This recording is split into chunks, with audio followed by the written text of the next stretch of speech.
He says all of that is bullshit. It might be that Farrakhan's correct. It might be that that's what happened. So, you know, It's very possible that the real history is not real, and that Jibby believes that we've only been here for a certain amount of years. 10 at a time. 300 years. There you go. Bill's Okay. from there. 300. There we go. Can I say something? We moved it. Hello. Can I say something? Go ahead. I think we may be offline. Here you go, Trevor. We might be back online. Eclectic wanted to say something too, though. No, I'm online. 300 years back. Let it Oh, click. okay, sorry. It's all probably better if we are offline. I just talked a massive bunch of crap right there. But We're off. We're 1 minute ago. Just I mean, before have you- the charts, heard- I gotta say have I you heard agree that? mostly with Snag. It's not far fetched. have you ever heard that before? That like all white people were created from like Black albinos monkey together? shit. White people, Yes. for some reason, can't make like a black person, but two black people can make an albino kid. No, that's I blonde hair. believe we come from red hair, black monkey blue-eyed, shit that was left red over hair. in the So, yeah. Jurassic I period listened to that a that lot, was man. formed. Let him from guilt. finish, Jimmy, you Wait, hold on. bastard. The Jurassic You You period. turned into Sean. Let the guy Jurassic finish. period. What's the Jurassic period? Jurassic period of guilt, of white guilt. That's Jurassic period where white guilt ruled society. Where we were like, I feel responsible for everything, and white guilt rules society. Go find a white woman now and ask her if she has white guilt. She's gonna guarantee she got Jimmy, white I gotta guilt. tell you, man, I She love didn't you do to anything death. wrong. She got white guilt. I love you to that, Jibby, but I've I got just don't picture any white people building the pyramids in a desert, getting baked and burnt. Who said they loved me and agreed with me? Who was that? Was Jibby, it was great talking to you, Snack. Thank you for allowing me back. And Dem, thank you very much for having me. But I've got to get the fuck out of this. All right, Kyle. Kyle, dude, You're hey, welcome it was nice meeting anytime. you, man. Thanks Kyle, for everything coming. you think is a lie. I know. I know. Hey, Yeah, Kyle, well, it was good Hey, man, meeting you. and Happy New Year to you. I don't think I've seen you. Thank you. Yeah, Snack. Happy New Year. Have a good night, man.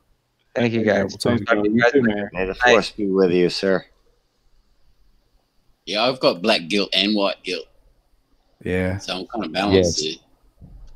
Yes, balance it out. Gray guilt. The gray goose. Grey guilt. Then yeah. you are It's black weird. guilt. So, Darn self-hate. You're self-prejudice. You're self-hating. Guilty, man. You're self-righteous. Why do you have beef, man? Why do you have beef? Self-righteous. Come Self-motivated. on. I like it, man. I guess it's only going to be a matter of time, man. Me and you, Jimmy, we're going to rub heads, and I'm like, fuck, man, I got to fight this guy. As long as we do it like Captain to Captain style, where we're docking dick to dick, that's fine. Yeah. Let's All rub right, heads good that deal, way. good deal. Yeah, I can play. Eclectic, you don't do karaoke or anything, do you? No, man. I do DJing, but we haven't fucked with it. You but- DJ? No shit. Yeah, who was it? Yeah, else what do you that was do? on? Function or disco? You know what I'm saying. John did DJing, is what he told me. You DJ? Like business? Nah, not legitimate, no. Now, Sean did, but Okay. I've got Pioneers, and I throw down, but it's me, and You then throw sometimes I do down on stereo speakers? Yeah, yeah. MP3 player, you bring it down? Are you the I green do card DJ Qbert? I hate fucking names of DJs. You know, like DJ exclusive. This is some bullshit. Yeah, I don't go with that. DJ, JJ, eclectic, skeptic. All you have to say to me is one thing, and I will just hands down Wayne and Garth bow to you, and that's like, all right, ladies and gentlemen, welcome to the stage, Crystal. She's about to come out to the stage right now. All right, everybody, get your dolls out for Crystal. Like, that's the kind of DJ that earns my respect. Yeah. This You one- know who I'm talking about. Oh my That's god. Oh, definitely. That's your job in the gas station hand jobs movie. you definitely do that on the side, and you definitely have like force core and 7 years that you're preoccupied with, and you will not help Sean out. You're preoccupied with making your demo. I can't help Sean. You're He right. always comes for help. You're not helping Sean. You do your demo and you work, and it's pretty much like you take calls in between, but you really help until a certain point in the movie. Well, and I've gotten that much part I can play for sure. And I think probably New Perspective can help me out to like write this eventually. You know, I can help you write it.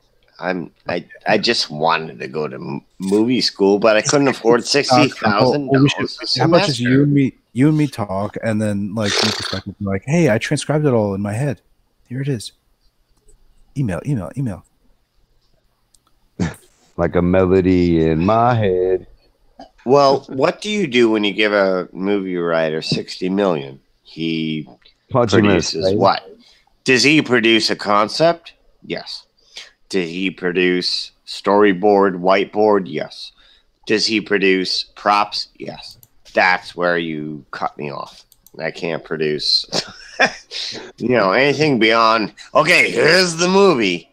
And how we film it and how we do it, you got me. I don't know. Yeah. Damn, Jimmy, you get to that part and you don't know how to do that part? I can do that part. I just don't have Jewish. Damn. Yeah, that's true. That's all I have to say. I guess that's a non-Jewish encompasses everything. Are there any Jewish people on the panel? I just need Jewish. That's all I'm lacking. Is there Jewish on the channel? Yeah. No. Well, Dan. I'm mimicking, like Dan thinks that you're a Jew. Okay. Well, you thought I was too. Well, I mean, it's too, Jimmy. I do a little. No, actually, what Dan said is that like he takes comfort in hearing your Jew voice. Like it makes me feel like there's. It makes me want to do it more, like it's really authentic. I feel like I'm obligated to make it authentic. I'm not guilty I'm white. I'm guilty that humanity sucks. I'm not guilty of that. Are you a goyim, Wobbly? Are you guilty of humanity sucking? Are you a goyim responsible? I don't know. Yes, you are. You're a goyim piece of shit. You know you're an original sinner, goyim. You're a goyim. I was born busted. You were born broken. Just give up. You already failed. I know. I should just obey the tyrants because it's easier. You're a failure before you've lived. That's true. I'm shit. You I'm fucked without them, really. I really should worship the tyrants. Yeah. Yeah.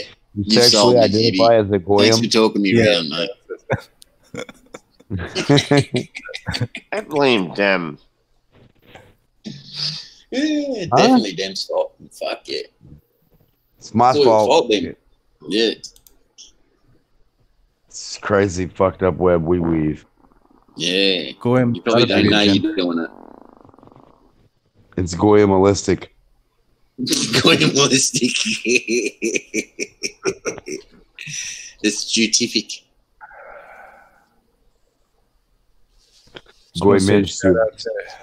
Shout out to the audience.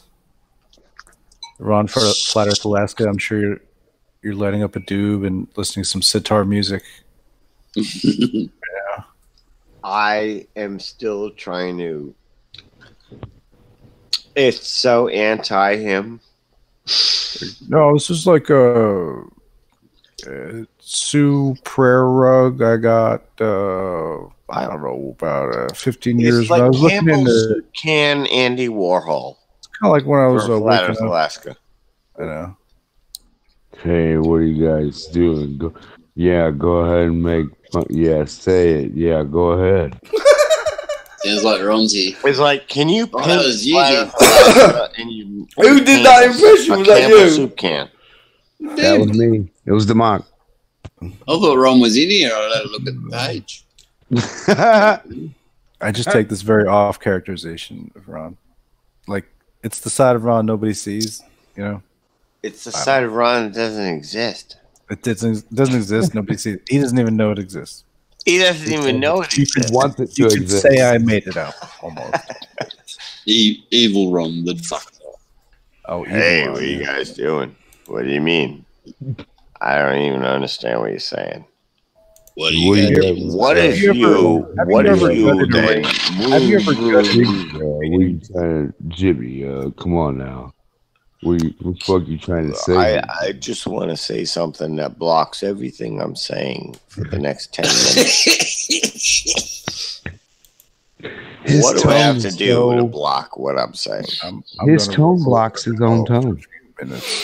It's a time blocking time. Yeah. Distance.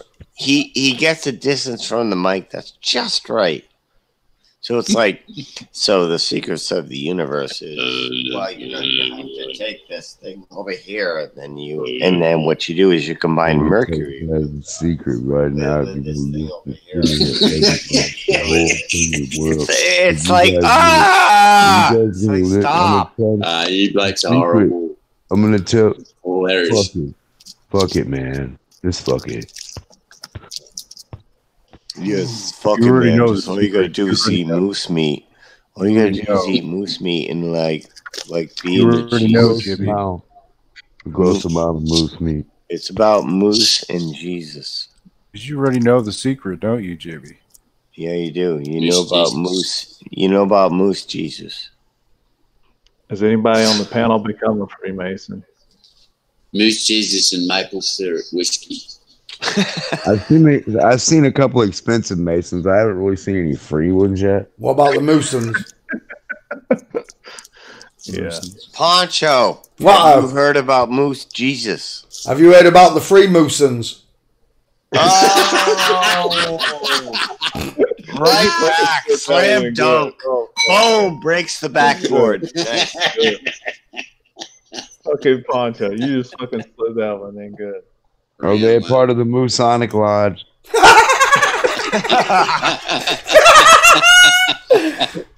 Good. That's fucking good. All right, I'm in the right place. Freemasons. This is done my head in. Is this still Earth? It's still Earth, yeah. All right. It's being run by the Freemasons. Yeah, at least you better change it, guy. Moosonic. The Moosonic Jesus. The Moosonic Lodge. Are they any worse? Slaughter, Alaska, Illuminati confirmed. Hey man, you guys can stay if you want, man. I'm not Illuminati, man. I don't know what you guys are trying to say, man, but you guys. Come on, go ahead and fire up one. Did you guys get that? Did you guys write that down? I mean, did you get that all of that? Right now, Yeah, I don't middle even of that. understand. I don't even agree with you guys, but whatever. Yeah, you guys are right. Okay, I get it. You guys are just jealous because he's wise. Hold on. Just because he's him. Hold on, Eclectic. Are you a baller? What, basketball? No, the Ron guy. He's funny. Hasn't as shit. anyone asked him that yet? An hour Hey, later. big guy, no, are you a flat earther? I want to Yeah. talk. An No, I hour want to talk into to it. him. I want to talk to him. Damn, are you a baller? Oh my You, god! I don't do you think I could believe be in- on long Do you enough believe if I was you like do a believe you're on a person. ball Earth? I mean, I know what a ball feels like, and I know that, like, when I bounce it, you know. You guys are all full of shit. So yeah, we gotta be on a ball Earth because the basketball No, bounces. what I'm asking on the you, ball. what I'm asking you is, do you think you're on a ball? Absolutely You didn't answer, and you didn't answer. No, absolutely. You guys understand the circumference of the sprites bursting against the domes, atmospheric circumference. You don't understand that. I don't even know what the fuck you guys understand, you fucking morons. Is it my turn to talk now? Absolutely. My choice. Yeah, can you not disturb me? Can you not disturb me every time I talk? Every time I have a thought, can you not talk when I think? Damn, Jibby. I was wherever trying to Ron say is, something. I would was never muted. say this I was, without Ron. I was muted. I was. I've known Ron longer than you guys have known your parents. So, yeah, I'm.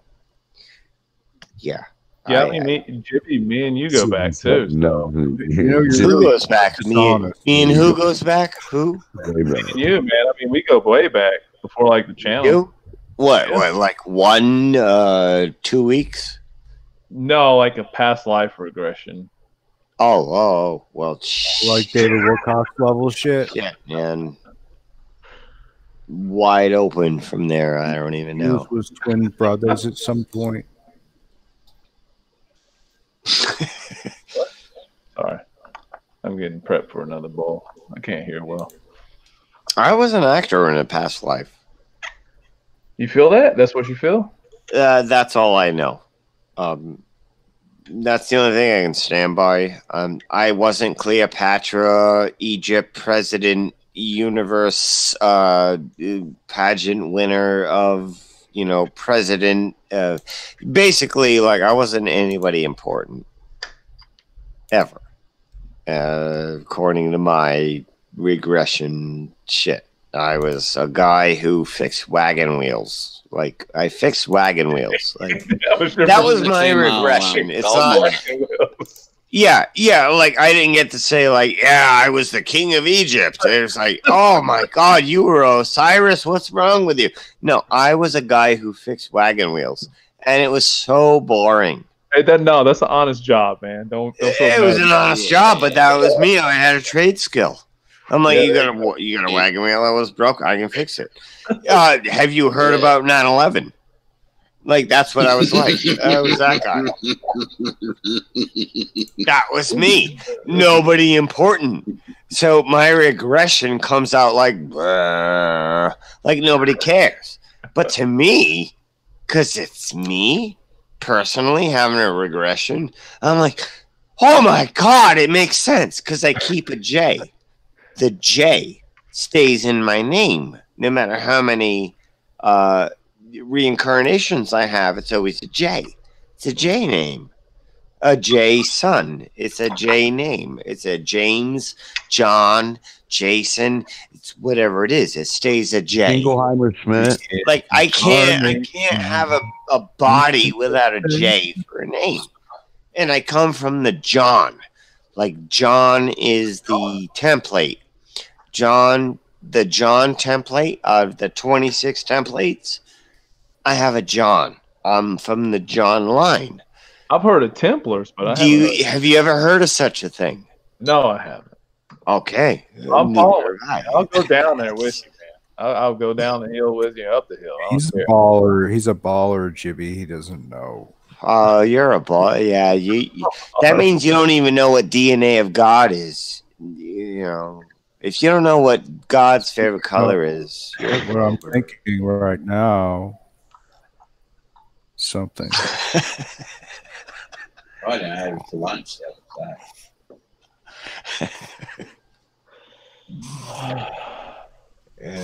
Mike Carter, pink, prickly pear. All right, that'd be good. Yeah, there we go.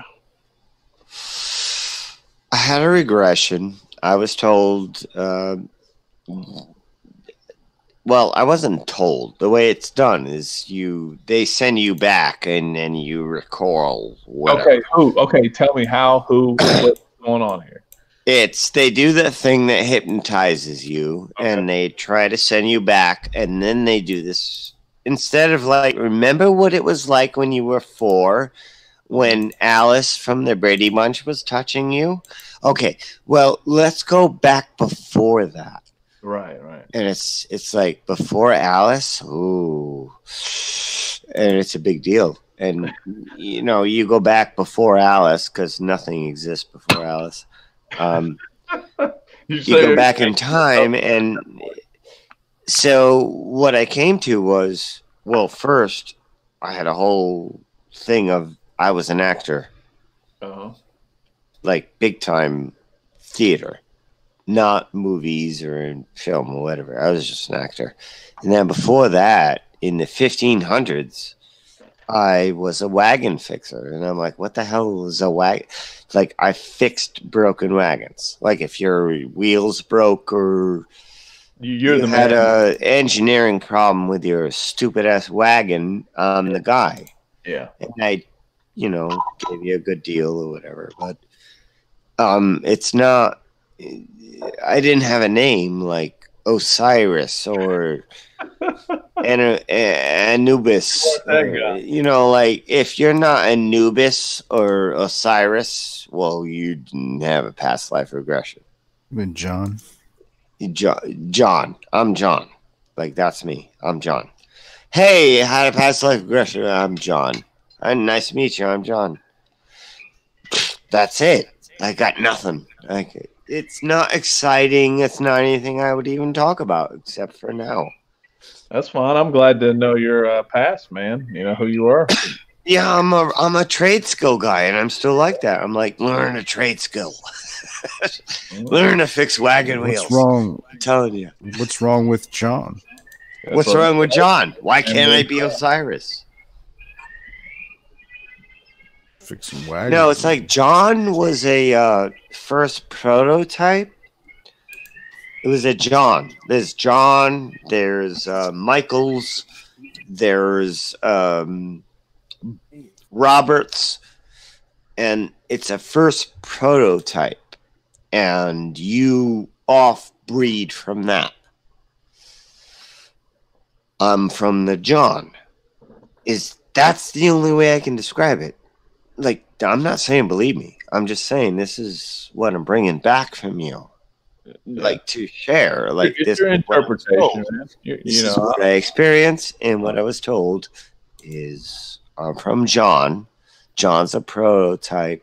I'm mixed breed, but I keep the same J name, and I'm like, okay, so now I don't know if any of that's true.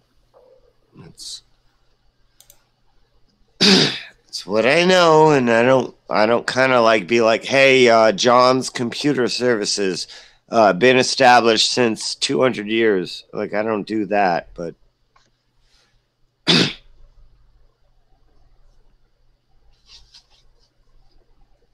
my grandfather's name was John.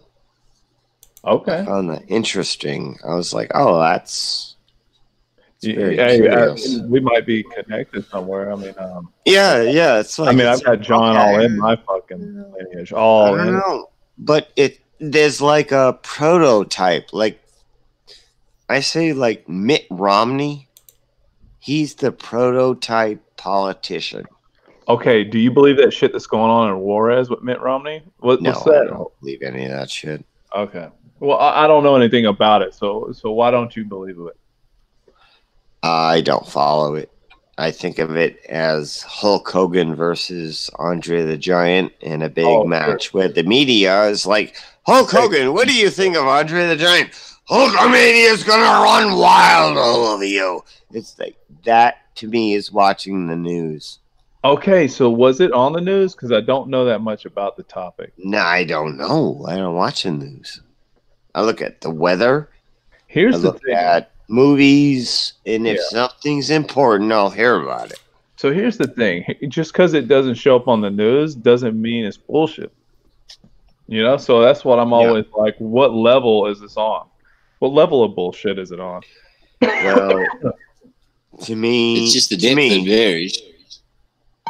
Yeah, to me personally, if you hear Al-Qaeda, ISIS, Israel... ISIS, Al-Qaeda. It's not real. I don't know anything about that shit. I never watched the news. So I'm always caught up. Active shooter. We have an active shooter in Connecticut. And they seem to have ties to ISIS. That's it. Done. Yeah, I don't blame you. I Done. don't blame you at I all. don't even listen. It's like, oh boy, here we go. Where Yeah. the fuck we gonna go here? Well, it's like giving it away. It's like Right. Yeah, I always get people that watch the news to tell me what the news said. Yeah, fuck it. I'm here You to don't watch have to it. tune in. Yeah, I I always know, huh? I tell people here they're a bunch of mobile radios. That's all they are. Yeah. Everybody's mobile radios. All they talk about all day is what the news just told them to talk about. Yeah, exactly. Yeah. Everybody says, Lane, how, they're like, what the heck, man? How the hell are you happy? And I go, well, I don't listen to the news. You're going to tell me about it, so I don't No. pay attention to it. I kind of asked the same question of Klexic. How are you happy? Oh, it's a natural disposition. I mean, get into numerology because I've tried to figure that out myself. I know I've surpassed you in numerology. Tell me the real truth. that's the only truth I 42. have. I mean, like I've Dude, gone. whatever you studied, I've studied it before you. What's The truth is what's the 42. secret? For real. Just give me the lowdown. Straight Like on. no more cuts. No more cuts. It's the straight truth. That's What the only thing I've is been it? able to figure out. Is it Jesus? You sound like Jesus. My Yeah, like- he probably is. You sound like I get everybody's lying to me, but I believe in I bet Jesus. Pete knows too. That's what you sound like. You sound like I have no idea. everything is wrong, but Jesus has my salvation, and I'm good. That's what you sound like. I have no idea. I wouldn't imagine that, man, about myself, honestly. If you said in your accent, I don't even think Jesus exists. You ready for that? I was My about to say my electrons might explode. that. Okay. So I don't have anything. I don't have anything about Jesus. I have the recount of the story, the experience, the teachings. I love it all. But I don't know anything about it. I don't have anything to really give me any juice behind it. But beyond that, I love the teachings. I mean, that's where I stand on the Jesus. That's where I'm at. Yeah. That's where I'm at. But I'm told I hate Oh. God. Yeah, you're not a Christian. Well, I said, like, I love everything Jesus says. I can't find fault with the guy. The guy said the best shit ever. Can't find fault. And that's it. But I don't have What any. he said is what you should live by. But at the same time, do you think he exists? Absolutely not. Oh, so you hate God. You hate Jesus. You want Jesus to be in hell. Like, it gets expanded upon, but that's the you know part what I'm saying. And I'm like, well, why you got to cast them into the depths of hell just because you don't believe in them? That doesn't make any damn sense. You just hear what the fucking message is, and how does it apply to you in your own life? How do you feel about that? How does it make you who you are right now? I think my own personal growth in life, just having the right kind of principles to help me understand shit, and you read the Jesus passages and teachings, and it kind of correlates for me. In my own life, just me personally. But doesn't mean he's a fucking hellish dude. Like, this motherfucker's evil. He's a fucking evil guy. Because he didn't exist. He's evil. It's fucking evil. If I read a book where the guy says, if you put a worm on a hook and you have a string attached to it to a stick, and you cast it in the water and you'll catch a fish, I'm going to be like, oh my God, this guy knew. I was in the knowing. He knew. I'm not going to be like, and then somebody says, well, that guy that said that about the fish, he's God's son. And you have to believe he came here and died for your sins. Oh, you're going to go to hell forever. I'd be like, well, you had me at he. That's where you had me. And then everything after that seemed like shit.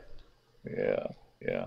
No kidding. And it's like, well, it sucks to be you. Okay. You're not believing what I'm telling you, which is a conference from keep going God back. to a book to me to you. So That's where really where it goes, right? It goes from God to Moses or whoever with a stenographer to the guy who's talking to me with the shaved chest to my ears. It's like so the creator. What do you have on an opinion of the creator? it's a paradox. Do you believe it's male? Do you believe it's female? No, do you believe I don't think it's neither. I think it's a paradox. Because you can't figure out who God is. So the thought of God is a paradox. Mm-hmm. Sure. Because God is there at the beginning. Okay. Who made God? There you go. You're done. Well, that's the paradox. That's the whole, but here's the Hermeticism. That's what comes in with Hermeticism. Which is philosophy, man. I don't want to throw it in the trash. I think it's throw it out. What are you talking about? So in the Hermetic text is that the one it didn't know, it was in the void, and then it had to look upon itself, and that's what created everything else. I mean, it's a beautiful story. That's what it's not a beautiful. It's a horrific story. Why? What? There's duality. Why? Well, what makes it beautiful? The fucking soundtrack to it on YouTube. It's horrific. It's like I'm all alone in darkness forever. I'm gonna imagine myself. But this is fucking solitary confinement. It's the reflection. You're in here on your own, No, it's solitary confinement. You make it what you want. Compare something. God's in solitary confinement and he imagined himself in 7 billion pieces. No. Don't go too crazy with it. But I'm just trying to say is that you can't compare something without having the opposite to compare with. You can't. It has to be somewhat different. You don't know what good is without the bad to compare it to. I disagree. How would you understand and know? If somebody gave me a flower for my birthday and said happy birthday, I'd be like, you evil cunt Sith, because I had the flower, so I know what the opposite is. It doesn't make sense. It's kind of a justification for the bad.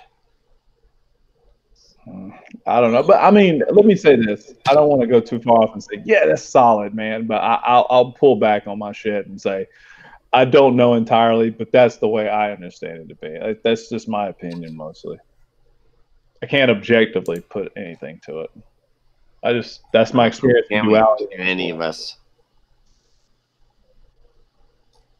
Who knows who the creator is? Really? Yeah, you're right. I'll never know more than you know. I like the Hermetic text because it sounds like a cool story for me to play with, but it's still a story. Okay, well then accept it for what it is.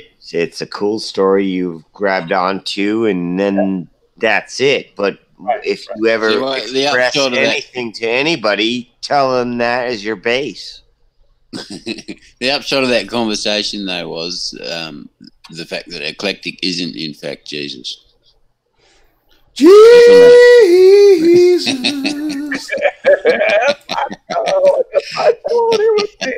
You have no. I'm fucking geeking over here, man. I'm new to this fucking channel. I came on and I was like, "What the fuck is this?"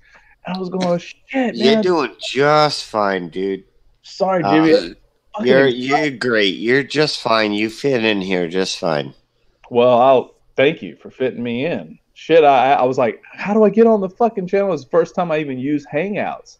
And I was like, oh, okay, cool. Bam, I'm on here. I'm fucking unique. It's all there. I'm not like, oh, yeah, I've got experience with this shit. I'm just good. I'm tech savvy. So I was like, okay, Hangouts, cool. Bam. And I was like, damn. And then I'm waiting for Poncho because I love fucking hearing stories. Sorry. It's the real deal. I ain't going to fucking wash it up. You're good. And, yeah, you're just as worthy here as I am. Who am I? Who are you? Who cares? And this one will wake up my baby. What do you got to bring? Like, yeah, right. Well, I love just, and I know you're just saying in general, right? But I just love hearing what the hell you guys have, because for me, I'm old school conspiracy. Then I left it, and I came back and I found flat Earth, which was the puzzling thing for me. I was like, "What? No way!" And then I didn't even entertain it. And then I came back and I was like, "Oh fuck it, man! Let me look at this shit, man. Motherfuckers talking about flat Earth." And I was like, "Fuck! It's fucking hurting my brain right now. Now I've got to go out here and like process this." I was like, "It's fucking seems legit." That was my experience on flat Earth. So I came in really late in the game. Well, you came in a live chat. Like live chat is like we explored all this, and now this is like the back and forth debate. Yeah. The expressing of opinions. Oh, damn, I should have notebooked that thing Snacks put in the chat. It was like a channel description. It was perfect.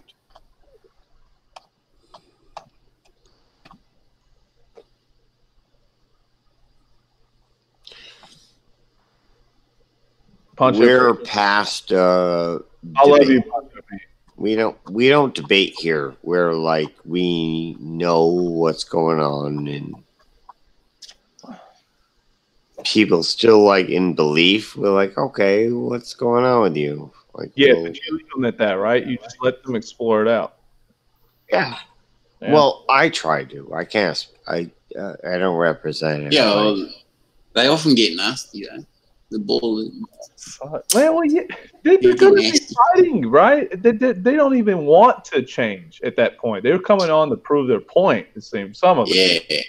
Yeah. Yeah, they're sure that they can make us sound foolish. And then in the end, they spend an hour making themselves sound foolish and getting really upset. Came to the wrong fucking zone to do that. Like, all right, let's have a good jolly on this person, right? And, you know, I'm always like, we all came into this thing, at least ways I like to think, with a little bit of curiosity. You know, we didn't know for sure, and you know, you give people the benefit of speculating, and when they still want to fight with the fucking shit, I've never been the person to really just say no. That's fucking bullshit, man. They can't fucking do that.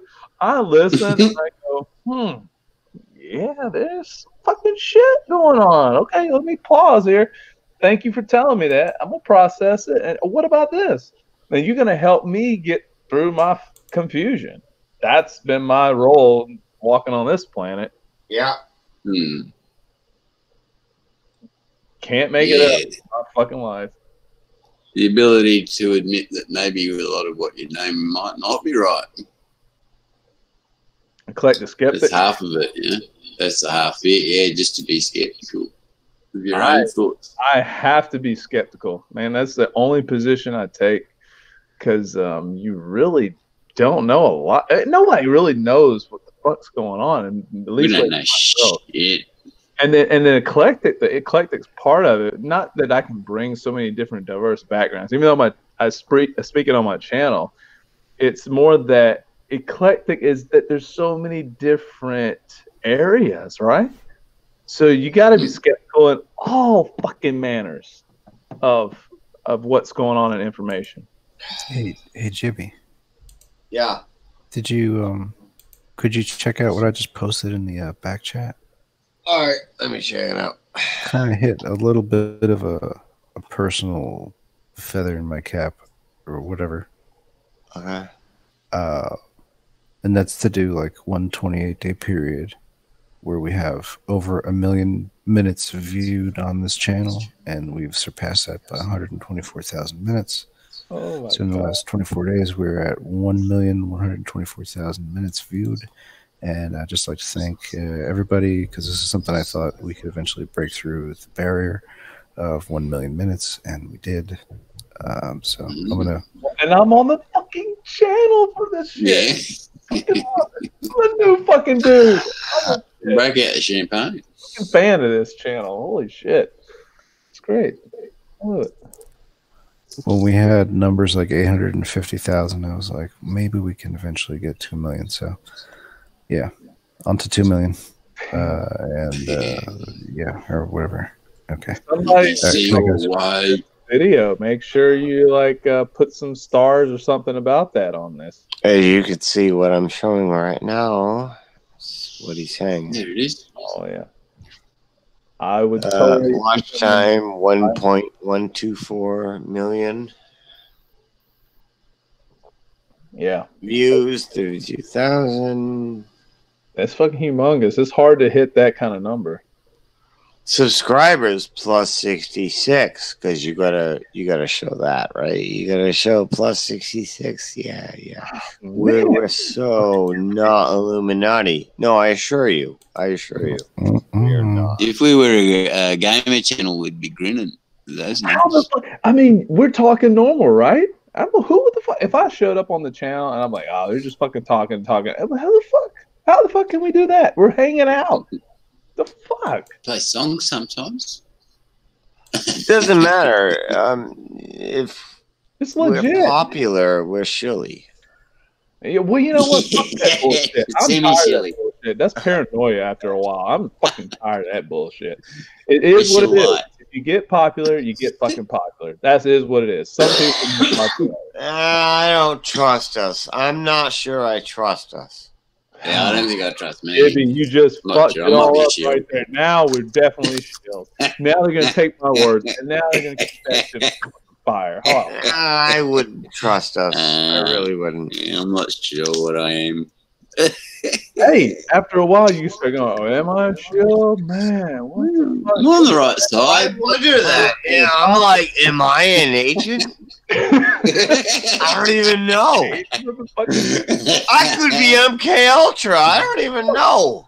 How did they do that? How did they fucking get me on the program? Tricky bastards. Aquaman's a cunt. I was a real truthy yesterday. That's fuckers. Oh yeah, that's funny. Did you hear me, Bendy? Aquaman's a cunt. All along, we knew it. Hi, oh my god! If anybody goes to my channel and sees my intro, it's the only fucking video I have. I have an intro video. I just came here, and I'm on the fucking camera talking to people, so it ain't like I'm. Who's that guy? You know who the fuck I am. Oh god! Holy moly! That guy's fake, man. He's a shill. Fucking shill. Where did that fucking word come on the market? I was googling earlier, like shill. Essentially, it meant somebody who pretends to be your friend for a shilling. You know, that was part of the meaning of it. Who's Somebody tapping? who Stop pretends to be your tapping. friend. Wobbly, stop tapping. Who's tapping? Stop tapping. Oh, sorry, brother. Fuck, I forgot. So when did it come on the scene? Like when did people like conspiracy like shill? When did it become popular?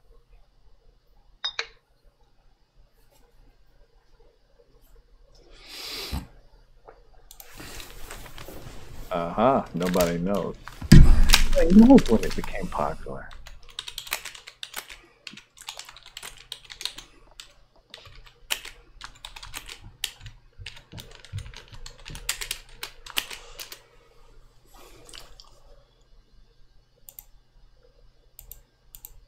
Damn, our view count's like double on a lot of these.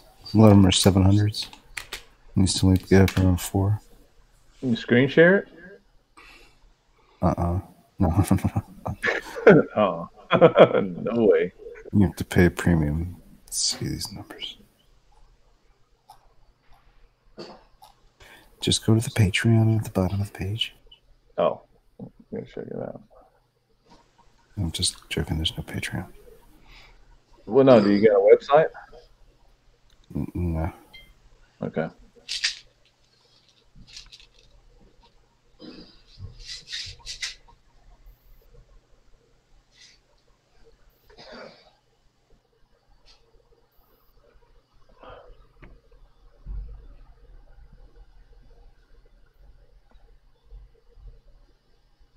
So, I don't know if Poncho's going to answer this, but maybe you guys can fill me in, and maybe other people have asked this question.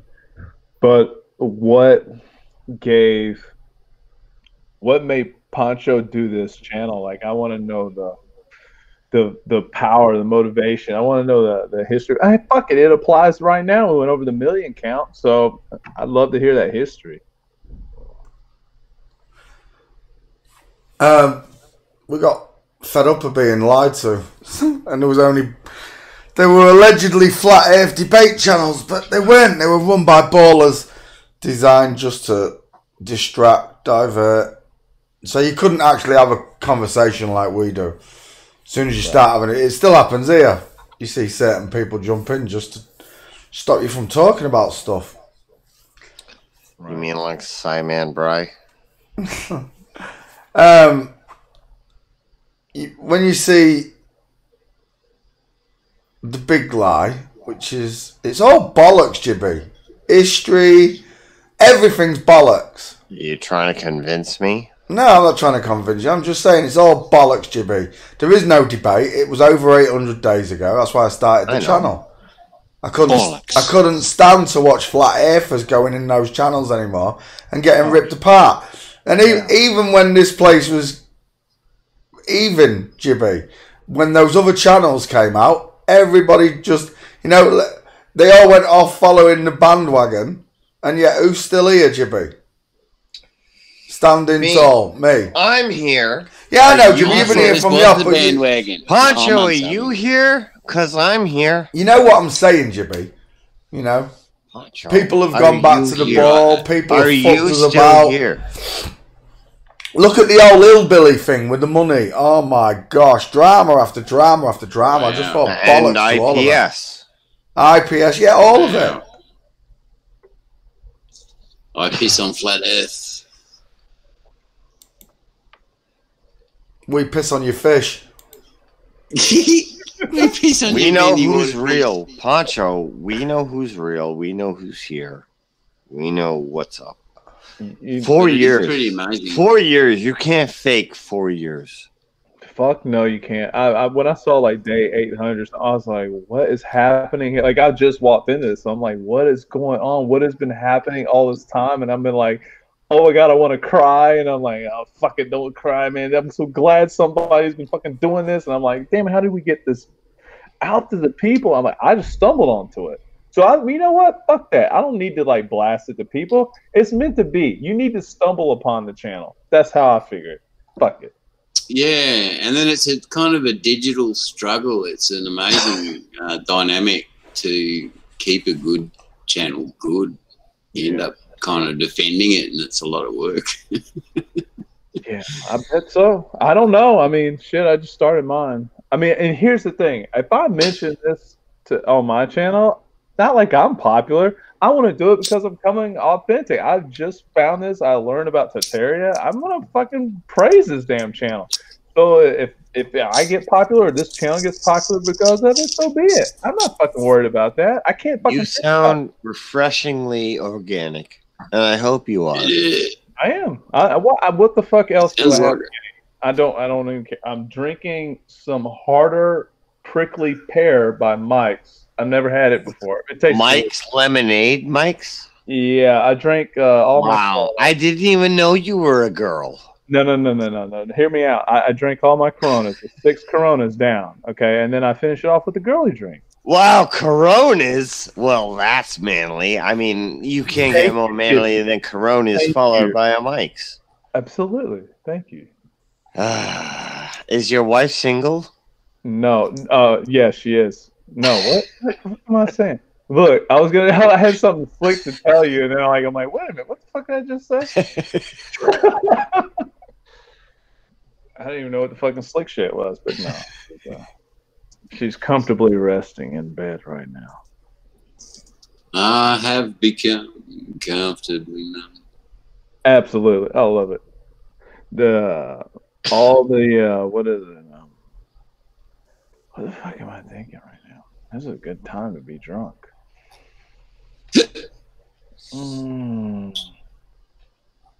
Pink Floyd. Who's the fucking dude that sings on Pink Floyd? It's Pink Floyd. I don't know names. I can't think of the fucking name of the main singer. Anyways, well, I love Pink Floyd. I love it. Roger Waters. That's not who I was thinking about. Shit. Fuck. I thought you guys You were. know who I never have dreams about? Pink Floyd. Which one's Apparently, my subconscious doesn't give a fuck about Pink Floyd ever in the history of ever. Oh no! I have come. What's that song? Somebody else in pajamas who's a millionaire plays, who's royal. Oh, what's that thing they do that's better than me in pajamas for millions of dollars? What's the name of that thing that I worship somebody else does? Moonshine. Yes, that's it. Yes. Moonshine. Finally. Unlocks a whole regimen. I totally missed the whole moonshine thing. I kept seeing the titles on the YouTube videos. Moonshine. I have no idea what the fuck they mean by the moonshining. I'm like, this is so fucking hilarious. The fact that you have so many fucking videos of like legendary conversations and situation sessions, it's just magical. Magical, man. We tried. Yeah, we're just waiting for him to hand over the entire science, but it turns out to be magic. What's that, Wobbly? I was just saying, we're just waiting for him to hand over the entire BBC studio so we can do it properly. You know? Absolutely. Yeah, Dell try that.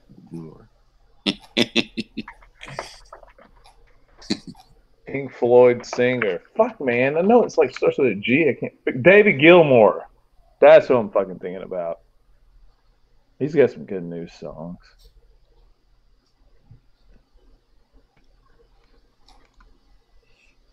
I think I just killed my liver tonight. No way, man. I've taken 3,600 milligrams of acetaminophen and ibuprofen. Oh yeah. You fucking shit up. But I mean, I didn't do that alone. I had half a bottle of moonshine. Oh, is this what is alluding to the video? It feels like I got hit in the face with a machete. My toothache is that pain. Oh shit. My bad.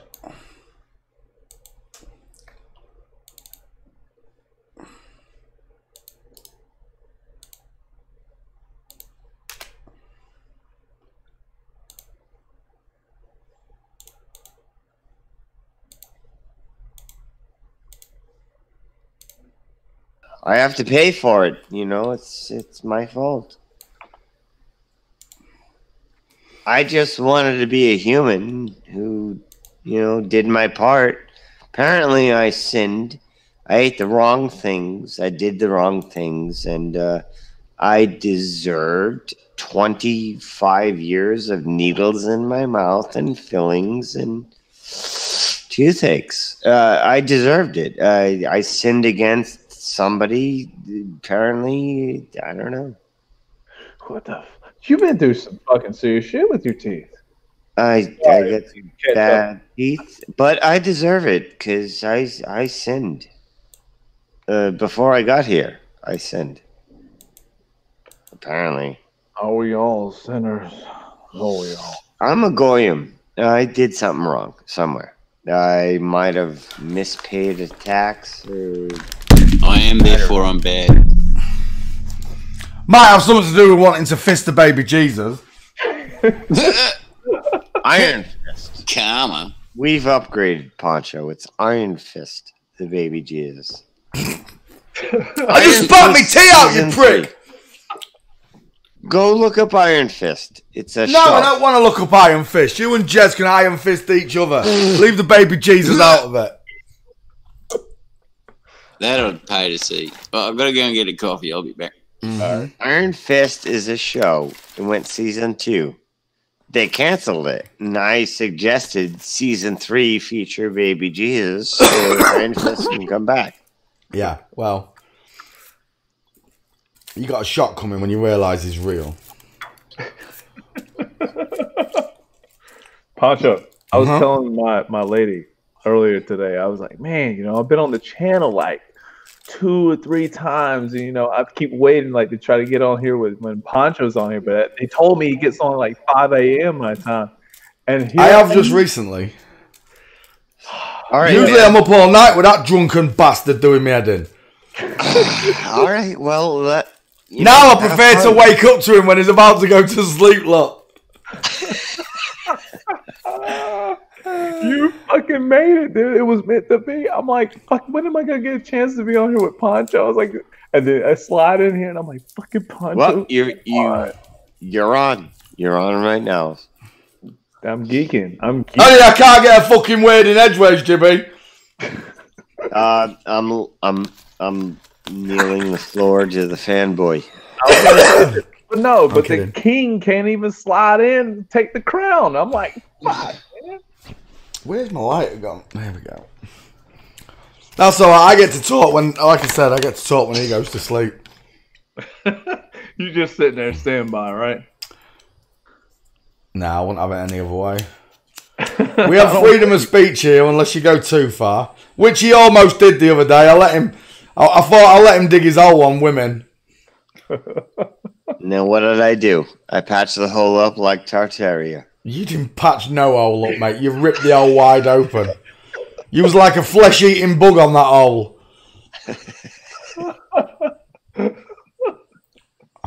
Well, eclectic. Here you go. 1-on-1. Poncho and you. Oh, I love it. Anytime he speaks, I'm like, I'm over the hills. Oh yeah, I'm gonna play this video. I'm gonna find the video. No, it's the recent one, right? But I'm gonna play this video for my lady. She's gonna hear it. She'll be like, "Oh, he's fucking hilarious." I was like, "Yeah, I told you, he's fucking hilarious. I love hearing Poncho." So that's just my version. I'm being honest. Marcel Malulinas. Good morning, sir. Are you UK? I'm in the UK. Yeah, I'm in jolly old Blighty. Nice. Grimsby. It's not grim. Shut up. I'll tell you, I made it to Portsmouth, England, but I didn't get to the UK. Portsmouth's not far. No, it's not.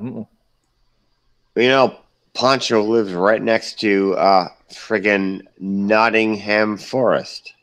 Wow, about 80 miles from Nottingham. That's another area I'd like to investigate. And where's the one where they have the black lion that they had on the stuff on TV? A black lion? Yeah, supposedly there's some like black lion creature that's out in one of the forests. The Bodmin Moor Beast, the panther. Yeah. There you go. Yeah. What do you know about that one? Allegedly someone let a big cat out. I've never seen one. It's bollocks. You don't want to see one. You think, right? You'd think if there was a panther loose, or there was a small community of panthers loose in England, there'd be more than one fucking movie or video about it. Yeah, right. Yeah. Same with anything. ISS, one video of it. Being built, that is. And it's not even a video, it's just CGI. The UFOs, which, of course, we can't identify. So no, never identify them. They just look like flying Doritos. Plenty of those right now. Now, there's plenty of that shit out. Well, that's what Flat Earth did. It takes away all that bullshit. The veil gets lifted and you're just like, bullshit! Yeah, exactly. But none of the Panthers. What about Loch Ness? What about Bigfoot? I'm like, where's the... Come on. I don't know. I haven't followed Bigfoot in a while, so I don't know. Well, it's like I say with everything. Roll me out the bones. If it was living, show me the bones. Yeah, absolutely.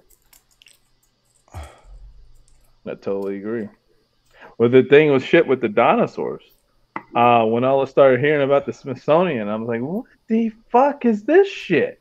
Smithsonian's fucking locking shit up. There's fossils, but there's no bones. They say there's bones, but they're replicas. And I'm like, what the fuck is this? Doesn't make any damn sense. But the only thing that's getting me with the bones is if there are big bones and they're not belonging to dinosaurs, that's why they made it up. So if you ever found a big bone, you'd be like, oh, it's a dinosaur. It's a femur off a T-Rex or whatever. I got rather than something that was bigger in the past. The Bible states that there were giants. I see rock titties. I see rock titties. If there were tree stumps, if those used to be trees, dig into the ground, show me the tree stumps. The roots. Show me the roots under Devil's Mountain, under Table Mountain, whatever. Show me the roots. And you'll make me understand that that is a tree, not just looks like a tree, a mesa. If there's Bigfoot, show me the bones. If there's dinosaurs, show me the bones. You said the same thing Jen said, man. Jen said the exact same thing. I love Jen. What do you think about Jen? Oh, the new guy.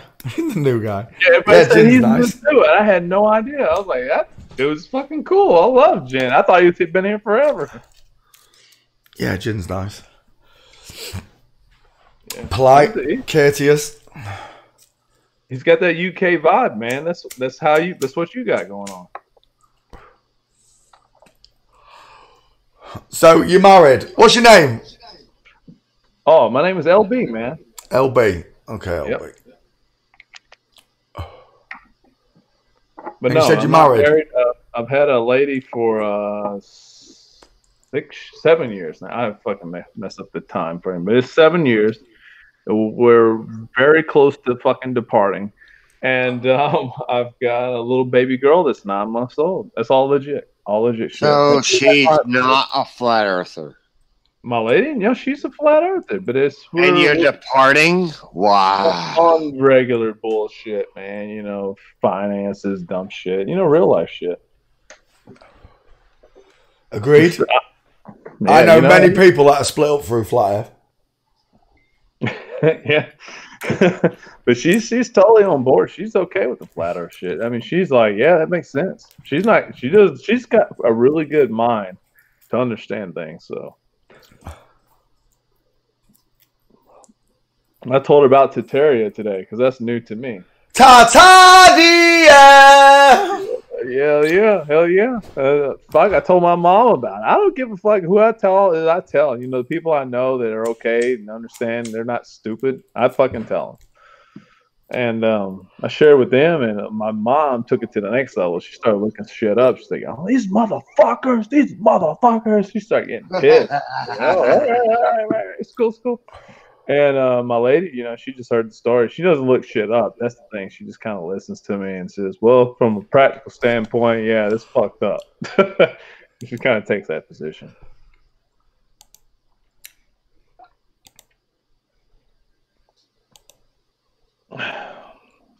I don't know anything yet still. What do you know about Poncho? Well, when it comes to Tartaria, I've never heard of the place until just recently, and now everyone's talking about it. This is nice. I slid in on right. I've heard of all. I've heard of fucking Shangri-La, fucking Timbuktu, Nepal. I've heard of every place. I've never heard of fucking Tartaria. No, I was like, what did you come up with?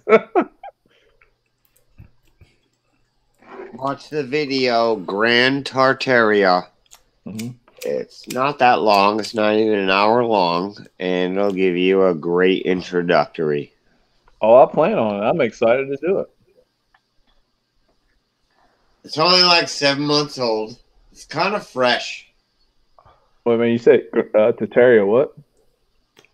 It's 7 months old. It's kind of fresh. Grand Tartaria should be the name of it, or at least a subsidiary or name of it. I just put in Tartaria, and I clicked search, and it was the first video, and it was like Grand Tartaria. I put in Tartaria too, but I didn't see what was the first thing. Yeah, it's about an hour and a half long, and it'll give you the basics. I mean, it just happens to come up first. It's not like the be all end all, but a great introductory of visuals. Not so much like music, soundtrack oriented. Just kind of, here's what it is. Like when they get soundtracks and shit, neuro-linguistic programming soundtracks. You just find somebody who's regular. Oh yeah, you kind of have to skim through. But what Kyle did, I mean, he's right. You skim through the shit and kind of vouch it and go from there. Yeah, you can skim through, but it's so much more enjoyable when you're going through the pictures. Mm-hmm. Well, It's okay, like, so it's like a photo album that doesn't belong to you. okay. So look, when I type in Tartaria, I come up with the Tartaria, the Hidden Truth, and it's 2 months. Yes. Okay, that's the one. Sounds like it. 18 How long? minutes. 18 minutes. Hour and a half? No, this was 18 minutes long. No, that's not the one. Okay, it's on my screen share, so you can see it. But I'm gonna You want to go to like an hour and a half. It's like an hour and a half. hour. Okay. Hour 38, hour 30. Yeah, the Grand Tartaria ain't coming up anymore. Grand Tartaria. That's what No, I'm no, saying. no, Like I Grand haven't seen it. Tartaria. How long's that? I haven't seen it yet. Well, how long is it? No, what I'm trying to tell you, I haven't seen it on the search results. Oh, all right. Not coming up. But there's Flat Earth British. Great. Martin's got. Yeah, Martin's like number one guy because he's flat earther. But Okay, let me pick. there's that one. like a dozen guys. No, Philip Drewson lost his channel yesterday. Mudflood lost his channel. Yeah. What? What the fuck is that? I mean, okay, so Mudflood's talking about Tartaria and Mudflood. Okay, what? Okay, what happened? Was it like bullshit? A guy Mudflood lost his channel. We don't know why yet. Okay, it's probably some YouTube bullshit. He was the first one, wasn't he? Philip Drewson. I thought he was first. He was early. Yeah. Damn. Because he's in the heartland of Mother Russia. Maybe. PonchoPete chan. Come on, Turkey. You should know this. PPC, you're a flat earther. 1 hour video of Tartaria introduction, like just Tartaria, Google, go down the page. Anything over an hour is a good sit down, have a tea, have a whatever, kind of just get introduced to the idea of what Tartaria is. It's a good one. 2 weeks ago, there. it says Mudflood Tartaria. Just look at the flags. Illuminateria. Oh yeah, it's all in there. Thing is very interesting to introduce to at a base level. They've only got a phoenix and an owl. Molech. Mm-hmm. Yeah. Griffin. Wasn't it a griffin? You can call it a griffin, mate. It's a phoenix. Well, griffin. Oh. Yeah, absolutely. I'll go along with that. Okay, so wait a minute, Poncho. Somebody told me that you learned guitar on this channel. Who did what? Somebody said that you learned guitar on this channel. I did, yeah, when I was bored. Okay. Marcel encouraged it. Thank you, Marcel. Okay, so somebody told me, because I was telling them, I don't know who it was. It was somebody that plays music on here. They fix music instruments. I don't know what his name is. But he said, Poncho, man, was learning the guitar. I was like, that's what I'm fucking learning, man. I want to learn how to play the guitar. I play harmonica, but I want to learn how to play the guitar. And they said, well, you should do it on this channel because PonchoPete did it. I was like, what the fuck? Yeah. 30 days. I could play and sing.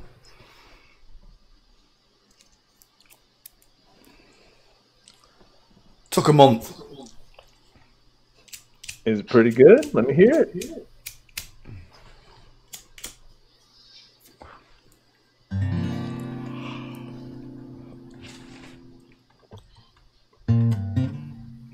Oh, shit.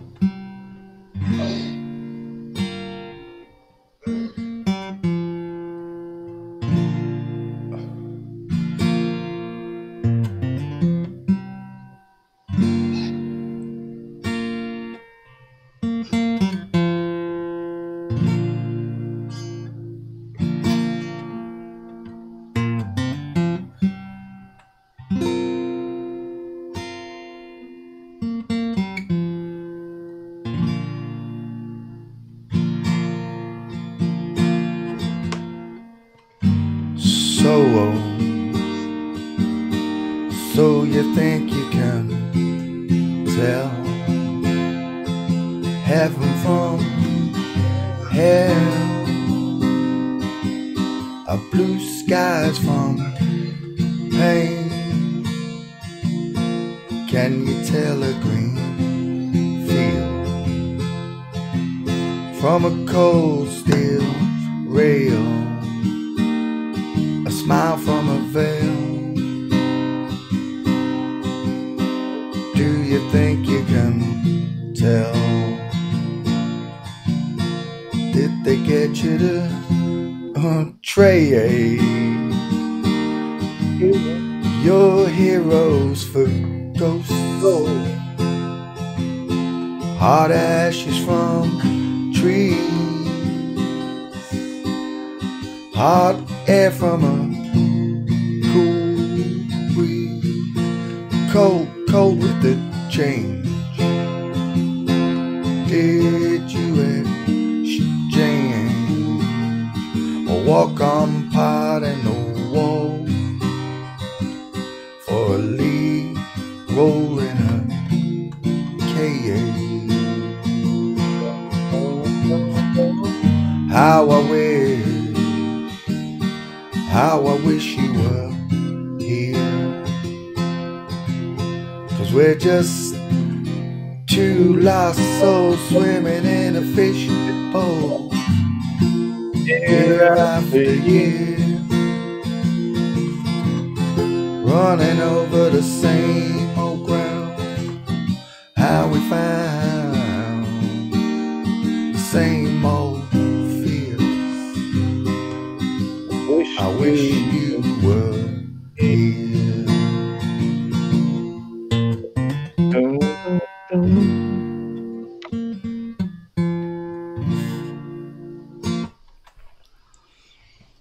Oh man, I love it. Oh my god, I love it, bro. Oh my gosh. You don't understand. It's like highlights for me. Love it. That took you a month? That's it? Well, I could play about, I don't know, about 14 songs in a month. Oh man, that makes it so damn romantic to a fucking guitar. You inspire me, bro. I appreciate it. Turquoise wants to join Jibby.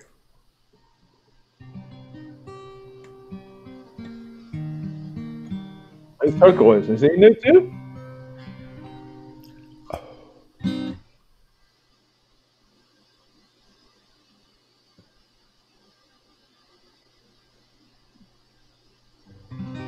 There's some weird connection between harmonica and guitar. Like I think I knew I wanted guitar all along, but I hit up the harmonica, and I was like playing. I was like, oh yeah, I finally was figuring it out how to work. And I was like, damn it, man, I'm ready to get the guitar. Something there, man. Something in tunes.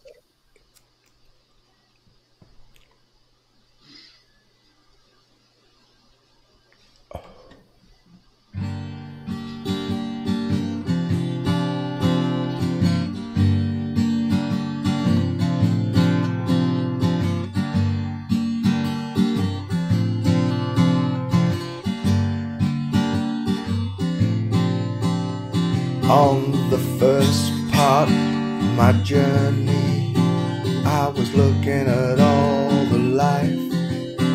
There were rocks and birds and plants and things, and Right back. must have felt as ice. The first thing I saw was a fly with no buzz and a plane without no wings. In the desert, no one remembers your name, 'cause there ain't no one for to give you no blame. I said la la la la la la la la la la la la la la la. First song I ever learned, wasn't it, Marcel? 2 chords. So simple.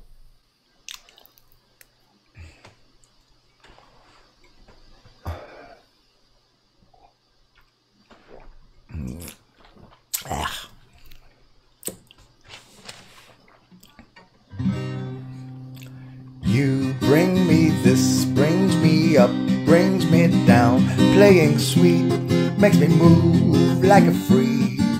Mr. Saxo beat brings me this, brings me up, brings me down, playing sweet, makes me move like a freak. Mr. Saxo beat, you bring me this, bring me down, brings me down, playing sweet, makes me dance like a freak. Mr. Saxo beat brings me this, brings me up, brings me down, playing sweet, makes me move like a freak. Mr. Saxo beat. Hey, sexy girl, set me free. Can't you see that you were made just for me? You were made for me, sexy girl, set me free. Don't be shy, dirty girl, can't you see you were made for me. Hey, sexy girl, set me free. Don't be shy, dirty girl, can't you see you were made for me. You bring me this, brings me up, brings me down, playing sweet, makes me dance like a freak. Mr. Saxo beat brings me this, brings me up, brings me down, playing sweet, makes me dance like a freak. Mr. Saxo beat. You bring me this, brings me up, brings me down, playing sweet, makes me dance like a freak. Mr. Saxo beat.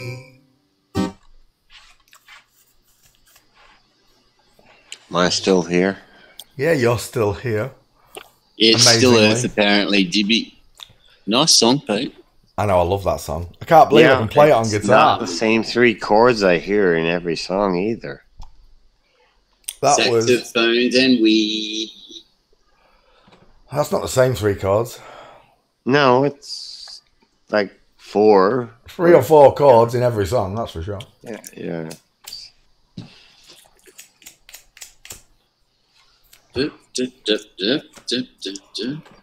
I had something funny to say, but I was thrown off by something else.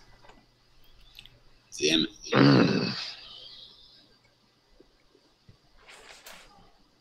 Is it coming back? Nope. It's gone. Usually my gold just comes and goes. It was something dark, too. It was good. Yeah. I usually just open and close my mouth, and sometimes funny shit comes out. Welcome to me most times. Like, yeah, I'm here. Hey, guys, I got some beers and moonshine. And next thing I know, I'm talking about mothers' penises and different fistings of Jesus. Reading from the Fisting of Jesus 22:33. Fist Jesus. Mr. Baby J. It just happens. I don't understand the energy of the universe. You can't blame me. Yes, I can. Yeah, I know I didn't create the universe. So I didn't create me either, that's for sure. That's I'm not taking credit for me, that's for sure. Oh no, disaster. I left my cigarette lighter outside while I was watching the sunset. I'll be back. He drinks it almost every night. Here it comes. 'Cause the moon shines big and bright, yeah. He gets a supernatural delight. 'Cause Jib is dancing on the moonshine. Everybody here is out of sight. Only Jibby barks then bites, yeah. He keeps it loose, he keeps it tight when he's drinking on the moonshine, yeah. Dancing in the moonshine, everybody's warm and bright, yeah. He such a fine and natural sight when every jib is in the moonshine. I that one just for you, Jibs. What are you singing, Poncho? I just can't Singing about moonshine. Jibby loves it. I missed out on the whole moonshine story. I don't even know about moonshine. What? I don't Why? even know what he's talking about. He's talking out of his ass. The guy talks out of his ass. He's some kind of estrogen zombie. I don't know where he gets us from. Damn it, Jibby! What was the whole video about when it said moonshining? What were they talking about? They were talking about enlightenment. Okay, keep going. I'm with you. We're starting somewhere. Let's go. I've already lost myself. So, well, what happens is you drink the moonshine, all the lights in your brain go out, then there's a flood as you piss your pants, and you wake up in a puddle of your own urine. Not all the time. Okay, I'm in North Carolina. I drink moonshine all the fucking time. So really? Yeah. And you're an astral guy. Poncho. I don't know. We got an astral guy here who drinks moonshine. And man, you think I'm full of numpty? Oh, man. I think I got more cred than Jez over here. Yeah, but is it real moonshine or is it astral shine? What's that? He might be drinking astral moonshine. No, I never did astral moonshine, no. Why? Jez caught astral crabs having astral sex. Oh. That's a good one. That's a fucking good one. Poncho, did you know Eclectic is an astral? Yeah, he's the one that had the conversation with Jez, right? No, he's a real guy. Astro, Jez. No, not in Jez's numpty. No, Jez's numpty. No, not in Jez's numpty. Jez said he came on channel and spoke to him. All right. So you don't know Eclectic's story. He probably does know my story. Well, no, he doesn't seem to know you. Oh, I have no idea. Getting to know. He woke me up, Poncho, one night. I was sleeping, and he was telling a story here, and I guess he was sleeping, but I jumped in. Like, I woke up, and I was like, whoa, this guy, he was mirroring what I was saying. So, anyway, I'd like you to say your story. Okay. We have a couple of guys here who astral. Oh, me, good. This guy Jez. Nobody else really talks about it. Jared came on the chat that time. Jared is a numpty. He doesn't numpty. He's no. Jez Gerard. That's the little green, the green figure. What was it? It had like a green and white background. All I can remember is the green and white background. Yeah, that's Jared, not Gerard. Gerard. Yeah, you want Gerard's got me on a poo cross.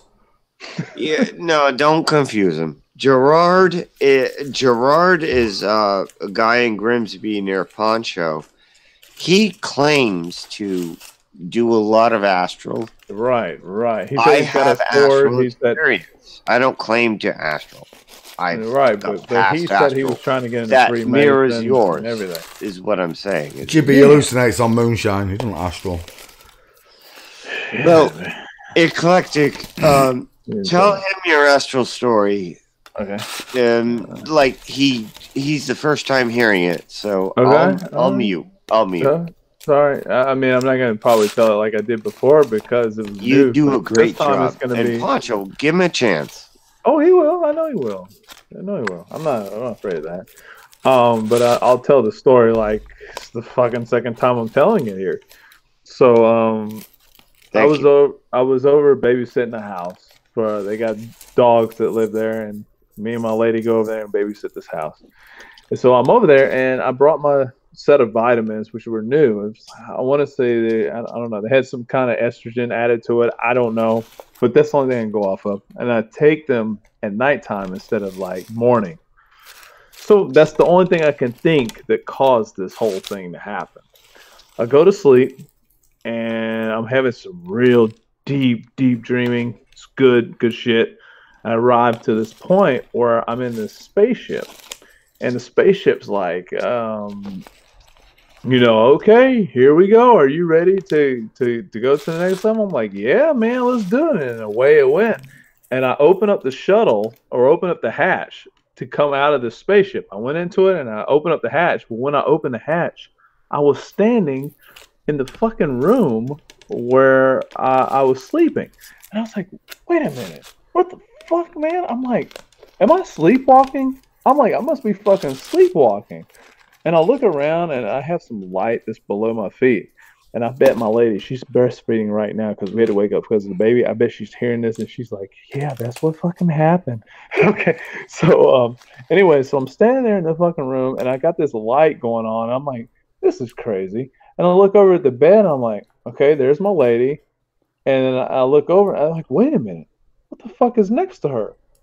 I'm like, this is some weird ass fucking shit. And I just start taking, like, I'm sitting there still and I go, wait a minute. Oh my God, I'm fucking astral projecting. Oh my fucking God. And I start tweaking out. I'm like, I can't believe this is fucking happening right now. So I don't think that, I'm like, okay, so how do I navigate this? I started thinking, like, how do I fucking move my body in this space? Because it's weird.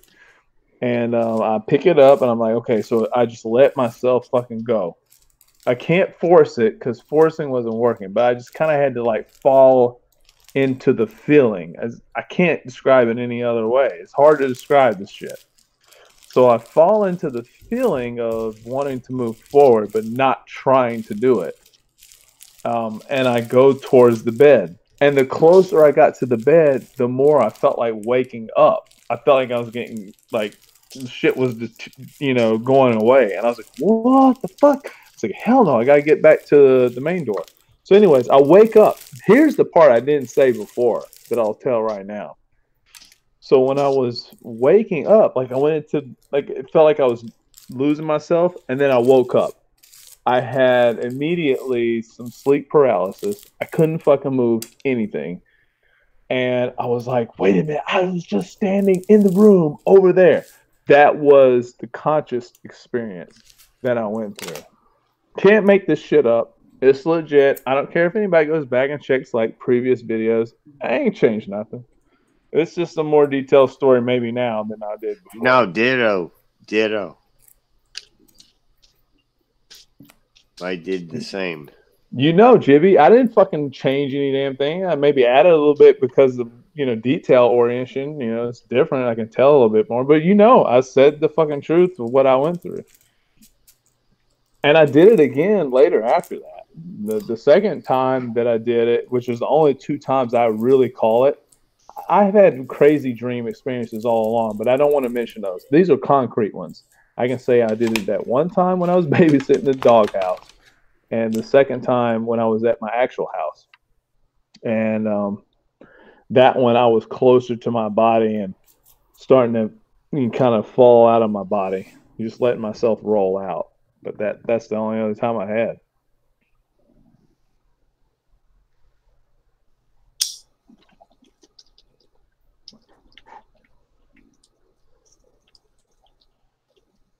But you know what it's like, Jibby. I can't not believe you. You know what I'm saying? Like, I know what I know, and then I hear you tell it, and I can't not believe you. Sure, I believe your story. Maybe somebody's giving you shit on here. They're like, Jibby's fucking around. What does Jibby really talk about? But I know when I was on here and you came online and you started telling your story, I believed you. I believe what you were saying. Not even awake when I did that. I was basically coming out of a moonshine toxicity pass outness. And you were like, I was passed out on the couch on moonshine, and I woke up and I heard you, and you really don't have time to all right, let me go in the books here. Let me see what I should and shouldn't say. Like, I was kind of like still drunk as far as, I hear you. As far as shit's concerned, I'm speaking drunk. So I'm like, this guy. And I'm but just you were like, good. You came on all natural. Like, you came on all natural. Yeah. So I'm like coming online, like, this guy, blah, blah, blah, everything I said, blah, blah, blah, blah. Yeah, I was the one there, Jibby, remember? Yeah, New Perspective was on there. You were asking all the questions. New What's up, bro? Perspective has been following me probably since I've been following me. And he'll come out with anything I'm saying wrong. He'll be the guy who points it out. Perspective said he never had the experience, but he's and I was we were trying to get to the difference. I was asking him what the difference is between a vivid dream or a waking dream compared to this, and they both they all seem to corroborate on a lot of things. The sleep paralysis was one. The knowingness that it wasn't that, however that is, and that the realm is kind of like feeling like there's entities of sorts or just forces that are there. Gerard gets a little more detailed with his and starts calling. Oh shit! I've never seen something like his. It was like, what? It was like a sword, and you got these blade motherfuckers. No, I don't see anything like that. I don't see any Bible cast members. I don't see shit. Oh, hell no. I just see me in a weird place. And I'm like, where am I? What's going on? And it only lasts minutes. And then I'm trying to get back in my body. And that's the only thing that happens throughout the entire experience. You know what happened? You see, like, you had an intense experience because you're actually trying something. You're trying to do something, get back in your body. That was one time out of several. Oh, okay. Yeah, that's what I was trying to get at. I was trying to get at if there's like a goal or a mission to it. And Gerard seems like he's got a mission to fight evil or but we don't I don't have anything like that. Right. There was one time when I was watching TV. I'm just watching TV and two eyes closed, one eye opened. I didn't even notice a transition from the third eye. I'm watching TV and then somebody walks by my doorway and I turn to look like, who the hell's in my house? Is what I was thinking. Because I'm like, who's in my house? And this person stops halfway. And then turns and looks at me. And it's a long-haired, green-skinned vampire. And when it looks at me, I look at it. It just lunges at me, grabs me, pulls me off my own bed, and starts dragging me through my kitchen. And I look, and I'm on my bed. Like, I can see me on my bed as I'm dragging through my kitchen. I'm like, wait a minute.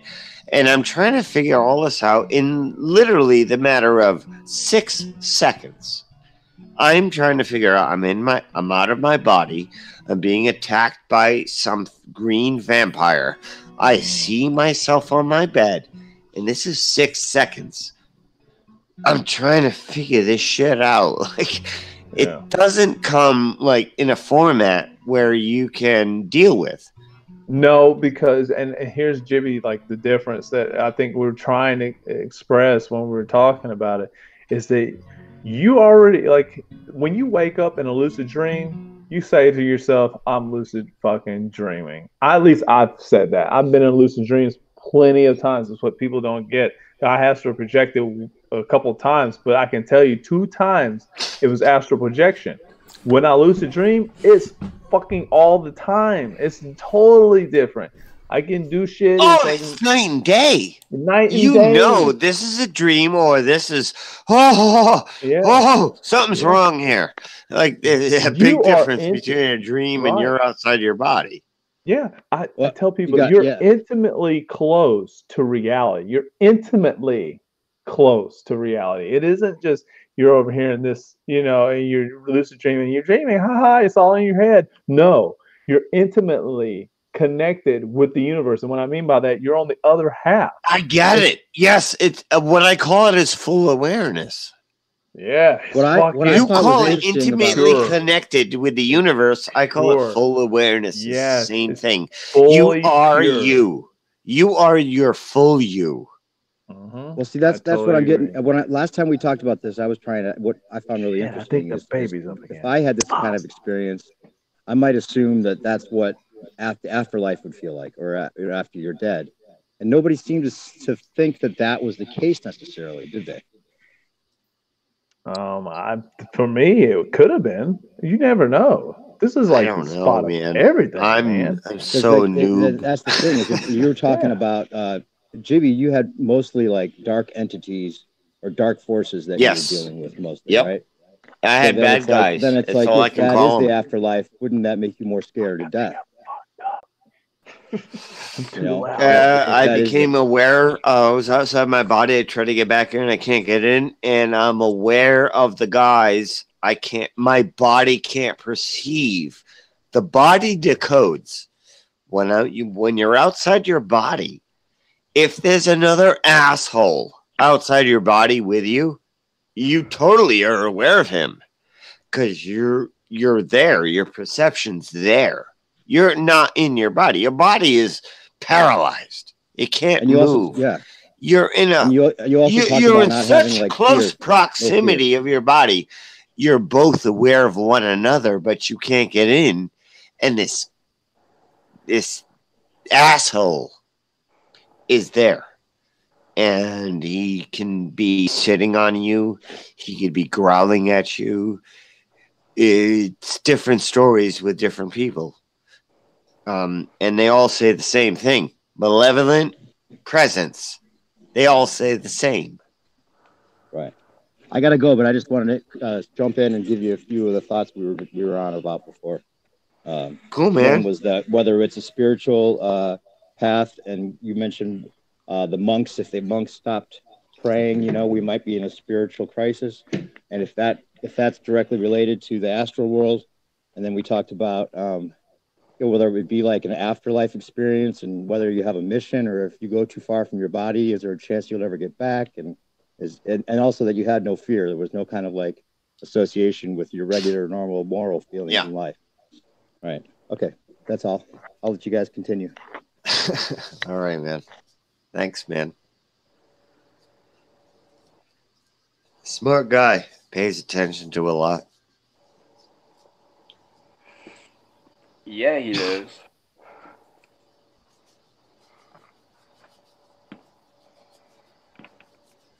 He's a sharp guy. Kyle, are you still there? No, I don't think Kyle's here, man. Kyle's not here. Okay. I'm still here, but I forget I'm here and I just start typing in chat and listening. Yeah. I forget I'm on the panel. What's up, Uber? What's up? It's been a hell of a night. It's been a fucking adventure. Yeah? What's up? What's going on? Had a busy day today, fucking running around to the doctor's appointment and shit like that. Oh, yeah. Let us know. What happened? I'm gonna try to have them hook me up with a continual glucose monitor. Right? I thought you said that was bad. Well, it's annoying as fuck. As far as bad, I don't know if it's bad. I don't like having something in me all the time. But for what I need to do right now, I kind of need it, which sucks. I need to have the continual, because I want to see what the trends are when I eat, you know, like to the minute when I eat. So that'll be helpful. And then they're also gonna try to hook me up with some growth hormone as well, because growth hormone. It's good to have like a monitor of what you're doing. Yeah, because I'm going to be doing all this extra stuff, I want that 24/7 continual monitoring. Yeah. Just to be safe. Yeah, diagnosis. Yeah. What's going on, Uber? What's up, Eclectic? What's up, bro? How you doing, man? I'm good, man. So Sydney went with me to my doctor's appointment earlier, right? And we spent the day chilling. We went and grabbed something to eat, and then came back to the house. And then she was getting ready to leave at like, I don't know, like 10:30.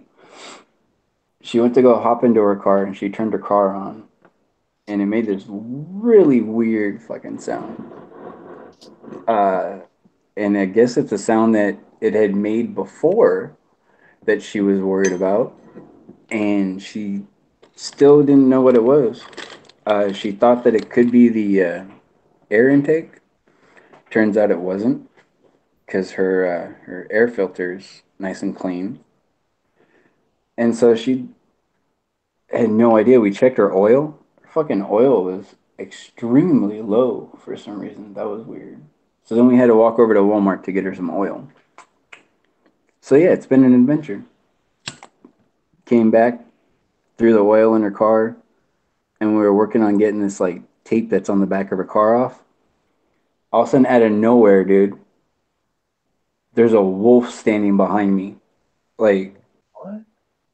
just chilling, standing behind me in the middle of the fucking street. Just looking at me. And I was like, I turned around and I was like, whoa. And I kind of startled it a little bit. And then I put my hand out with my palm down. And he came over and started sniffing my hand and then started sniffing my leg. A wolf started sniffing your hand. Yeah. A wild wolf. I'm sure you weren't in a Disney movie. Are you sure you weren't smoking mufflers? That's fucking. It's not. It's wild, but not.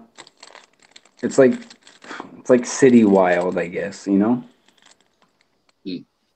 A wild wolf coming up to you like a domesticated animal. No. Jibby, I don't think it was wild. It was a wolf, but I don't think it was wild. Oh, somebody lost their pet wolf. They're not really easy to tame, though, right? It's not tameable unless you're Grizzly Adams. Yeah, that's what I was thinking. It's gonna be. I'm not saying anything. I don't know. I'm not saying anything either. Yeah, I heard a bunch of gunshots yesterday about people fucking hunting coyotes. They were shooting coyotes yesterday, all hours of the day. Shit. They walk right up to you sometimes, even if they're pack animals. So I don't know. Wow, shit.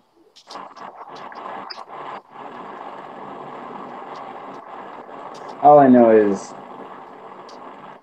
this animal is cool. Yeah, I couldn't have heard it. A wolf walks up to me and sniffs my hand. You're my buddy. Damn right. Game of Thrones. Yeah, I'm not. That's it. We're cool. You came up. You're cool. Get in my back seat. We're coming home. You know, like that's how I am. Sydney was trying to get me to fucking keep it. Yeah, hell yeah.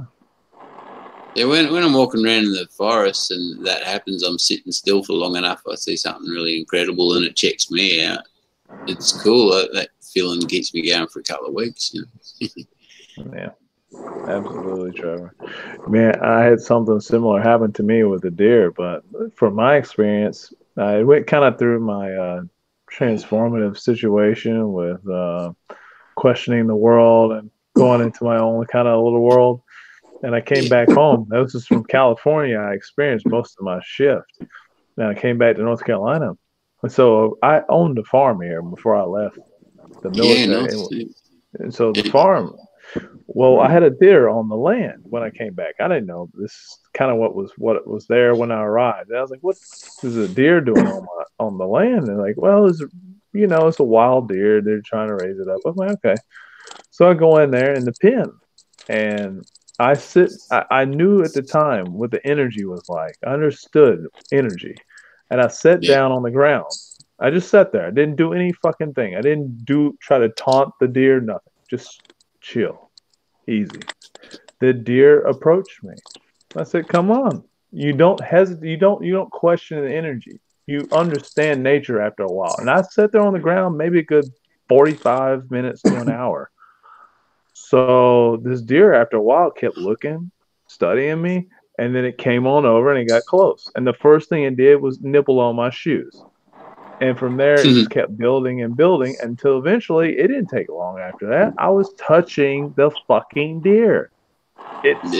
That's my experience with animals. Trust. Yeah. Building your trust. trust credit. Yeah. Yeah.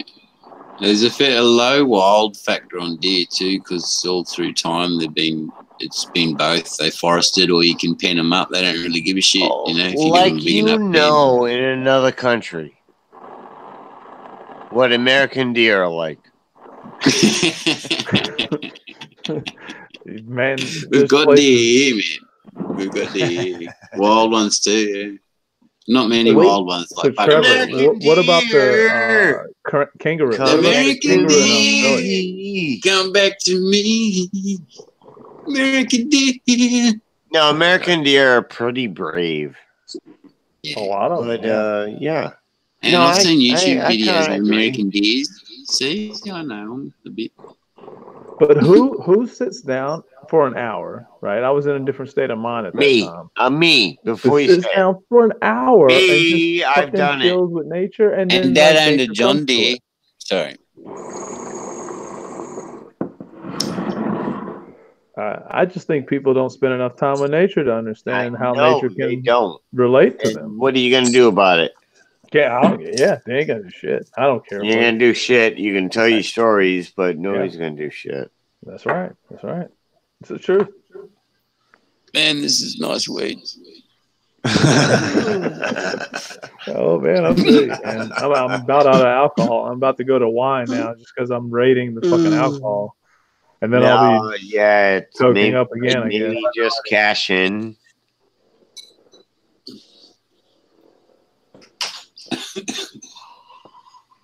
Oh, say what? Say what, Jibby? Maybe just cash in. You peaked, right? Are you going to continue onward for? I would love to get some more alcohol, but I got really drunk. I'll hate you because I don't think it'll happen. It'd be an interesting experiment. Get drunk and try to be really hideous. I'm just fucking around there, click. I'm pretty fucking drunk. That's for sure. I got six beers. Yeah, that's what comes in a Corona. 6-pack. And then I got a fucking Harder Mike's prickly pear. Yeah, it's a little weird. But that's what I finish off with. But I'm gonna find some wine now and trying to drink the rest of the alcohol in the house. So. Is it prickly pear made from prickly pear? Was that just a name? It's a name. That's all I could come up with. It's a delicious fruit. It's actually really, really nice. Shit, the drink was fucking delicious. Yeah. It's like a fruit salad in one fruit. It's amazing. But, yeah, it hurts trying to get into it if you don't know how to do it. Because it's prickly. I have no idea. I'm about to Google it. I had no idea. Fucking prickly pear. How about that? It's what grows on a cactus, Skeptic. Okay, you're enlightening me, man. I don't see it now. Oh, sorry.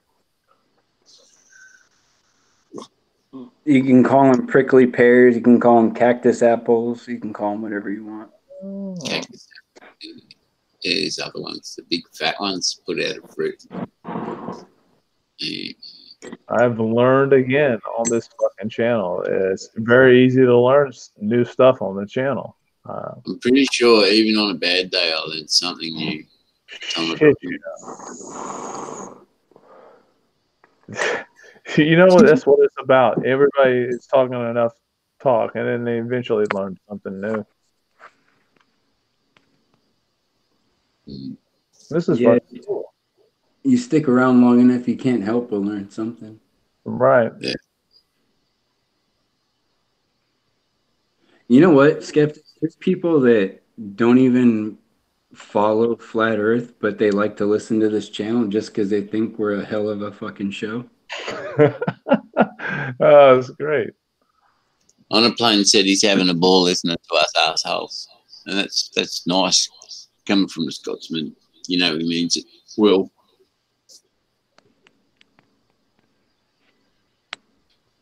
Mm-hmm. I've got a DiGiorno pizza waiting on me. I'm fucking hungry. When I'm done eating it, I'm gonna drink some more wine, and I'm gonna stay up for the night. And I've got my fucking meetings tomorrow. I don't know if anybody went back and reviewed, but I'm in real estate. So yeah, that'll be fun. Oh yeah. Yeah, I got it showing. For real estate, you're a real estate agent, or?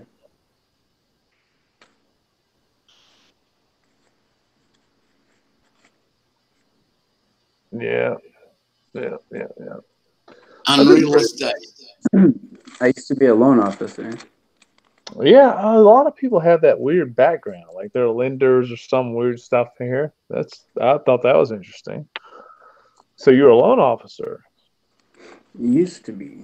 Well, Used to be pretty good at doing home loans. It was fun. Well, I'm not on the real estate side. It gets, I mean, let me say this: it's hit or miss. It gets to be fun when you're helping someone and they're reasonable, but when you're helping someone that's like fucking silly headed, you're like, okay, I've told you exactly what the lender is going to be doing. And because I try to set up for the lenders, because lenders already have to explain shit, but it's better if the agent helps, like, preface it. And I try to clear up things so they're not so confused. And when they're still like, well, can I do this? Can I do this in the transaction? I'm like, oh my God. And I've got a college background, so I have patience with it, and I don't get pissed. But I'm like, damn, boy, what the fuck? And there's no education. I say stupid shit sometimes. I don't get the right words, but fuck. Dude, you know what? After a while, to be honest, I would probably just leave them to their own fucking devices, man. And be like, okay. Mentally, you would, wouldn't it? But yeah, I mean, the real estate's eventually making people happy. You're just trying to make that house and those people get together, and then basically, you're the middleman that can make complicated shit happen. And yeah, I know. The only thing that's disconnected is that I don't split. I don't put the two together. Like, I'm here now. I'm a Collective Skeptic. We have our YouTube channel, and I'm all about the flat Earth. But I don't connect that and touch that with my real estate career and my other personal life. I'm honest. Other people may have that fully integrated, but I don't do that on my side because it's business and then there's personal. This is just me. Yeah.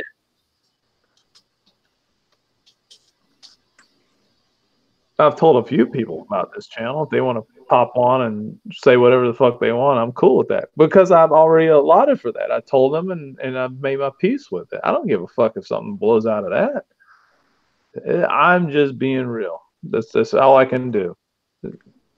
What we want is truth. So. Well, yeah, that's it. That's all anyone wants. Mm-hmm. Essentially, yeah. With very truth-focused beings, we pick up all these frequencies, millions of them a day, and try to turn them into. Reason. I've come to the point as well of not ramming it down anyone's throat anymore. Right. Yeah, I found it much more effective actually if you wait for them to bring something up, or like if something comes up on the news or something like that, or like you're out and you see some kind of like picture with a globe or whatever, right? Then it makes it a lot easier, and it really just it unfolds on its own. Actually, it's kind of cool. That's why I feel like I ended up on this channel, and what you're saying is like 100% right. It's like you just have to let the truth unfold itself. Yeah, I found it's much easier. If you look at all these little facts that we have, right? If you just throw these little facts at people when they pop up, not out of the blue or anything, when they pop up though, and I remember explaining it to Lisa one way one night, and she really liked it. I was like, think of it as you're walking behind someone, and every little fact that you give them is like a little pebble, and you're just throwing it into their backpack. Yes, right. Yep. And I'm all, after a while, they're gonna wonder why the hell that backpack's so heavy. They're gonna stop, and they're gonna unpack that backpack, and they're gonna pull out each individual pebble. Mm-hmm. Yep, and they're gonna examine it, and they're gonna go, "What the heck is going on?" Exactly. It's odd too. I'm gonna tell you my experience. You know, being in conspiracy before and now, and here right now. I'm just like, it's amazing that it's actually, it's not even amazing. It just feels very fucking good to know that other people have been there through that experience. It just is heartwarming. Yeah. And then to learn, I feel even better learning. It's like, because it's fascination. I get the chance to restart my vigorous search into Tartaria and everything else. This is like exciting for me. So Uber, what do you know about Tartaria? I have no idea, dude. Oh shit! This what they've been talking about here, and I looked into it from what people have told me just day. It's just an advanced race not too long ago in the 1800s, and basically some cataclysmic event happened, and it wiped out this race. They were wiped out by the history books. And it was all done by this one group that was not affected by the cataclysm, and that was the supposedly Europeans, and they migrated everywhere, and they changed history, and they uncovered this hidden city under the dirt, which is like, you know, buildings and structures, and claimed it as their own. That's the American history. And I go, what the fuck? And then how does Native Americans fit into that is my question. I'm like, what the fuck's going on? Because obviously Native Americans have a cultural disposition.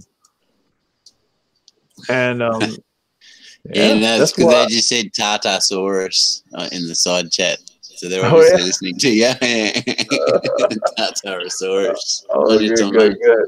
I love it. Yeah, this is good.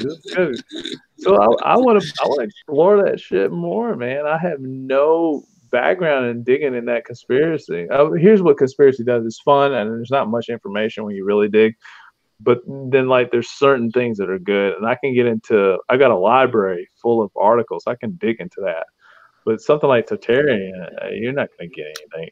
You know, you're gonna get what's good for who presented it, and that's it. There's no like library books that I found. I haven't dug on it either, by the way. So yeah, no, I'm gonna have to check that out now. Well, so it's still the New Earth stuff. I mean, I fell over it a few years ago and bored the shit off everyone on here with it, and anyone else that wasn't listening. Of the alternate, basically the alternate history, and the fact that modern archaeology is the art of hiding true history.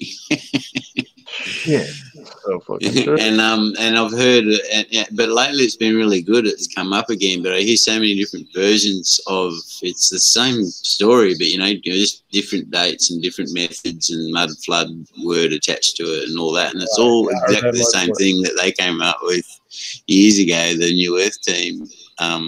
But in so many different, So who brought that on the map from the New Earth crew? Was it who's my fucking guy that I love? I'm drunk right now, so forgive me. But come on, who's the flat earther that everybody follows, man? You mean the Eric Dubay? I'm thinking about you. Oh yeah, Eric Dubious. Yeah. So was this something that he perpetuated, like about the Tartarian race, or where did this all kind of pop up? No, he's got a different story. It's all, no, that's what I'm saying. New Earth was the first to bring it out, but they're not flat earthers. They're round, they're ballers. but they got an actual archaeological team that goes around the world and teams up with other people and goes and checks out sites and checks out the truth of the matter and asks what's the official story for this place, and then picks the shit out of it because it's always a terrible. Hey, so they're the ones that found Tartaria? No, they didn't find it. Where did that come out from? Well, out of old scriptures, old books and caves and all the places, that's out of history. That's what I'm trying to dig on. I'm trying to find where this all came about, who brought it to light, who made this say, hey, guys, look over here at Tartaria. That's who I want to know, who made that message.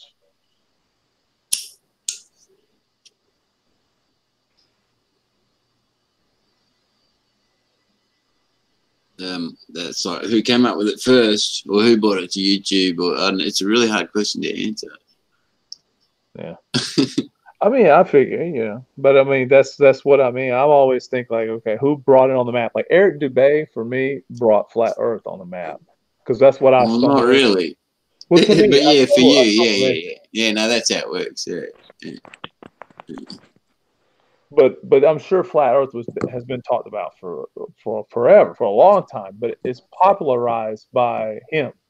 So if I can figure out who's popularizing the Tartarian one, that's like another area I can investigate. Because for me, Eric Dubay stands nothing to gain. He's got some great info, and I love everything he's shared. And even if he has problems with Mark Sargent, that's fine. That's what I'm trying to say is that I haven't actually seen any of the Tartarian stuff because I know it's this same base story of alternate archaeology with another, it's just another version of that. So, I've got nothing to learn from it. You know what I mean? I'm not being arrogant about it. It's just there's only so much time to research and watch things, and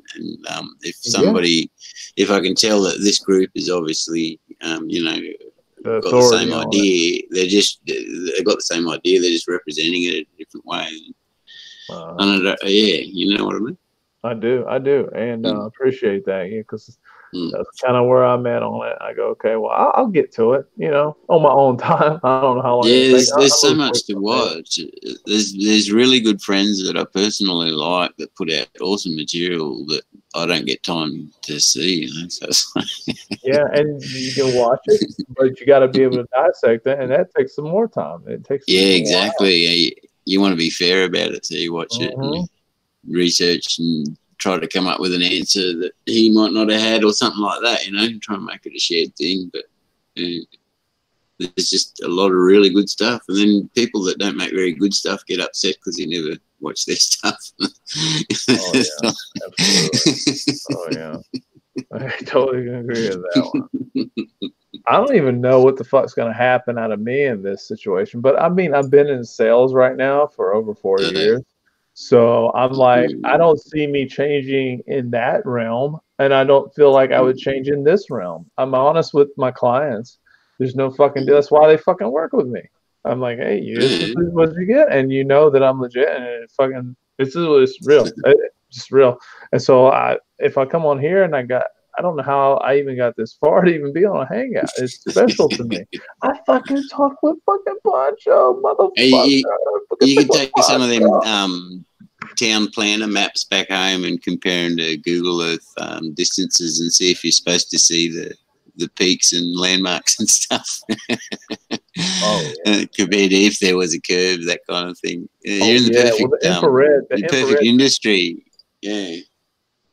Yeah, well, the infrared thing on online, it just stopped me from having to go anything. And here I'm taking, here's what I say: line up the facts from what you believe is facts, or just data. Just say data, and added the data from the globe side to the flat Earth side, and see what you feel more comfortable with.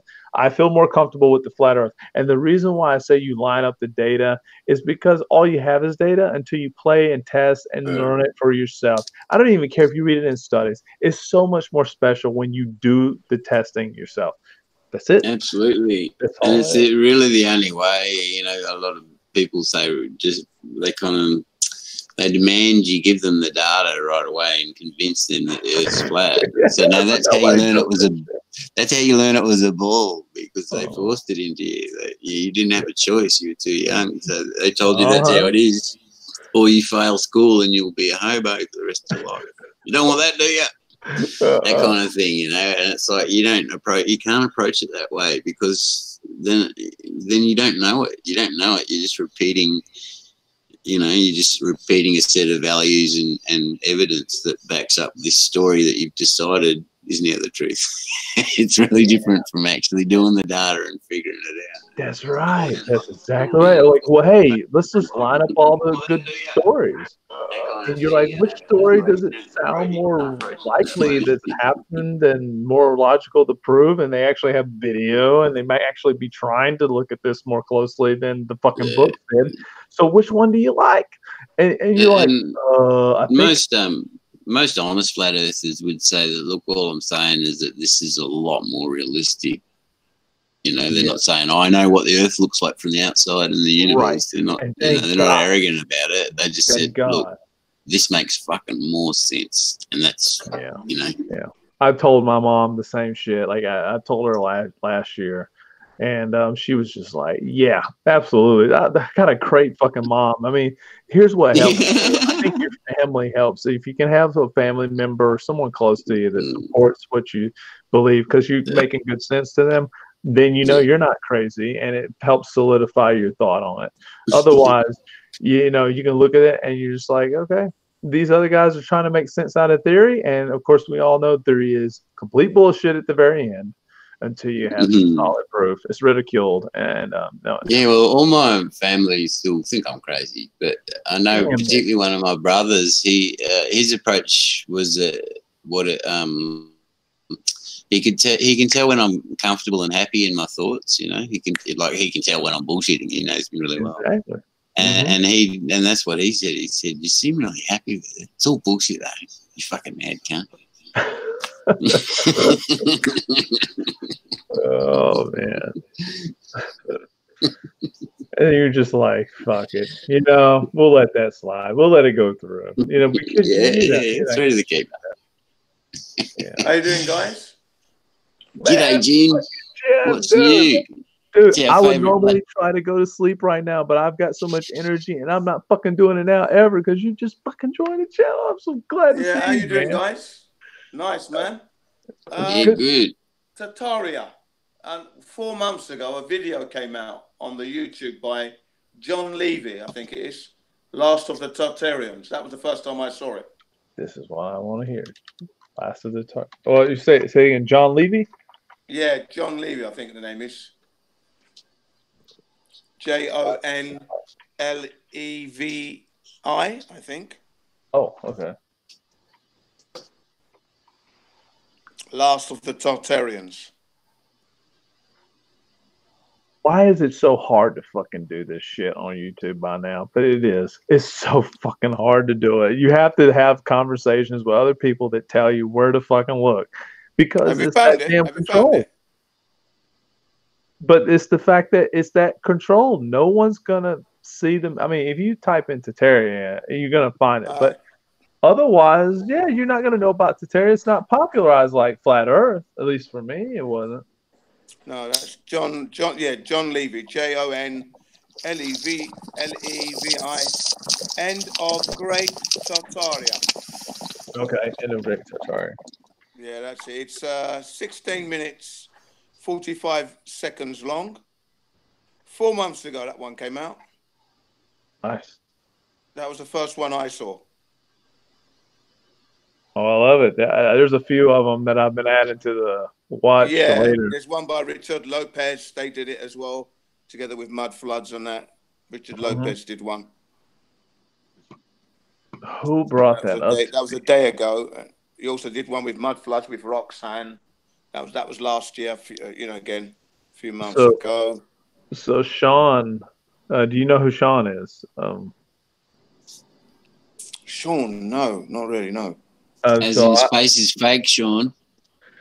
Yeah, I mean, he knows Jibby really well. Jibby and him have met in real life, and Sean he told me all about the Tartarian situation. Now that's who introduced me to that. I think I may have heard it from others on here before, but I didn't know what the fuck they were saying. So I'm like, okay, now I know. And I'm like, what? And he starts explaining it, and I go, what? And I still haven't been you able have to get met this Sean yet. Jin. Sorry, Eclectic, if I Oh, cut you're you off. good. No, you're good. You're good. You're good. Yeah, you have met him, Jin, Sean. Oh, have I? Have I? Oh, right. Yeah, he's thanks. what his space is fake is his YouTube name. Yeah. Oh man, my pizza. But that's all right. Hungry. You'll get around to it, mate. You'll remember everyone eventually. Thanks, mate. How's it tonight? There, you having a nice evening?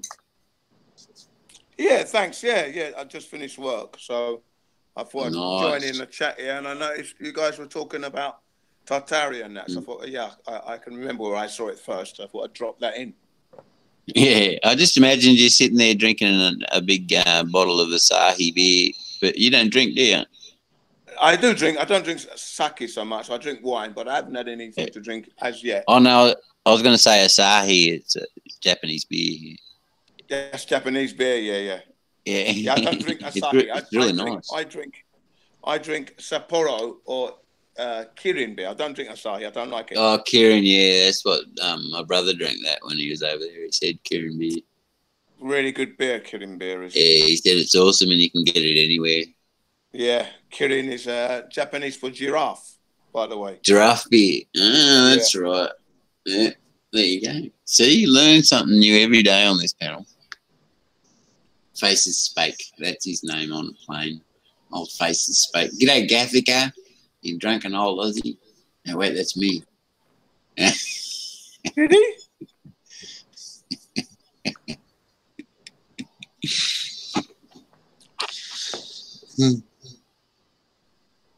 So yeah.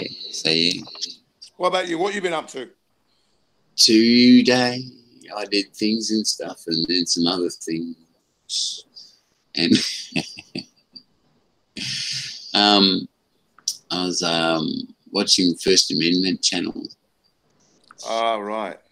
Yeah. First Amendment channel. What's that about? Well, that's about American constitutional law and trying to make them stick to at least that, basically, and the right of civilians to be civilian journalist rights and the right to scrutinise the civil service and film them in a public place anytime, day or night. If they're at work, you can film them. Yeah, that's it. That's what I like. Can you send us a link to that? Wow, there's millions of channels, but I'll send you what's the best way to do it? I'll just send you the Black Label link for Black Label because he's probably one of the main channels. Young bloke Ben. That sounds pretty interesting. I'd like to watch that actually. Yeah, I've been watching the British version of that one, which is the Social Experimenters. Yeah, I gave you. Yeah, I gave you a link for Fluke Dog. He was an English guy. I don't know if you got it in the end.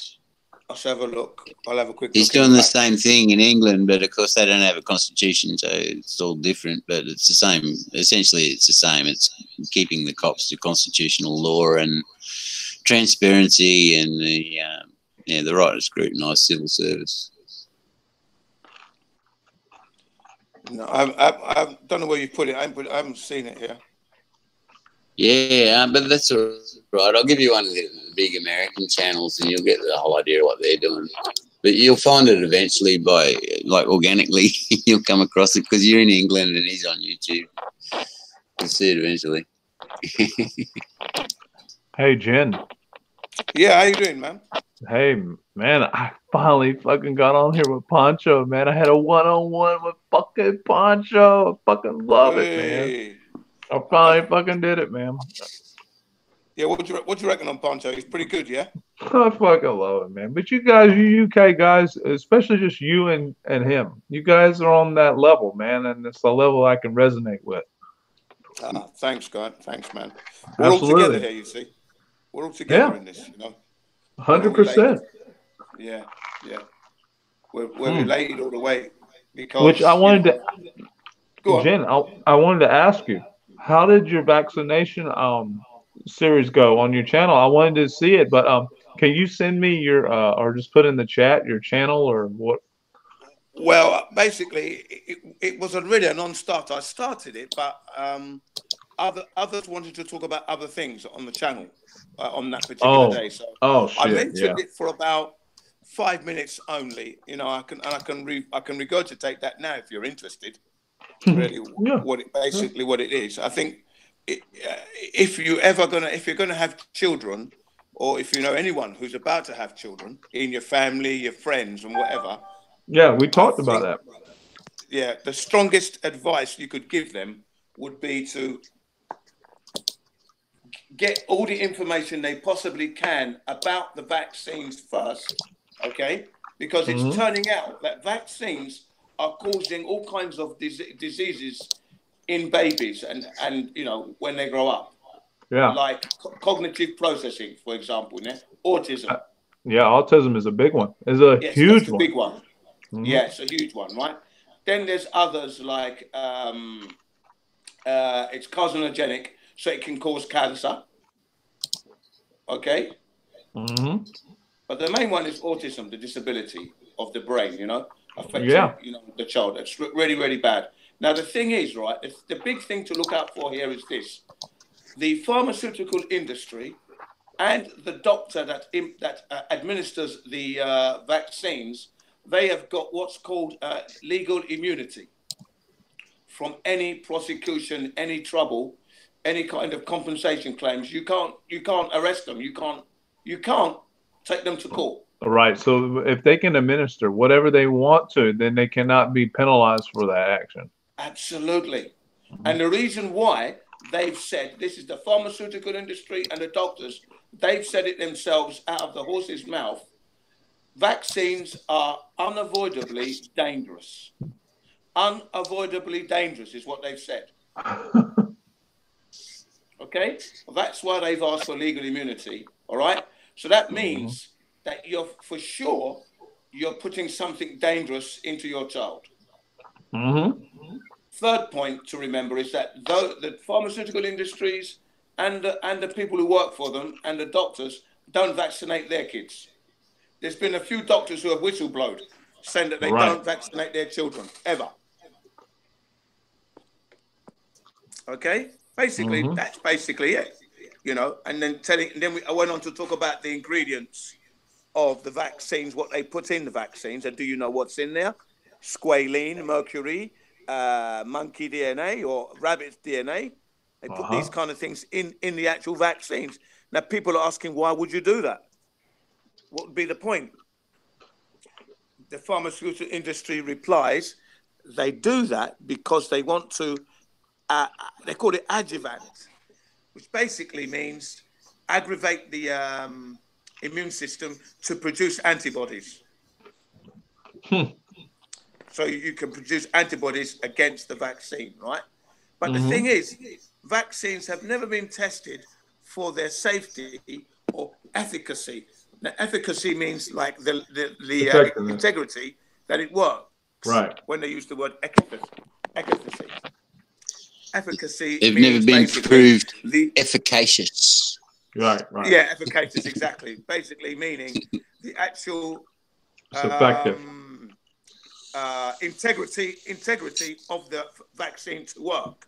Right. But it's never been tested for that. They've never been tested for that before you were born, before we were born. They've never been tested. Never. So they've never been proven safe. Never. Well, they have to fast batch a lot of it, so it can only be made and held for 3 months before it deteriorates. So there you go. They haven't got time to test the batches either. There you go. They don't. The first medicine in human history that doesn't get batch tested because there's too many batches. There you go. Because who's standing in front of them to regulate that? No one. No one. Yeah. It's supposed to be exactly. the FDA and CDC. The FDA. That's a funny joke. Right. And probably the WHO as well. Probably, yeah. I'm not sure about them. But the thing is, they've never been tested for their efficacy or for their safety. But there's two problems there, two-pronged there. So you have to say to yourself, why would you put something into your child that the doctors themselves don't use, okay? And if you do damage your child by accident, your child gets damaged, what are you going to do? Where are you going to get your redress from? You're the one that's going to suffer with your child forever. Can't get married, can't have children. You know, your child's mentality could be 25 years old, but he's got the mentality of a 5-year-old. Absolutely, right. So you're forever, your lifetime of care all the way with no help from the state, if you're lucky. Huh. And they're not held responsible. They're not held. Thank you very much. They're not held responsible whatsoever. So vaccinating your child is the wrong thing to do. Absolutely the wrong thing to do. And some of these diseases don't exist today. So what's the point? Yeah, right. They get these people going. Yeah. My lady, I've talked a few times now about how my lady's position on things. Everybody's like, well, what was she like? She doesn't go for the globe or for the new flat earth. I'm like, yeah, she goes for the flat earth. She's cool with that. But her position is vaccinations. She knows more about that subject than I ever will. And she's intimate about it. She's like, hell no, fuck that, never. Oh, good, good. Yeah. Hey, Jim, have you got the side chat up, the watch page chat? I was just trying to back chat in the back chat, probably. Yeah, why? Oh, yeah, no, I meant like on the YouTube watch page, like where everyone talks on the YouTube page. Just so I can give you the link for that audit video. I've actually got it playing in the background, so they can probably see it when I talk. I think I'm screen sharing just the video, not the audio. Right. But I'll put it in the back chat if you want. If you got. Yeah, put it in the back chat. I can get it then. You put it in the back chat. Don't give me any back chat now, mate. But put it in the back chat now. See, yeah, in England we have a joke there. Don't give me any back chat. Yeah. As if to say, don't talk back. You know, don't answer back. Don't give me any back chat. I think that's really funny. Oh, that was the wrong one. Sorry, that was a quite to Marcel. I'll get the link again. I better stop sharing. That was quite interesting what I was reading there. That was interesting, Trevor.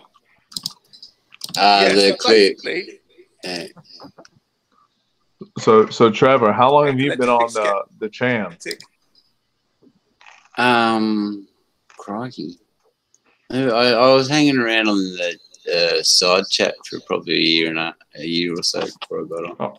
Oh, very cool. Yeah. I think it's 3 years ago, man. Maybe 4. We're getting on to 4 probably. How long has this been running? 4 years. And I was basically here when it started up, but I didn't take part in the panel. I didn't have the gear in that. Since the beginning, I could say, but they're not really the beginning because I know the channel set up long before I came and watched. Yeah. That's cool. I've only been in this maybe 2 months now. That's all. So I'm a real newcomer. Yeah, they were telling me. And 2 months is like way more older than I am. I mean, I'm here maybe 2 or 3 times now. And but it's good because you're bringing in content and that, and you're adding in your experience. I mean, you've given us in a short time. You've given us a tsunami of information in various topic matters, which is pretty good. That's what it's all about. You've shared a lot in that time. Yeah, right? And likewise, I've learned a lot. So that's like the whole reason why I even started the search. I was like conspiracy, and then I went to was it live? Conspiracy, the word conspiracy and live. If people can put that much together, they're going to find this channel. And hopefully they understand like flat earth. Hopefully they don't just skip right over it. They say, okay, this is one of the first searches on here. Let me check that out. I already knew where I wanted to go. All the other links look fucking stupid. But this one was second or third. Oh, yeah, that's the one I want. That's where I'm at. I mean, 24 hour 802 days. It's the longest running, so it's the top, isn't it? It's the top. That's right. Yeah, brilliant.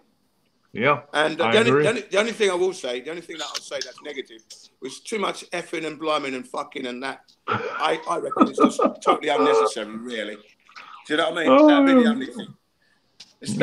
Especially when you got women on, as well, you know, like, and they want to bring their point out, but if the men get too aggressive with their fucking excuse my French, but with their and their fucking fucking.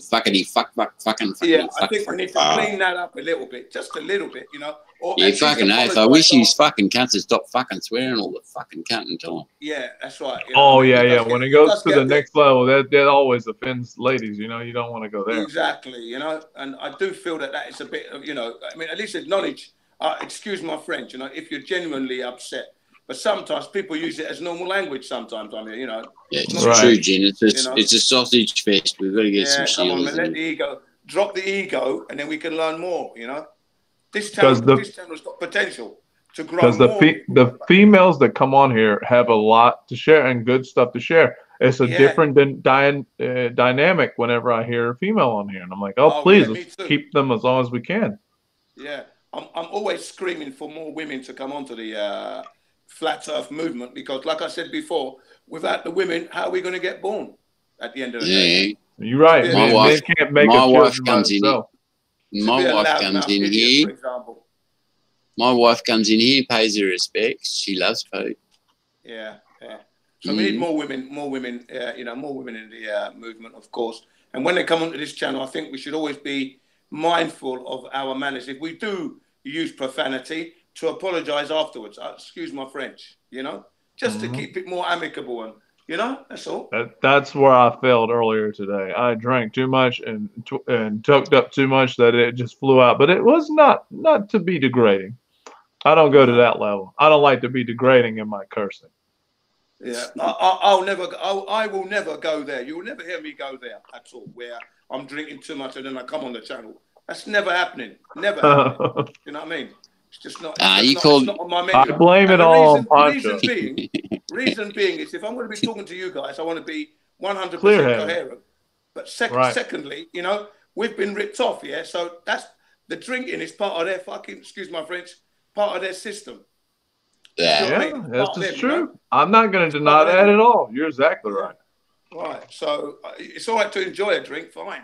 But to drink to where you're doing your liver in and then you're coming on obnoxious on the radio. Sorry. You work.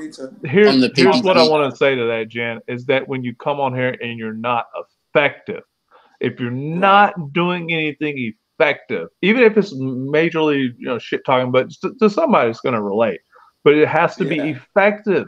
If you're just like that guy, just blah, fucking motherfucker, you're not doing any shit. You ain't doing nobody any justice. Yeah, that's the one. Yeah. Yeah. So I tend not to get drunk because I don't believe in subscribing to alcohol to that level. My children have never seen me drunk, nor will they ever see me drunk because it's not what I'm about. You're a good man. I talk a lot about revolution and things like that, and some people think I'm a bit crazy. But at the end of the day, that's what I see. I can only see that road. That's the only road that I see. We've got to do something. Otherwise, what is the point of living? See what I mean? You know, that's me. If they can prepare you with guns to be a soldier, then prepare yourselves to fight the people who prepared you to kill. Prepare to take them out. Yeah. And taking them out doesn't mean using a gun. You can go to the soldiers themselves and say, I used to be one. And how many times have you had that thought in your head that you wish there was no need for military? Come on. Oh, and yeah. Exactly. And then when you think back as to why we've got it, with the knowledge you know now, you'd soon put your gun down. Do you know what I mean? Oh, yeah. Absolutely. Right. Yeah, right. So that's me, and that's what I'm about, and I'm not knocking anyone. Of course, everybody's brought content, which is great. Sometimes I don't say much. I tend to listen sometimes. Topic matter, lack of knowledge at times. Yeah, Jen, speak up, would you? Haven't said a thing since you got here. But Jen, you're similar to Poncho in that. Poncho sits back and listens too. I hear that, and I appreciate it. It's refreshing because just to engage in the banter without, cautiously examining your actions. Yeah. Sometimes with me, it's lack of knowledge. So I'll put my hand up there. It'll be a lack of knowledge, so I won't say much. Right. Or I've been through this topic matter, and I'm just checking what other people's viewpoint is, as I have my view. So I might just listen and then go back and rethink, and maybe another time come up with something later. I do that sometimes as well. You know, it's a good natural position for you to be in, and like I said, maybe it's because both of you and Poncho are from the UK, but it's a great disposition for you two to have. Yeah, right. Yeah, I love it when I'm on this channel. When I come on and I hear what you guys are talking about, if I've got something to give in, then at least I've got a chance to download it, put it on the table. You know? Right. For example, now, right, guys. Now, how do we know that the Earth is not moving? How do we know, guys? Trevor, let's have Trevor first. I'm with you. I don't have anything. Moving, what was the question, mate? Sorry, I get to typing in chat, and I'm just like, woo. Sorry, mate. How do we know that the Earth's not moving? Well, if you are in a well-built house with a really nice kitchen counter that's solid marble, ancient marble, and it's been perfectly finished, it's perfectly flat, and you get your perfectly round marble or steel ball, doesn't really matter, but just imagine it's a marble, but you know, it's a perfectly round marble, and you put the marble down on the kitchen counter. If it doesn't move, neither are we.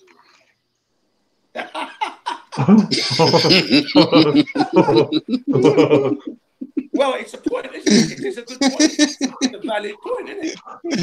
Fuck you, Marcel, you fucking dingo troll. That's a good one, Trevor. But that's a really good one, isn't it? Really? Yeah, when I came up with it a year ago, I was sitting in the flat all by myself, and I laughed for about half an hour. My neighbour knocked on the door, asked what was wrong. That is a brilliant one. How about you? Is Uber in the house? Uber, are you there? Uber-san. I think Uber. Joshua, where are you? Josh, Joshua? Are you there? Where are you, Joshua? Okay, you are where you are, Joshua. Escalating skeptic. How about you? How do you know that the Earth's not moving? Wow, man. The Earth's not spinning 1,036 miles per hour at the equator. Well, he hasn't made his mind up yet. He's an open book. No. I'm full on the flat Earth, but for me, from a skeptical standpoint, I mean, if I'm gonna even just partially entertain the globe theory, just say, hey, let me go back and just because I like this one doesn't mean I can't look at yours. Yeah, exactly. So if you go show back. Me mine, I'll show you me anyway. Yeah, it's dangerous to be groupthink, man, and I'm always cautious about that shit. So so I look back at the globe thing and I go, okay, well, maybe I don't have anything to fucking reference to. I mean, if everything, so the best theory I like out of Einstein was relativity, because it is everything is in relation to itself. So you're like, okay, so we're all moving at the same speed and all this shit. It's plausible. The reason why it's a good theory and it's not debunked completely is because no one can disprove that either. No one could disprove the theory of relativity no more than they can disprove the theory of the Earth being flat and stationary.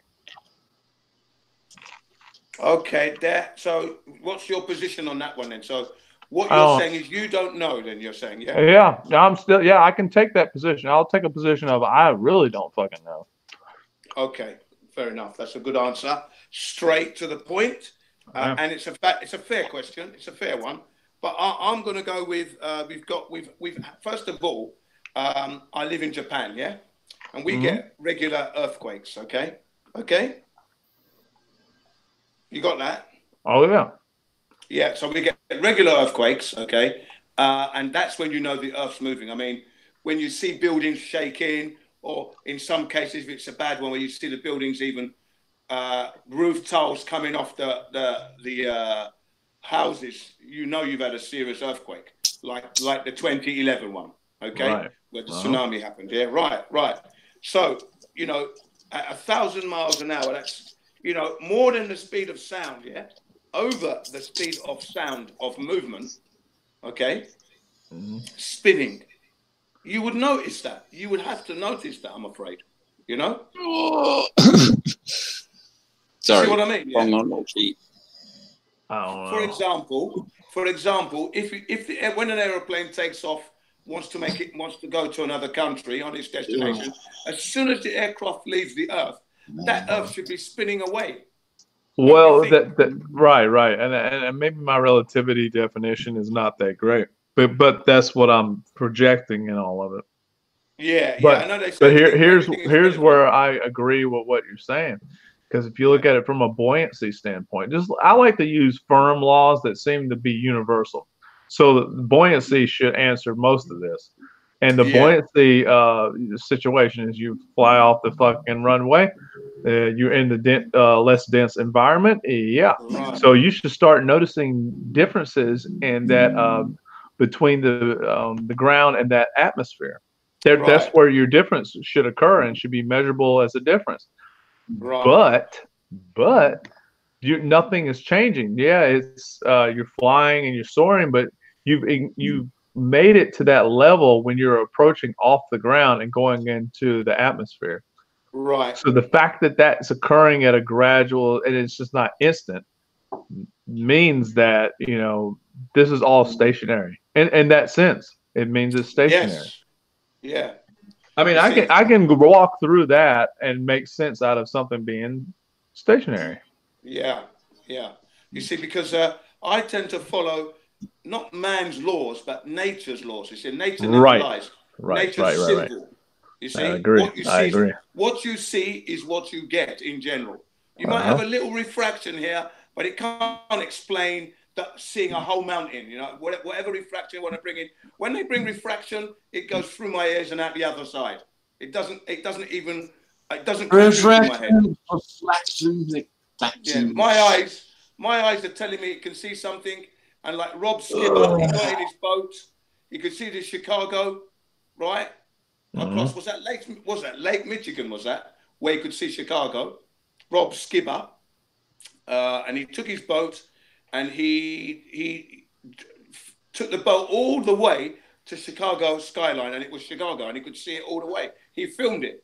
So that proves that the Earth's flat in itself. But go back to the aeroplane. The Earth's not moving. Okay, yet alone we've got Mickus and Morley experiments that proved that the Earth didn't move. Aries failure, again, proving stationary Earth in that sense. So that's where I'm okay. So I think I've searched a little bit of that too, and I want to go back and see even more of the Mickelson experiment. But where I'm leaning at is with it's a theory. Okay, I'm just going to throw out a theory, and it seems way more plausible for the Earth being stationary.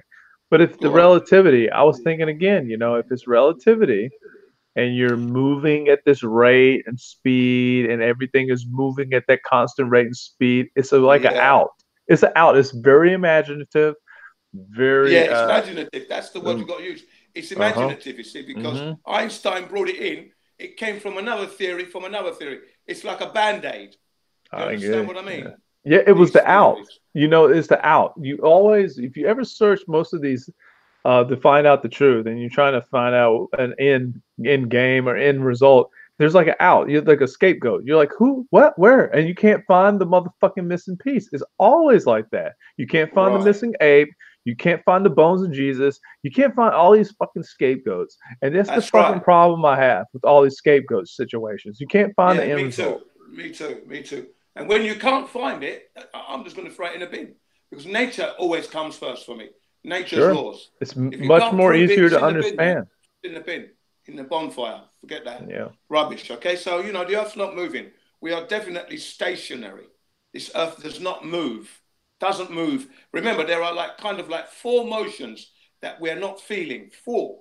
One is the Earth spinning at 1,036 miles per hour, supposedly at the equator. Supposedly, yeah. So if you're at the North Pole, I think North Pole regions, the speed drops to about 800 miles per hour. We are told. Okay. then we've got the Earth itself supposedly rotating around the sun at 66,600 miles per hour. Okay, that's another motion. Okay, Yeah, that's quite a big motion. Yeah. I Then agree. we are traveling through the galaxy at 500,000 miles an hour. Yeah. Right? Yeah. And then the galaxy and everything is moving through the universe at over 2 million miles per hour. And we don't notice any single motion. We don't. Yet an earthquake happens, we notice that immediately. Yeah. You ain't And one kidding. panics when we So, feel an so earthquake. someone would say that it's within the parameters of our understanding, and the others isn't. See, that's why I hate scapegoats. Is that they kind of lead you off into an area where you can't say anything about it, but it's just like it's imaginative. It's just fucking creative. Like I can make some bullshit Crazy. up. Yeah, it's absolute rubbish. It's absolute hogwash. But okay, so Right? this is what I was saying before, Jim, before you came on here, and I said, I'm Yeah, go on. totally okay with globe thinkers thinking their position. That's fine, but I Yeah. encourage them to just put the facts up side by side, and decide, and not deny themselves the opportunity. This is an opportunity to really get straight with your beliefs. Don't deny it. Don't be a passive. It's more or less is what I'm thinking about. It's passive. You want to just, no, that's not right. Encourage yourself to shake your foundations of belief.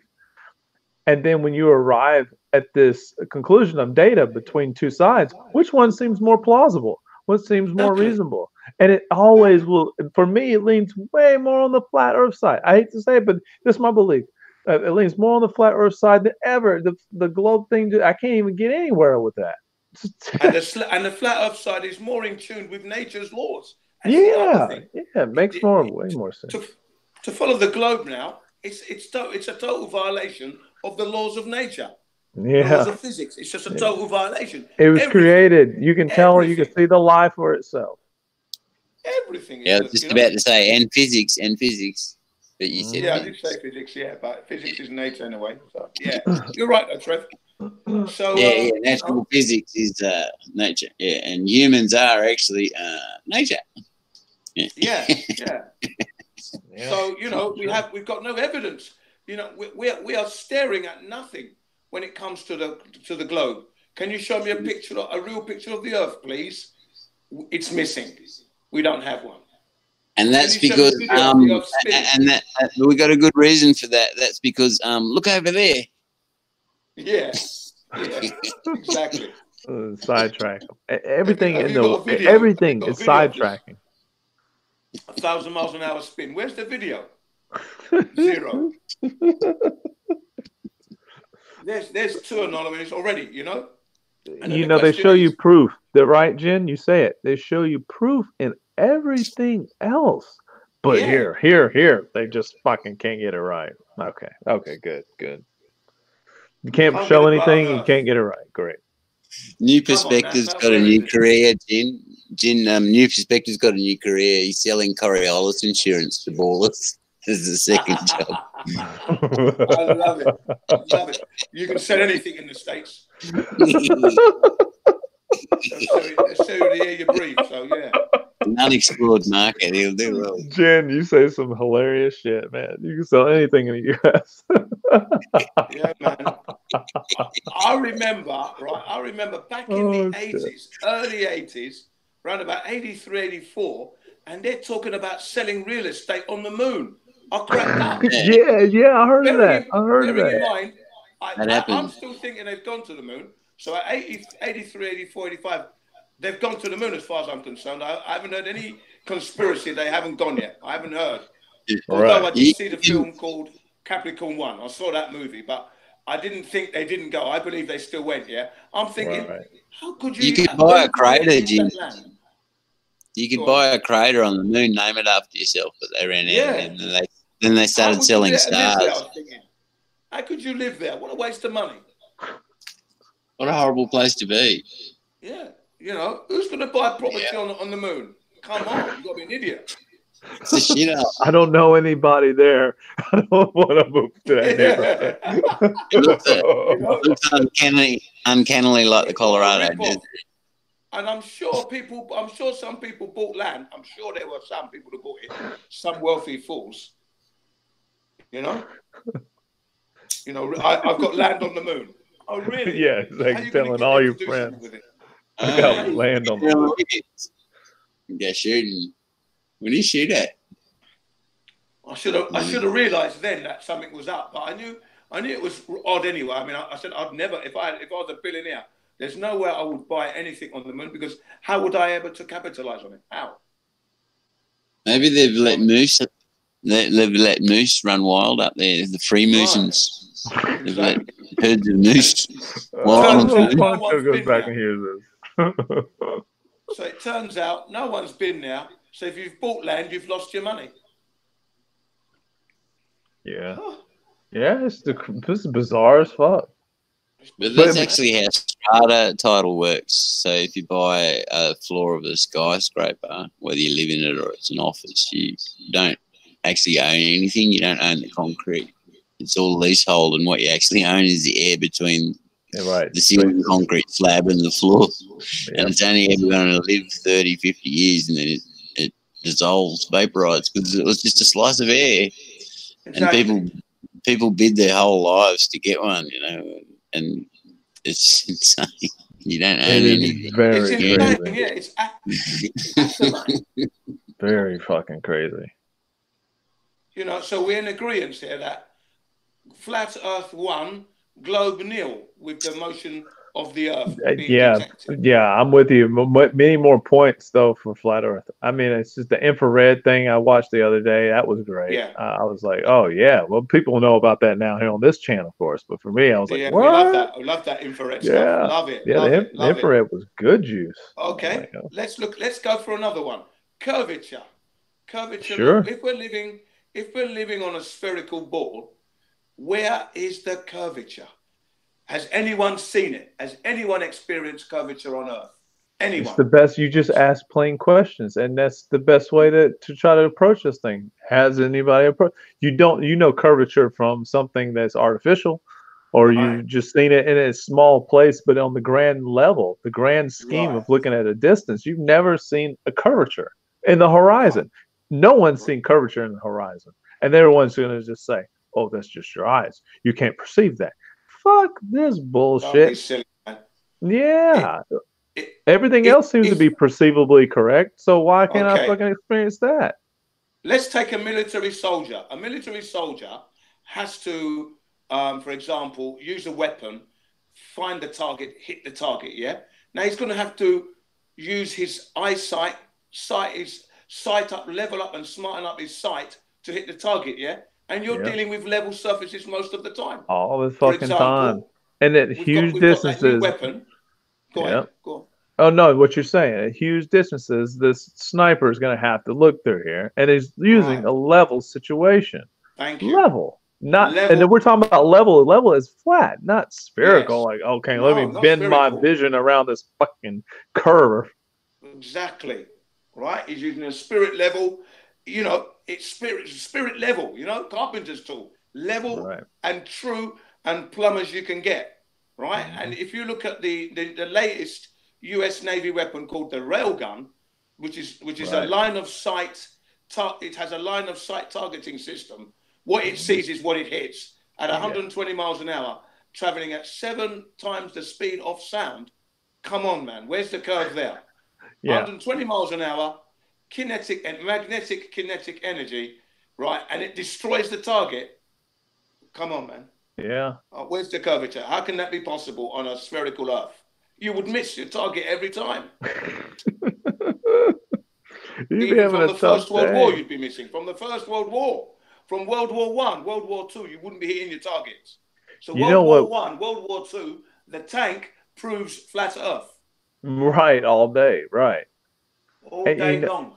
And here's the thing, you know, I think sometimes it just needs an alteration of with the history to true history. And what I mean by that is like, okay, so all the people that were educated on the scientific background, I mean, I've got something in psychology, but to have that education doesn't apply to something like testing the curvature of the Earth and, you know, engineering and, you know, using physics. I don't have that background. So that's fine. I can go and find those individuals and I can compile all of their information, and that needs to be the next part of history, is that it's definitive explanations coming from engineers where they said we don't use curvature in our estimates, we use this in our estimates, and this is the results that we're having, and if we try to test the theories out, this is what we find. And that story needs to be told over and over and over and over and over until it's fucking true and it's ridiculed, just like any kind of scientific fucking analysis.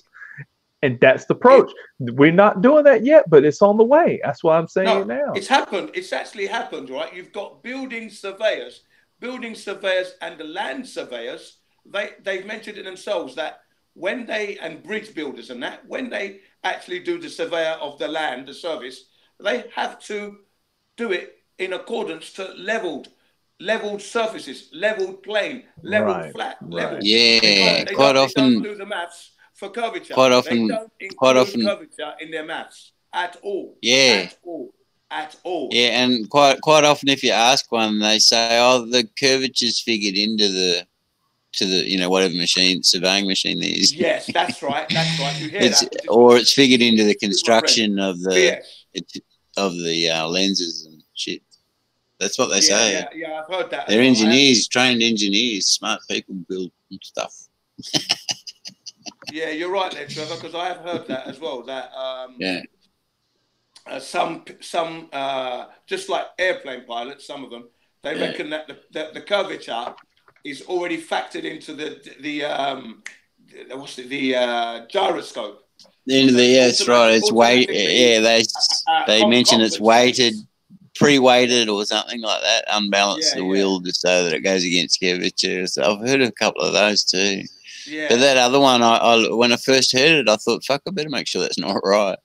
That they don't make surveying equipment with a little 3 mile curve in it. Yeah. But they certainly don't. It's all flat and mechanical. You can never have an electrical gyroscope ready. And if you do have one, then that plane wouldn't be worth flying in if there's a problem, because if all electric shuts down, you're going to be well lost.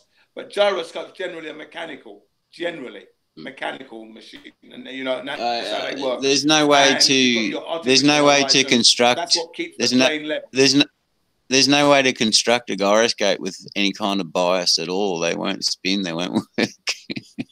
That's right. It's got to be mechanical, really. Right? You can't. Hang on a minute. Those land surveyors, when they talk about the instruments they have compensate for curvature, that's just a lie.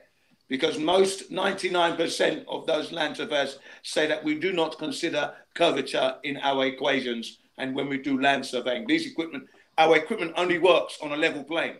Well, there you go. I yield the floor. And my marble's still sitting there on my kitchen bench. Well, yeah, I love that one. Did you hear that one before? No, first time. Yeah, brilliant. You know. It's true though, with all those kind of motions, you're going to feel it.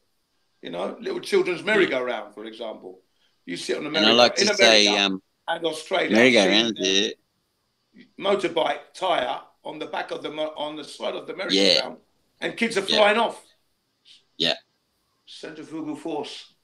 Yeah, well, centrifugal force, right? The actual existing, hard earth-wide science rules for constructing a flywheel state that it has to be, amongst many other things, the heavier it is, the more important it is, must be precisely balanced.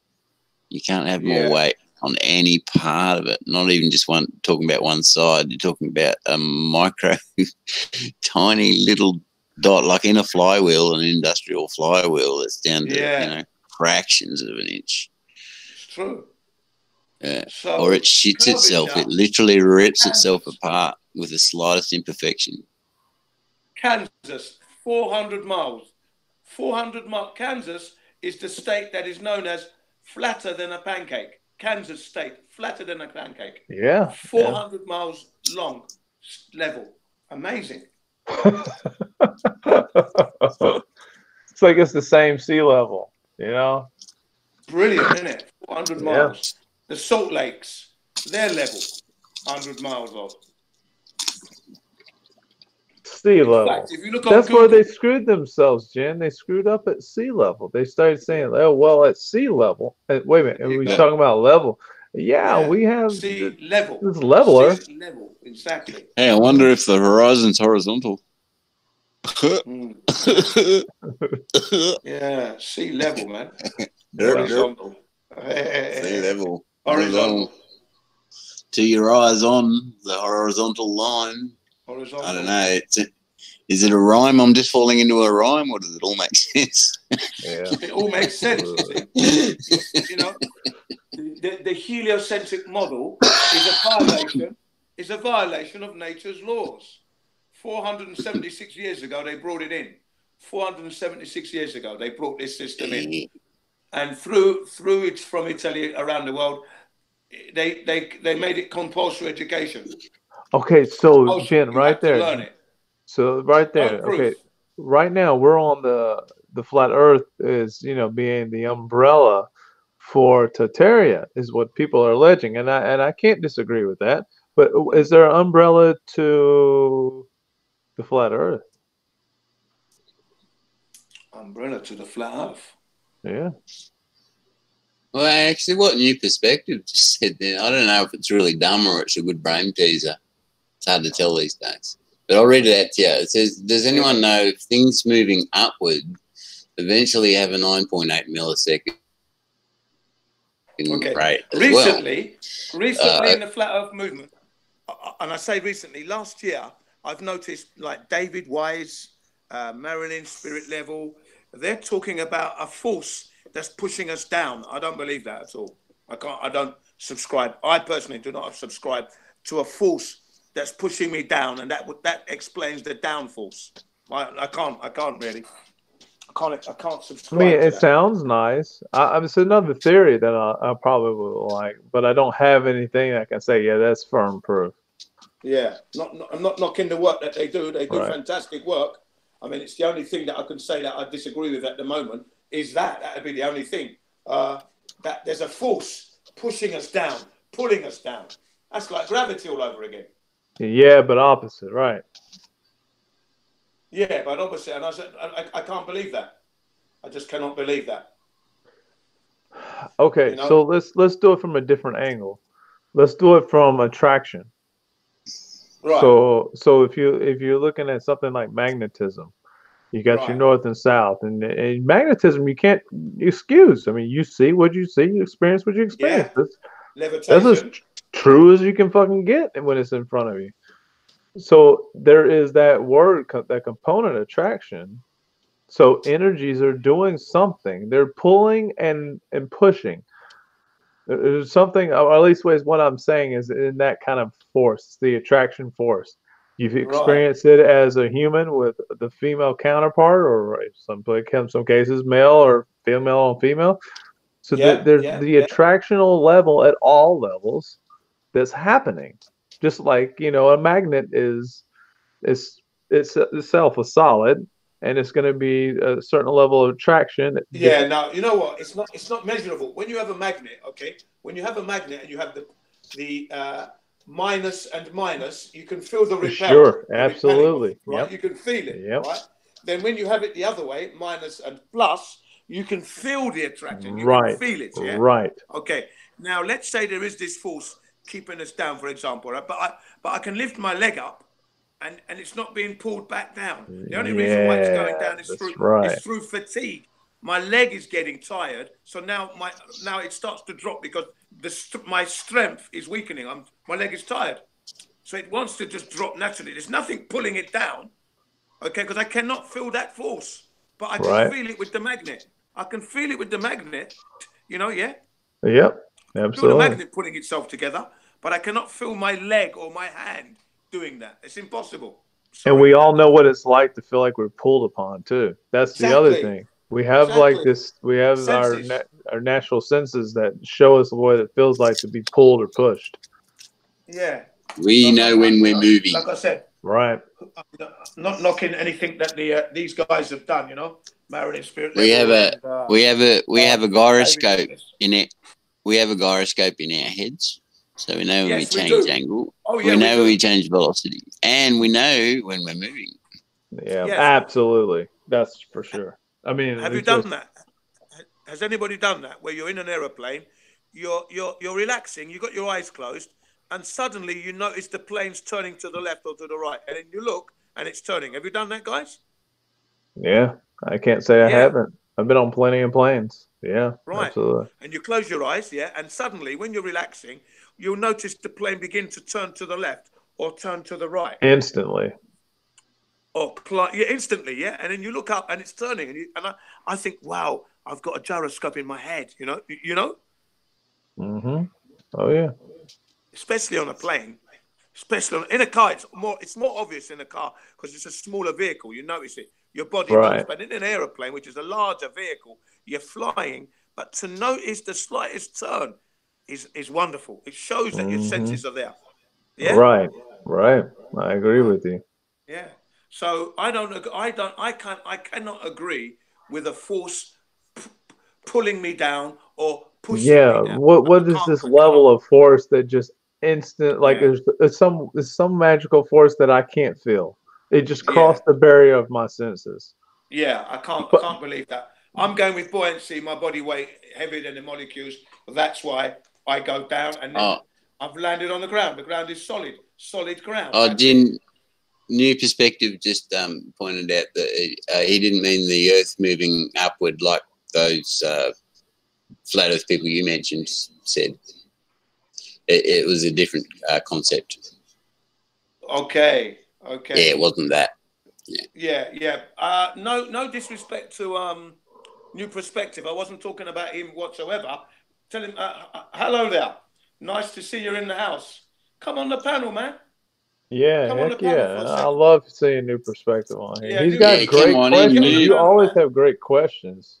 But I'm about to peace out here soon because I've been on here since, I don't know, whenever, and my baby's going to be up soon. So. And you drank the cellar dry already? Yeah, bro. Good man. I had a good time, you know. If I come on here intoxicated, you're still going to see me. So there's nothing changes. You just have a little extra fun, maybe. Okay, well, most people I reckon would be waiting for you to come on and be drunk and obnoxious. So he's a really nice bloke. He's drunk too.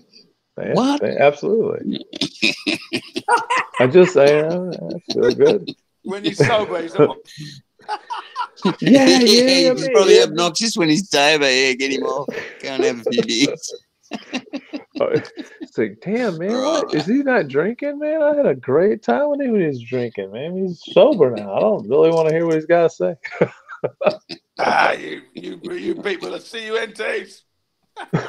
You know what it is, though. It's how the elite have done it all along, man. It's entertainment. People gravitate to entertainment. Yeah. It's fun sitting on the couch with you, mate. Awesome. Now, where's Merle? Is Merle in the house? Merle. No. He's hiding. Oh, New Perspectives on. What's up, dude? I stayed long enough. G'day, New. How are you guys? What's up, man? I'm glad to see you back again. Yeah, I can't talk long. I just came on to say hello since you called. And I was just typing, in fact, compass is all you need for proof that you're on a flat Earth.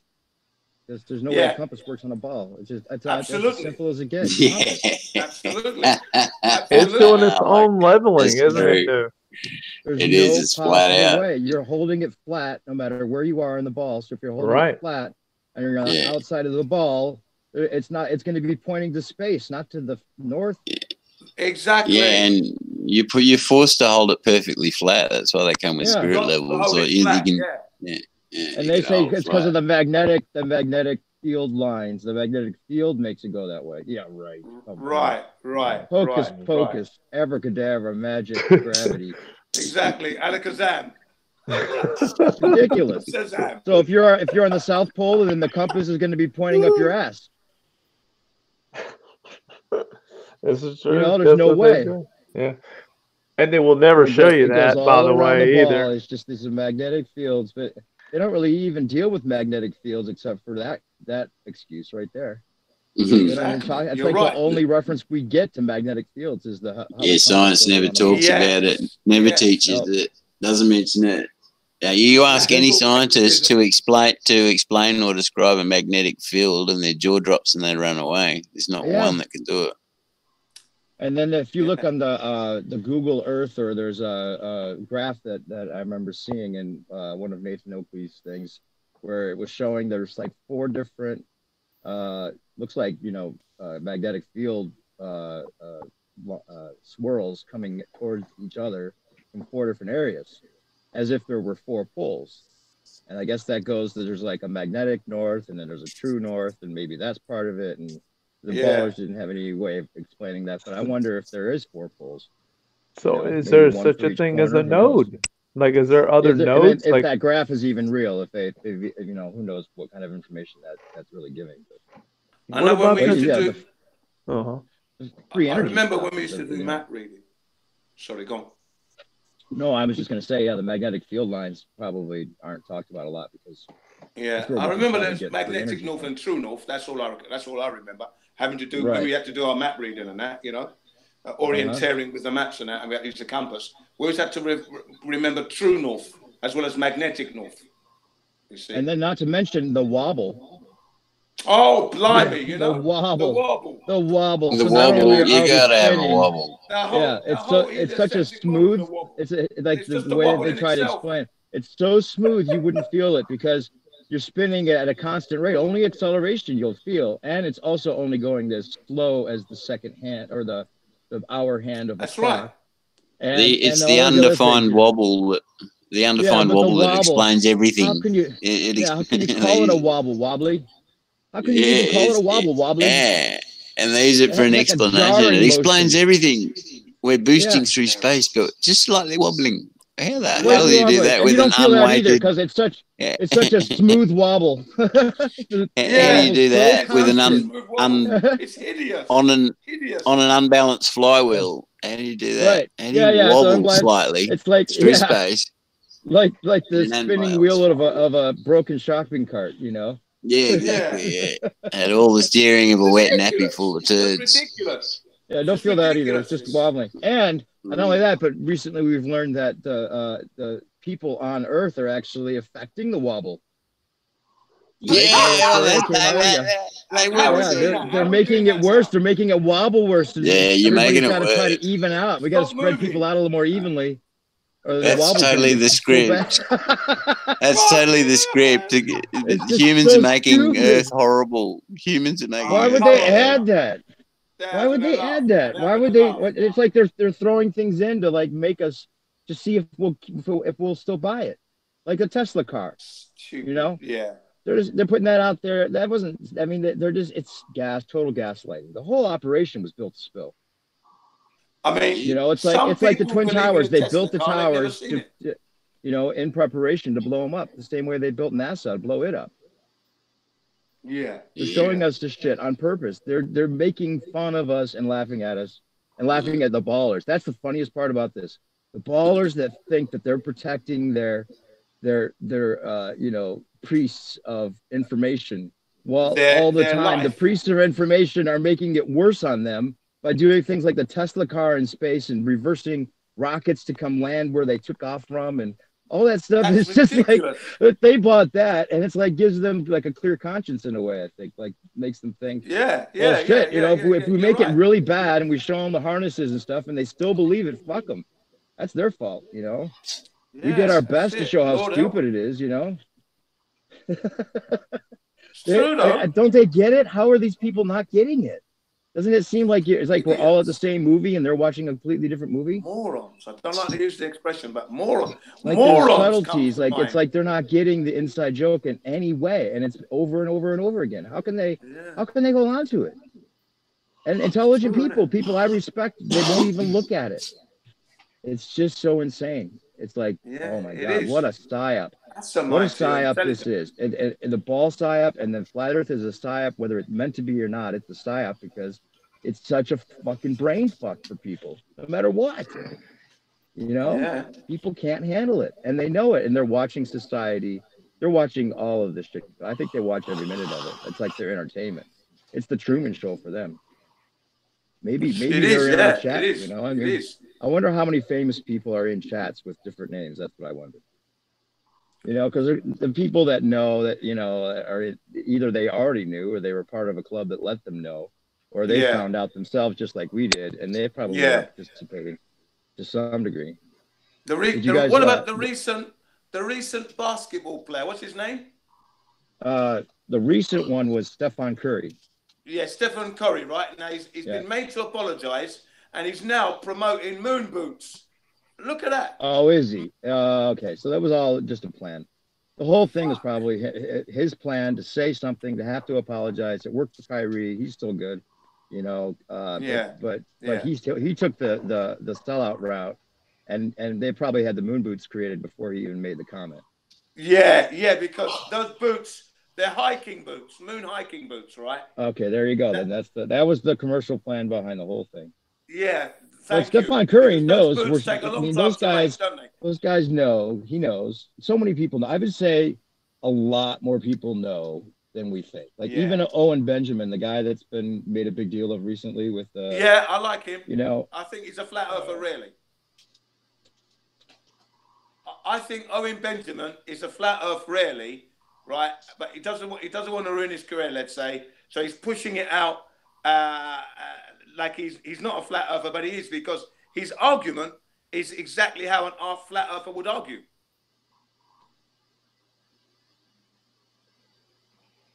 Yeah? Yeah or nay? Uh-oh.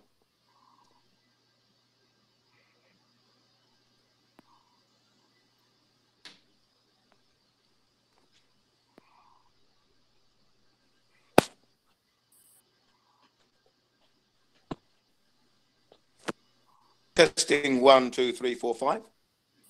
G'day, Gin. What's new? Yeah, great. Yeah, I was saying that Owen Benjamin, I think really he's a flat earther, but he's pretending not to be, so he doesn't hurt his career. What do you reckon? Oh, that's right. I heard Owen Benjamin and I tuned out. That's why. Oh, right. I see. Yeah. But I think he's a flat earther. You know, really. That's what I think. I think he's saying he's not a flat earther, but he is. His argument was just too perfect. Having not watched any of it, I cannot comment. Yeah. I watched it all. I've watched it 3 times already. It's classic. It's funny. I watched it from Karen B's channel. I watched it with David White's channel, and I watched it with D Marble twice with D Marble. And I've come to the conclusion that I think he's a flat earther. He knows the earth is. He knows it's flat. That's why his arguments are so well tailored. He's acting. He wants to challenge Eric Dubé, but I think that also is not necessary because he's a flat earther anyway.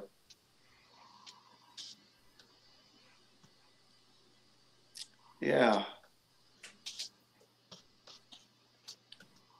So yeah, quite interesting insight into new perspectives.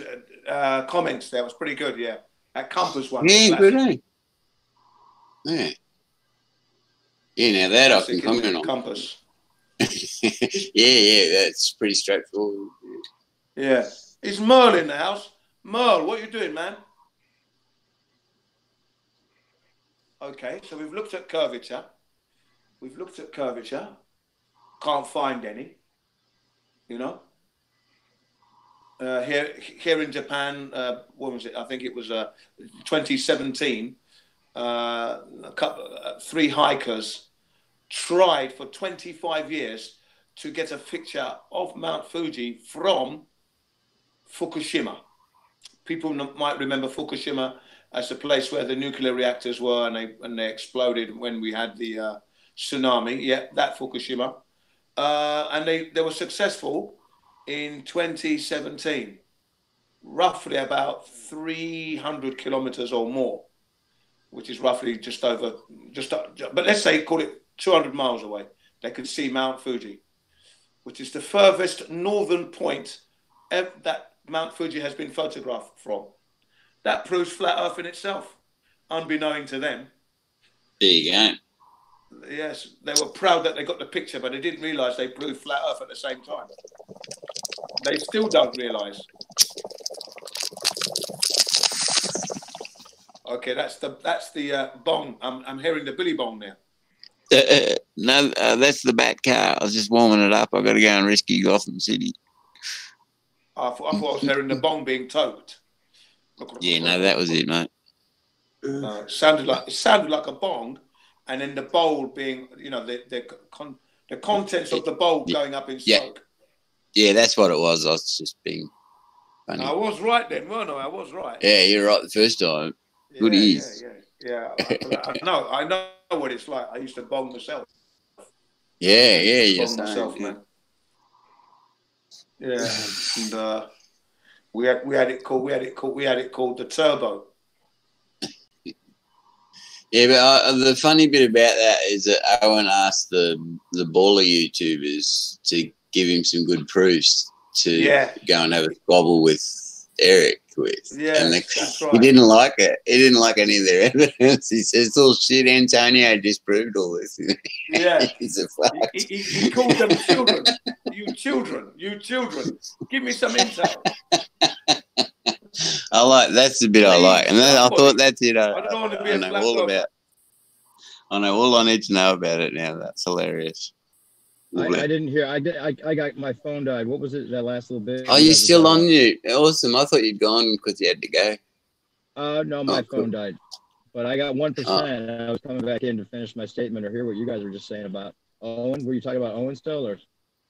Yeah, I ended up talking about Owen. I've been trying not to all day, but it was really funny, the part that I just said that he was looking for good baller evidence from YouTube, and then he got really upset because they didn't have any. Yeah, nobody has any, and I've been flat smacking that guy for the last few weeks since he started talking about the moon landing, and I think he knows it's flat. No, he knows. He knows it's flat. He knows. His argument is so good. It's brilliant to take his audience through it that way and start with the moon landing. And he went, I mean, if it was natural, it doesn't matter really, but at the same time, it does because it's interesting. No, he's working for Flat Earth. Eric Dubé was in his chat tonight, and they were going back and forth. And Dubé said something to him like, he said Owen's not a real truther. Because Owen was talking about how Alex Jones is not a controlled opposition, and everybody knows fucking Alex Jones is a controlled opposition. So he's defending Alex Jones, and that's when Eric typed, "He's not a real truther," and then Owen got really kind of upset, and he was like, what do you mean? He called him a CUNT, didn't he? He called him a CUNT. Called him a cunt and said Eric Dugay. And then Eric actually typed, "I'm sorry, Owen." So that was interesting. I was looking for what Eric might respond. He actually said he was sorry. He said, "Hey, I'm gonna ban you for life. I don't care who you are. I don't care how many people like you. I'll ban you for life unless if the next thing you type isn't an apology." And I was surprised to see that Eric actually typed an apology. But I think it could be their little act that they have going, and who knows? Yeah, I reckon it is. Yeah, they're just trying to get at each other a little bit, and then I reckon it's just play acting. It could be, it could be. But at the same time, the interesting part is that most people, I mean, his numbers went up since he started talking about flat Earth. So that's a big sign right there. Plus, all the people in chat. He's got 4,500 watching rather than even the 3,500. So he's gained 1,000 more people. Maybe it's the interest in the subject, but everybody in there that's typing, I'd say 80% of them are typing flat Earth stuff. Right. Exactly. And that doesn't tell you something. And I loved it the way he kept asking the heliocentric believers, please give me some information here. I want to have I want to have my argument concrete. And that's why I think he knows too, because when they bring up something, he knows automatically. He's got the 200 proofs in his back pocket. He knows there's no way he hasn't watched that if he's talking about Eric Dubé all the time. Yeah. And Frank Sinatra, you're absolutely on the ball. Frankie. I've never heard that, and I think it's flattery, but I don't think I sound anything like Frank Sinatra. I even went and listened to his voice. And I'm like, I don't think I sound like that. Go ahead now. No, you do. Thank you. Interesting. A young Frank Sinatra when he was young. when he was doing his films. Oh, okay. All right. I'll take it. But anyway, yeah, I just wanted to check out, to kind of finish the thing off with that Owen Benjamin thing, and then yeah, I like him. I think Benjamin's on our similar side. He's to on your, our side for sure. I like your ball on the granite, not moving proof, wobbly. Yeah, wobbly, you know. Yeah, man. Yeah, I'm still here. Sorry, I leaned right back, so I couldn't. I was away from the mic. Yeah, I'm still here, mate. Listening, but I also lean thought back. that I'd say Chilling. I'd say that tightrope walkers are amongst the most Thankful, yeah, because that is so many things, and that's I mean, it's Earth or And spinning in so they'd many be- directions. Those guys might not be. I wouldn't do it if I knew that for sure. Those guys have to know. Exactly. They'd be pretty know. chuffed. They'd be pretty chuffed that they'd be pretty chuffed. They'd be pretty chuffed that they'd be pretty chuffed that the atmosphere wasn't moving at 900 miles an Right, hour. or just any kind of tremor whatsoever. I mean, just the thought of it make you fall. Exactly. And it's just, come on, it's just so silly. I actually thought there was I wrote up a little skit that would be funny to do, where a guy's just trying to get to work, and he's got this rare condition that's spreading, that people can actually feel all the movements of the Earth and its orbits and everything. So this rare condition that this guy's trying to get to work, and he's like crawling on the floor and like clinging to the side of the building, and then being stumbling backwards into traffic, and it's like he can feel all the different movements. And then there could be like a doctor giving this like analysis about the gravitational whatever, like the feeling of explanation, some kind of like explanation for why these people are feeling it. And then there's like another guy, he's like tied to a chair, and he's just screaming his head off with like just because he's feeling it inside him no matter what. And then another woman that's like a hospital, just getting drugged up, she comes out of her stupor, and she's like, kill me like, basically that would be the worst thing ever, to actually feel it. And if it's contagious, that's right. It would then be, we're in wouldn't trouble. It would be. It's just ridiculous. Why we wouldn't feel it, and that's the magic trick. That's the real spell. When the guy that was on here the other night with us, he was saying, we asked him, what about gravity? Why is it that we don't feel the spin of the Earth? And he says, you're not supposed to. That's what the law. I thought that was an interesting way of putting it. You're not supposed to. You're not supposed to. That's a silly answer. Science says you're not supposed to. Almost like you're not allowed to. It's just a silly answer. It's a silly. Yeah, it's ridiculous. That's not even an answer. And how these people. You know what? I would have banned his ass after that. You're banned. Get out. Yeah, he came in here, and Poncho did end up kicking him off because he shared his page, and it was the link was on there. But that guy Bob, his name's Bob the Science Guy. You can look up his videos. Yeah, I know Bob the Science Guy. I know him. Yeah, on YouTube. Okay, yeah, right. No. So I sent an email to him explaining what happened, and then I gave him some links to 200 proofs and a couple other things. Told him, I looked up your links as well. Thanks for the links, because I looked at them all. Very interesting, all of them. There's some other ones I gave you from the other day. Yeah, the airplane stuff and other stuff that you sent on. Some other stuff we were talking about. Absolutely. Yeah, pretty good stuff, man. I'll keep on appreciate it. For sure, yeah. It's all about sharing the information and trying to suss out what makes the most sense for everyone, and actually explain yourself. If you have a problem with something, explain yourself. Don't just say you have a problem with it. If you're avoiding a subject, it just doesn't make any sense. It feels like you're avoiding it for a reason, and that's it's true. It's true. If you're avoiding the subject, that's a bit silly. Yeah. Covering her neck. Best kept secret. No, she didn't. What about guys? No, you can buy pants with padding. Jez, do you know what a moon bump is, Jez? She shows you no. On. Yes. Moon bump, Jez. Is that Jez? Jez. What do you have? Right. I'll let him take my spot. I gotta go, guys. All right, I'll see you guys. Thanks, nice one, man. Seeing you. Come back soon, yeah. La la la la la la la. Oh, that was Merle. Nice one, Merle. Hello, Mel. Welcome, David Banana. Good morning, guys. David Banner in the house. Hello, David. How you doing, man? Yeah, I'm good, Jin. Good, Wobbs. How are you? This everyone's well, I'm all right, mate. cold morning. Good to see you finally built that Stargate, mate. It looks like it's running too. Yeah, it's fully functioning, Wobbs. Whenever you want to use it. And here, Jez was just fucking around with Robocop Fist. This bloke's got a Stargate. Yeah. Yeah, I just thought I'd pop in. It's bloody freezing outside. I don't know what it's like for you guys, but over in the UK under a cold front or something. Bloody freezing. So it's cold this morning, is it? Yeah. What's the temperature? Minus. Yeah. Plus, I didn't get to sleep till about 2 a.m. last night. Just kind of wandered off after Jibby come on. Probably missed a lot and got up 2 hours late. So, right. Oh, what? But it's a Saturday though, isn't it? So that's all right. So what was I going to Yeah. say? Did anybody see the? Hang on a second. Who we got? Oh, yeah, yeah. Did anybody see the what we call it? The challenge by Matt Powland on Brian Owen. Did you see that on YouTube? He threw down a challenge. Say that again, Jim. Right, Matt Powland. The challenge. What challenge? He challenged Brian Owen to a debate on Flat Earth. Owen Benjamin. Yeah, Owen Benjamin. Yeah, Matt Powland, Owen Benjamin. Right, I got you.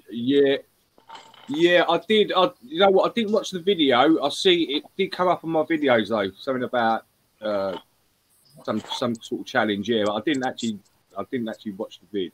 Yeah, well, Matt Powland's pissed off, isn't he? Because he thinks he's the one that started off the Flat Earth, and he might be right as a comedian. He's always I'm pissed not gonna off. knock him on that. I reckon he was. I reckon he was the first one, comedian. No, he was.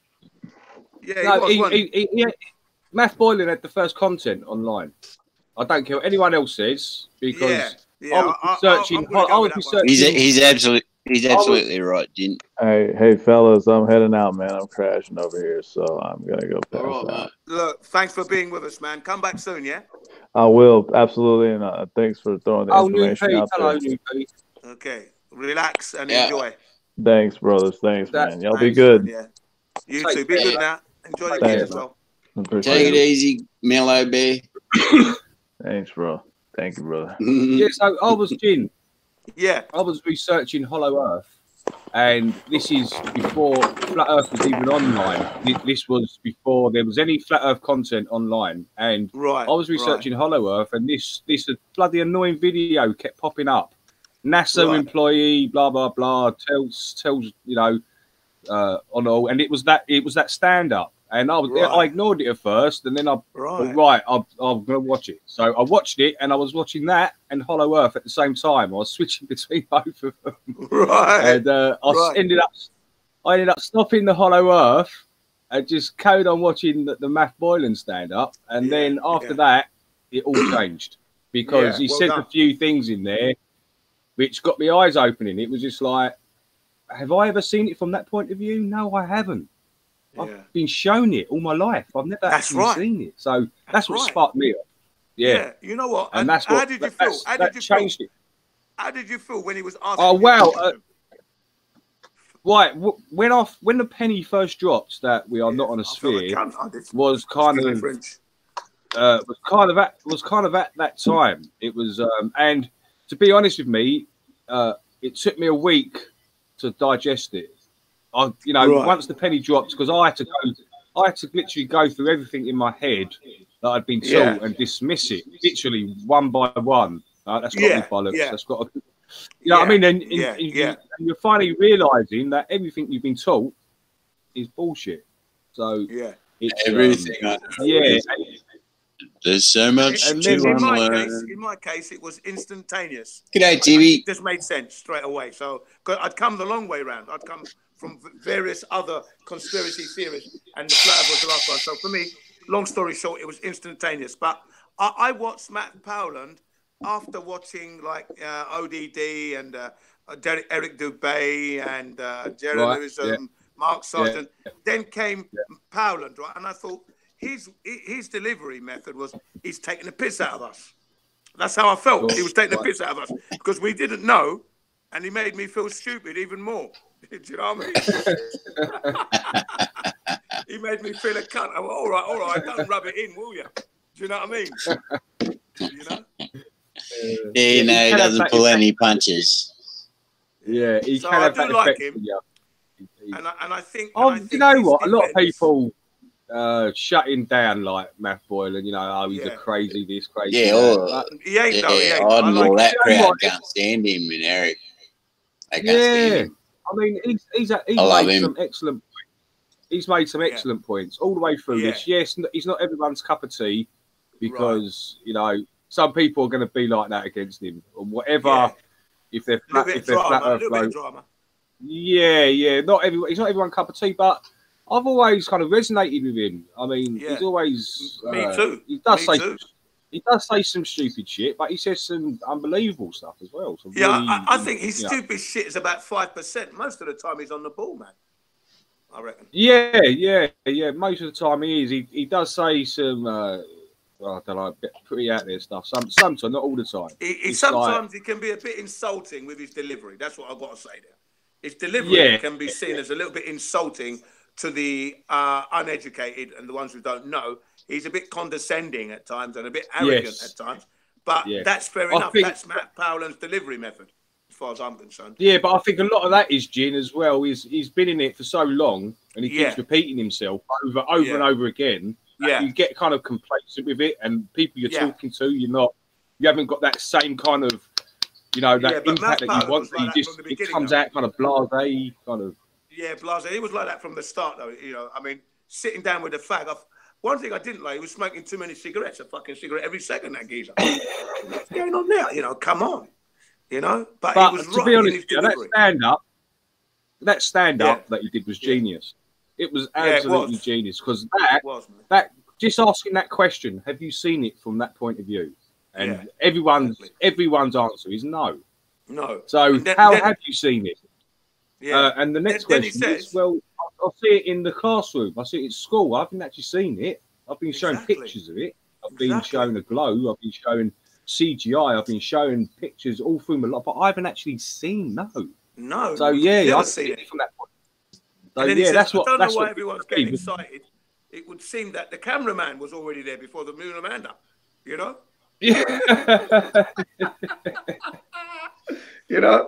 Then he went on to do the picture or a painting, photo or a painting.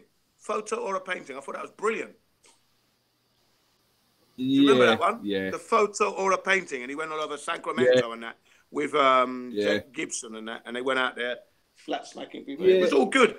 He's done good work. I mean, there was a little bit of drama, but that doesn't deter from all his good work. Yes, he's a bit of an arrogant, obnoxious git, and I'd say that to his face when I see him, right? But his message is there. And yes, we have to credit him for being the first to bring it out. We've got to give him credit where credit is due.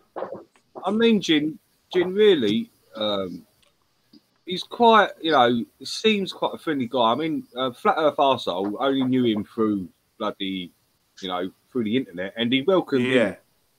Yeah. He welcomed him. He didn't pay for no food. That's right. He looked after him. He looked after him. He looks after him, and I think he's done that to a few people. So, it's like that other dude that we watched, that crazy, the rocket dude. Everyone was going, "Now, that geezer's nuts," and then we see him at the Flat Earth conference, and he was a nice, normal guy, just looking for the truth. Yeah. Which one was that one? The rocket dude? Which one was that? I know someone on here know who I'm talking about. I can't. Crazy. Who is it? Who is it? Is he on YouTube? Yeah, everyone knows him. Rocket. Yeah, the steam powered. What's his name, guys? Anyone in the chat? Steam powered rocket. Marcel, Mark, Tarmo, Josh. Can't think. On the plane. What's his name? Crazy. Well, Snack interviewed him. Mad Mike. Thank you. Oh, Thanks, Mad Mike Mel. Hughes. Oh, Mad Mike Hughes. Yeah, I know him. Yeah. Thanks, Mel. Yeah, IPS. Totally the IPS days. Yeah, I know what you mean now. Mad Mike Hughes, his name is. Mad Mike Hughes. That's it, guys. Yeah. Yeah, I know. And, you know, everyone was saying, yeah, the guy's mad, blah, blah, blah. But when Snack had a chat with him, he was perfectly a normal guy. He was down to earth, man. The stunt man. Yeah. He was down to earth, man. And he promoted Flat Earth. Yeah, cheers, guys. Cheers, guys. Thanks, guys. Yeah, so, you know, and that could easily apply to Matt Powerland, Matt Boylan, you know. Yeah, Matt Boylan, Matt Powerland, yeah. People seem to form judgments on people, and they don't really know them. Do they just know them for the internet and what's being done and said? Because people, you know yourself, Jim, people can explode, and they might just catch that 2 minutes of you, and then they're going to form an opinion. Yeah, they're going to think, oh, this guy's an arsehole. But they've only watched 2 minutes of you, just going crazy at someone or something. Yeah. No, I'll give Matt Powerland his credit there. That, you know, he's probably one of the first ones. But he's thrown at the gauntlet, isn't he? He's thrown the gauntlet down. he's thrown down the gauntlet onto Brian. Is it? Owen Benjamin. Yeah, Owen Benjamin. Yes. No. Jin? What's the challenge? What is the challenge to Owen Benjamin? What did you say? Debate. They want to debate. You know, debate online. Okay. Over Flat Earth, basically. You're so funny. Flat Earth debate.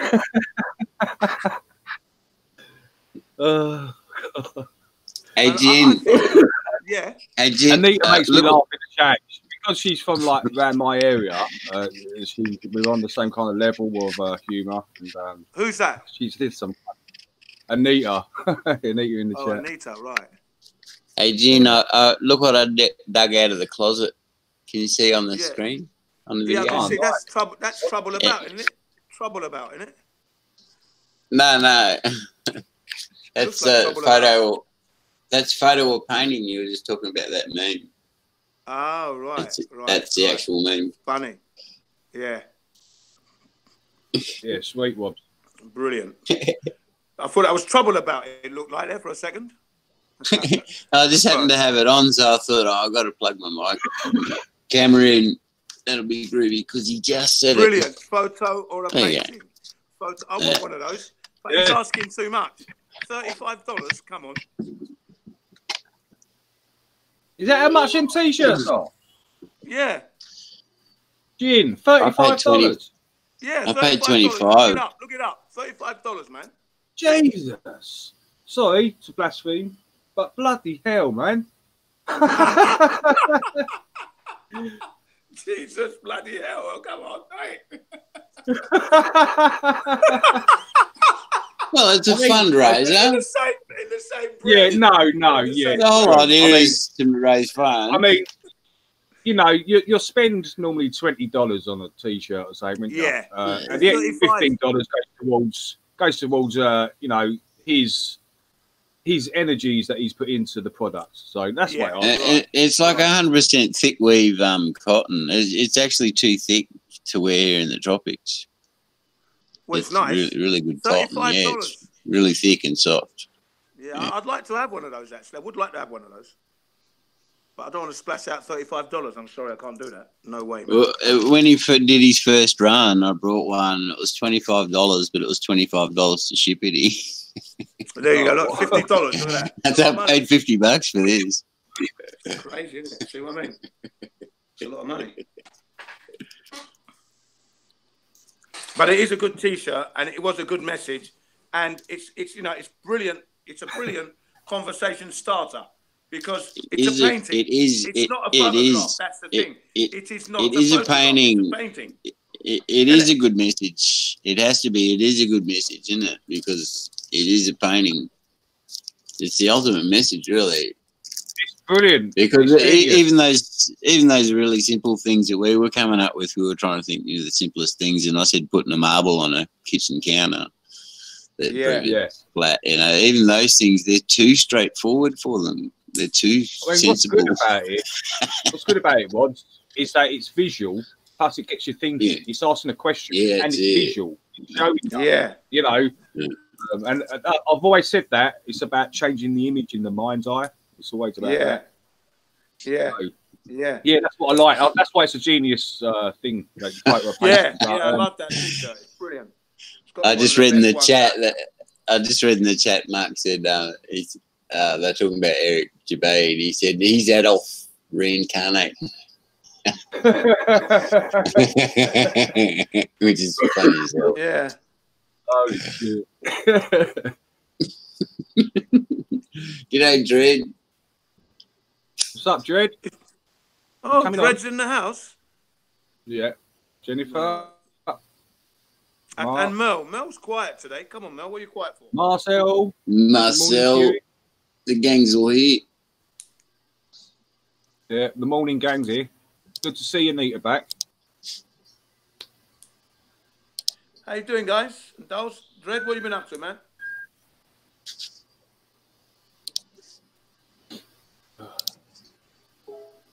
Can't be good smoking in the morning, though. Come on, guys. God, that's terrible. Jin, is Yeah. I don't know if you know, you probably know, but is Owen going to go on Math Boylan's live hangout and debate him? Or No, we didn't get the reply from Owen at all. We don't know what's it. It's just Math Bowland throwing out a bomb out there, and he's thrown a bombshell. He's dropped the gauntlet, so that's it. He hasn't picked it up. Yeah, yet. I reckon Owen should debate with Meth Powell, and I think, yeah. I would love to see that. I would love to see I would too. I just thought of it, and the image in my head was like, "Fucking that." Yeah, be fantastic. That would.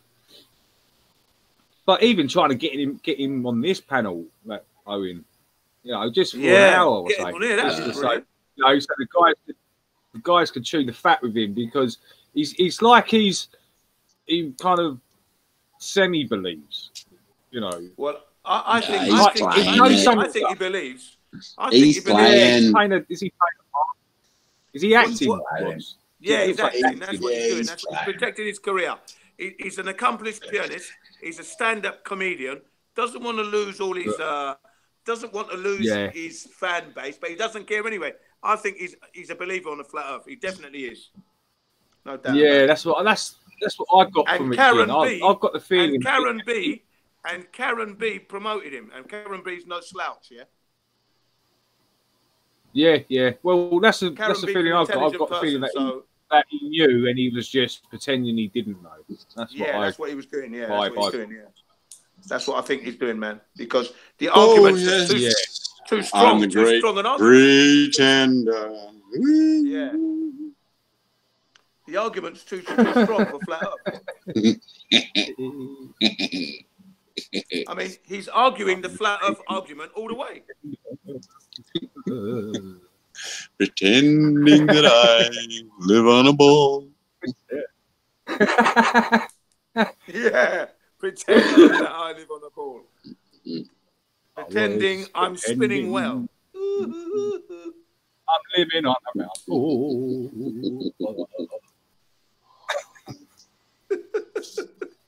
I'll tell you, you know what? I don't understand these global. I mean, look, once you saw the evidence, it made sense. Yes or no? What evidence are you talking about? Flat Earth. Once you saw the evidence to the flat Earth, it made sense, didn't it? Yeah. It instantly made sense, Jin, but it took me a week to comprehend it. Yeah, it took me a week to fully ingest it and what the fuck is going on here, you know? But it made sense instantly to me. It was like, water lays flat. How can it be around the outside of a ball? That's spinning. That's going through space, spinning around another object that's getting pulled through this vacuum at a maximum speed of 1.3 million miles an hour. What is going on? The stars don't change. The stars seem to be rotating around me. Exactly. Around this point I'm on this ground. What is going on? And that is it. That's what started it. The biggest shock for me was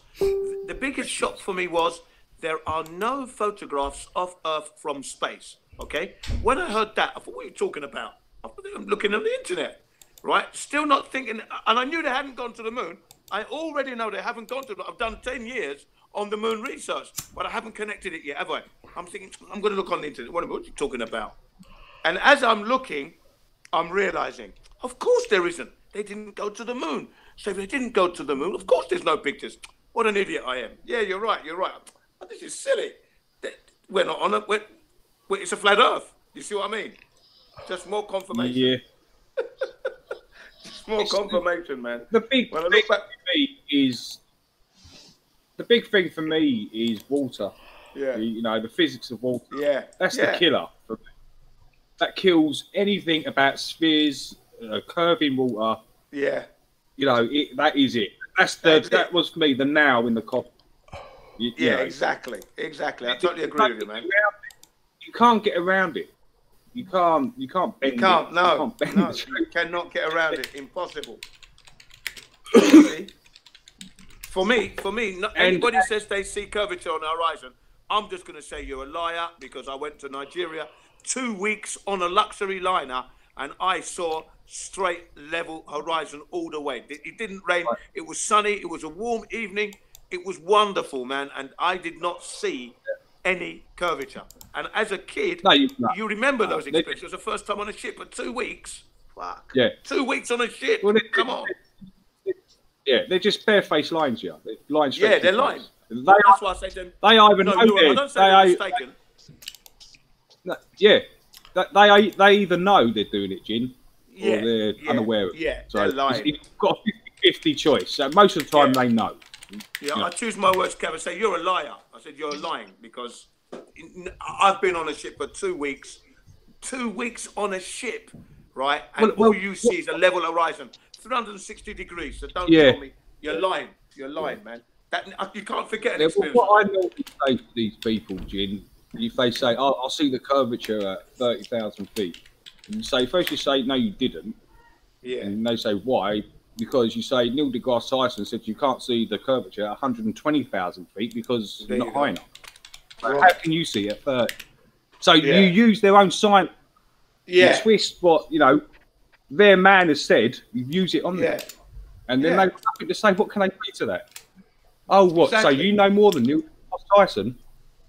No, you don't, do you? No, exactly. See, because you're using one of those people in their system, in their paradigm. I do the same thing. I do the same thing when I talk about the railgun, right? In the comments, and I say to them, now it's not my words. This is the terminology from the U.S. military, the U.S. Navy. Are you going to argue with their terminology? I don't think so.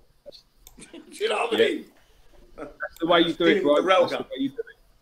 Yeah, you got to flip it back on them. You got to use their own stuff on them. That's the only way they seem to understand. Otherwise, they just keep throwing the same crap at you. Yeah, and I'll tell them it's crap. I think you're talking out your ass. Hello, Anita. Talking out your ass, man. You want to shut your ass and give your mouth a chance. Nothing but verbal diarrhea is coming out. Yeah. Shut your ass, give your mouth a chance, because nothing but verbal diarrhea.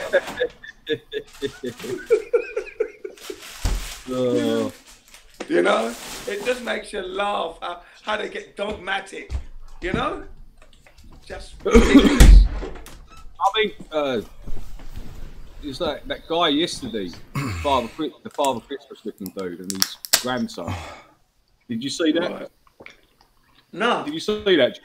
Oh, you didn't see it? No, I didn't. No, I didn't. I think it was quite late last night. Pardon me.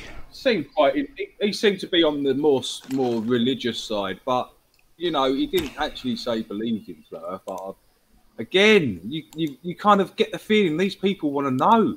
It's completely different now to what people used to just dismiss it, didn't they? They used to go, flat Earth, are you nuts, mate? Go away. Basically, you are crazy. But now there's a different vibe to it. People seem to be actually genuinely interested. Right. Something sparks. Yeah, something sparks. I don't know if it's like so many people are mentioning it now, and it's always it's online it's the beginning. It's the beginning of what you're saying. Yeah. It's just like everyone's got their own beginning to this. Some people were earlier, some people were later, but we've got to respect the ones that are coming in later. We've got to show them the same. We've got to show. Yeah. Because I've noticed we can be hard on the newbies. I can sometimes because you just get so bored of repeating the same stuff to over and over again, right? Yeah. Because when you've said you're not spinning, stars are rotating around you, and you live on a plane, water doesn't bend, blah blah blah. It becomes like just a repeating bloody record. That's what you keep repeating and repeating. But we need to show these. Yeah, to get that kind of energy back when you're kind of repeating it instead of it droning. And all this. Get that back in. Yeah.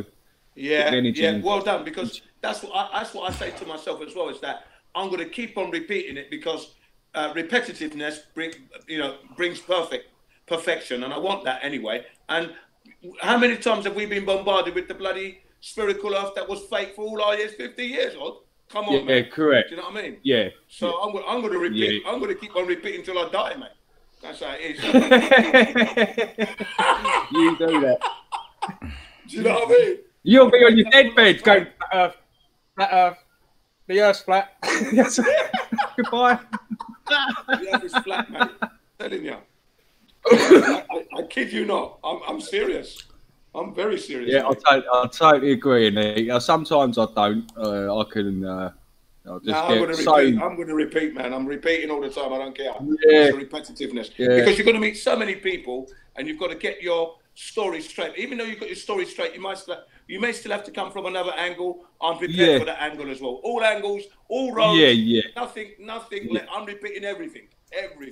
I try not to force it into the conversation, though, Jin. Me too. Yeah. I don't ever force it in. If I tend to go with the flow in the combo, and if it does, exactly, anything like that kind of comes into the conversation, I might say, "Oh, have you heard about this?" Or, well done.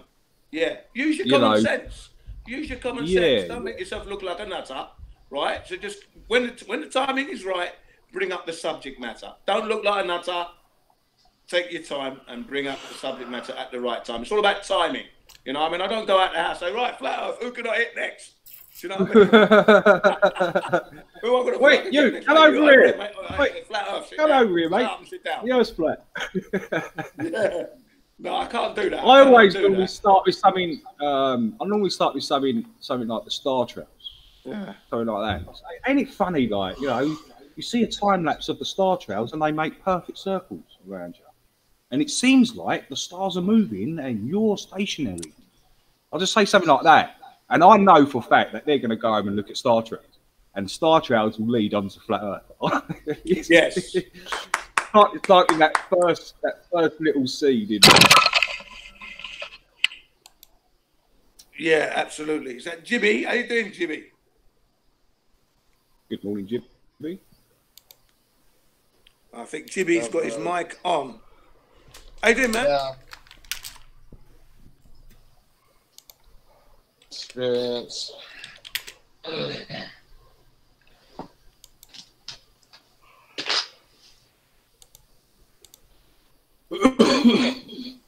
Yeah. But yeah, you're right in what you're saying. You've got to have your approach set right all the time. Be prepared, but don't bang it on people. Don't force it on people. No, I don't do that either because that's not the way. It's horrible, actually, when you look at it. Yeah, well, I made the huge mistake of the first time when I found out about this. I went and told some family members, and I was so excited and blown away by it. That I was kind of just preaching it on them. I was like, no, you got to look at this, got to look at that. Why is this happening? Why? And they were going, are you mad? This was like years ago, and it was just like, right, that is the wrong way to do it. And like one of my uncles, I actually had an argument on Facebook. That's why I don't do Facebook no more. Right. One of my uncles, I spoke to him for bloody 3 years, because of bloody flat Earth. Because he went off on one on Facebook. Started bloody telling all my family that I'm bloody nuts and bloody he believes the moon's a piece of cheese and all this in his writing. And I was he really did round me up, and I just went, right, block, finished. I'm done with Facebook. You know what? He'll come back. He'll come back later. Coming on there going, what's your uncle talking about? And I was just like, yeah, people have got when it's like that. I've got family members the same. But I just said to them, it's okay. It's all going to come out in the wash. You're going to, it's okay. Fine. Take your standpoint. That's your viewpoint. That's your opinion. So it's okay. Don't worry. It's all good. Later on, don't worry. You know, because at the end of the day, if I approached them now, Jin, with the way that I do it now, it would be completely different. You see? Yeah, of course. You'd give them a presentation. You'd give them a presentation. Yeah, because it was like new information, and I was needing to tell someone, and it was like bubbling over. I just did it in the wrong. I just did it in the wrong way. That's right. And then you weren't expecting the reaction from your family either, as well. At that point, you know, right? No, because they're all quite open people. My other uncle's into UFOs and stuff, and I said that to him, and he said I was ridiculous. I said, but you believe in UFOs coming out from outer space, and I'm asking you to believe that water lays level, and you can't. Yeah. And I can show you a bowl of water right in front of your face that proves it. Right. Yeah. You know, and you're trying to tell me that you believe in something that you can't prove. You can't show me tangible evidence. You can't show me anything. But I can show you right in front of your face, right this second, and you will not. You will still not believe it.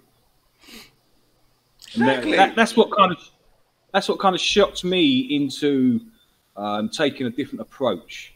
Was my own family. Was my own family's reaction to this, and it was just like, that's it. Okay. There you go. There you go. My kids were on board. My kids were on board because we've always gone out and enjoyed nature from their birth, basically. You know what I mean? Honestly, you know what I mean? 3 months we're camping, and other Japanese people were saying, "You got a baby on camp?" I said, "How did man and woman used to live a long time ago, thousands of years ago? They were, you know, it was like this." In camps. Come on. Basically. Cool, exactly. So I said, no, this is easy. And then me and my wife, we took it in turns to go on the jet ski and play with the kids. And I had the baby for a while, and my wife had the baby. It was great, the two of them through. And I loved it because I love camping. You see, I love being out there, right? So they were always with nature all the time. All their lives they spent, their childhood lives, they were connected with nature. So when I then told them in 2016, listen, boys, Daddy has discovered something. Sit down. Listen to this now. You won't believe this, but what shape is the earth? They say it's round. How do you know? I just asked them how they knew before I told them. I said, is that the only way you know? Okay, well, that's wrong. Okay, the earth is flat. Okay, and then I showed them the pictures of our canoeing and the river being level, and then the sea being level, the ocean. Okay, then I said to them, do you remember we climbed Mount Fuji? It was level, wasn't it? We could see a long way because it's flat. That's why we can see a long way. You know what they said? They just said. Their eyes lit up. They said, "You're right." That's what they said. Yeah. Do you know that? Yeah. Their eyes lit up when I said it to them. 100% believe. I knew. Yeah, well, I wish I knew that at that early age. Yeah, me too. Me too. That's what I said to I them. wish I knew that. You know, Pete's race. I wish I knew what race knew at his age. Yeah. You know, and we was all oblivious to. I was oblivious to it. Age. So, you know, Raish is empowered. He's empowered. Yeah. But to be honest, right? If you were, let's say when you were 7, 8, 9, and somebody asked you, what shape is the earth? Is it a ball or is it level? What would you answer? When I was 8 or 9, I would have said a ball. Okay. I would have said level because I hadn't seen the ball yet at that age. You see what I mean? I had. I hadn't seen. No, I hadn't seen Earth as a ball and registered it as that's where I live. I may have seen it on the BBC logo, but it didn't connect that that's where I was living. You see what I mean? It didn't register. Yeah. The penny hadn't dropped. Even when I went to school I saw the globe for the first time, I was 8 years old. So even though I didn't go to kindergarten because I didn't go. So my education was slower than those who went to kindergarten and nursery school. I didn't go to nursery school. I was at home most of the time. And then I went to school, elementary school straight. So I went to elementary school when I would have been about 6, 7 years old. And I remember that. I'd never seen the globe then. So at 6, 7, I never saw the globe. The first time I actually saw the globe and actually touched it with my hand was in St. Mary Magdalene School.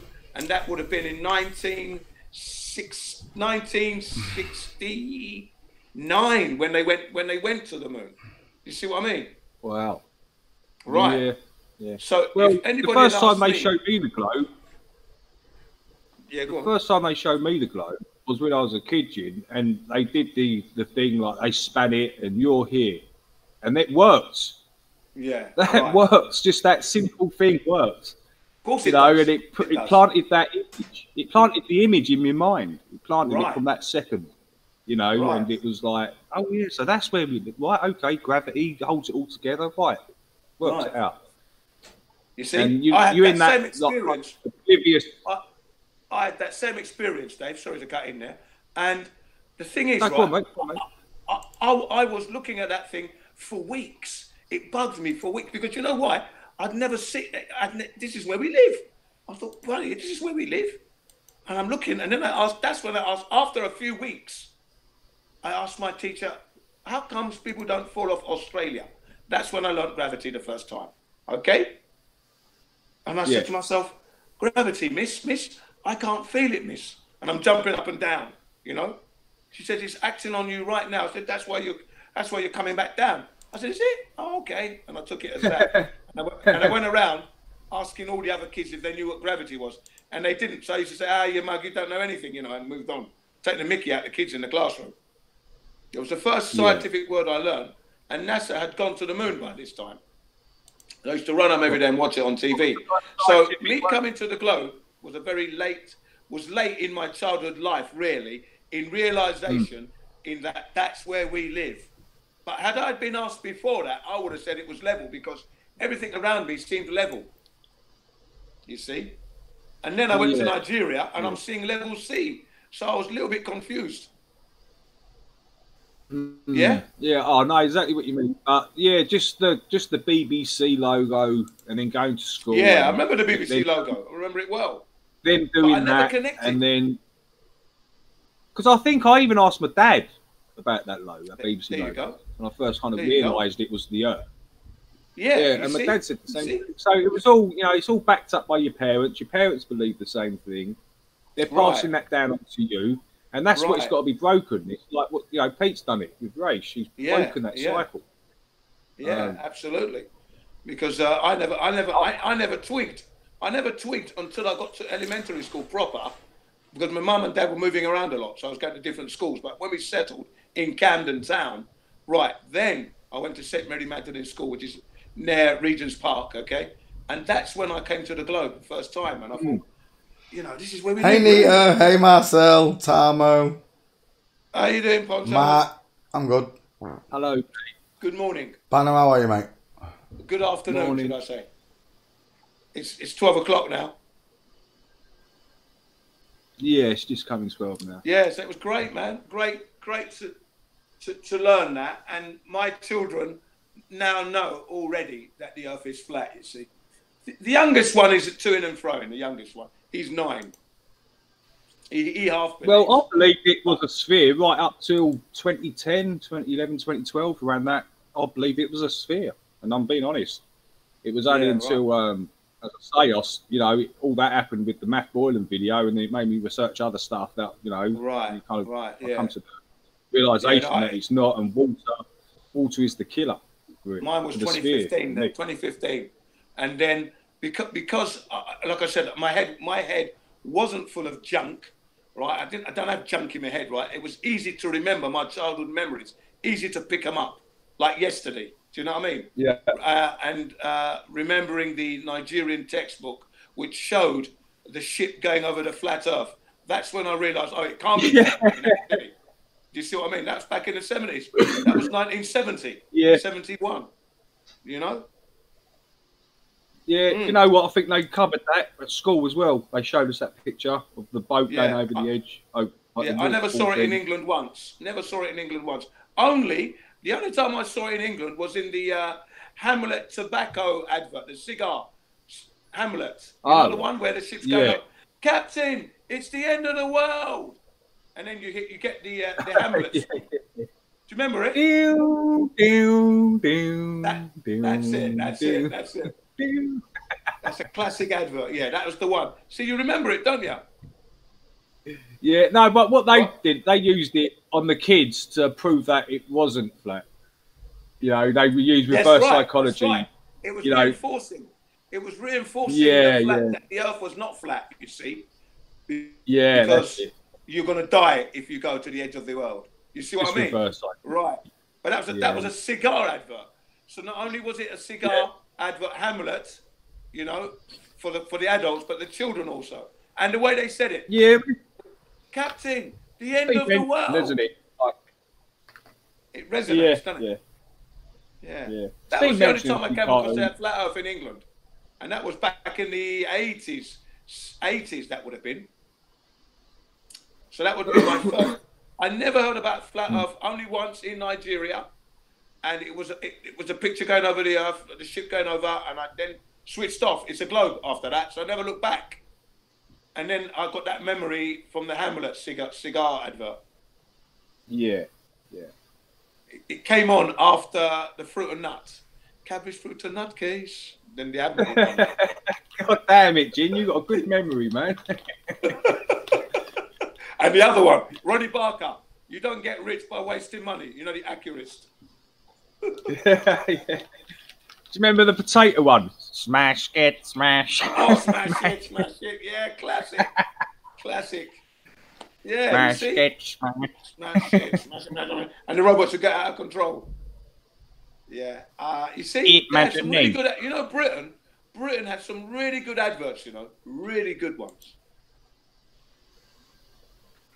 I think they did some really good adverts. The Bisto advert. Remember the Bisto? Oh, I remember the Bisco kids and that, the Bisto advert. The kid chasing the smell. Yeah, chasing the aroma, man. Yeah, man, that was classic. Yeah.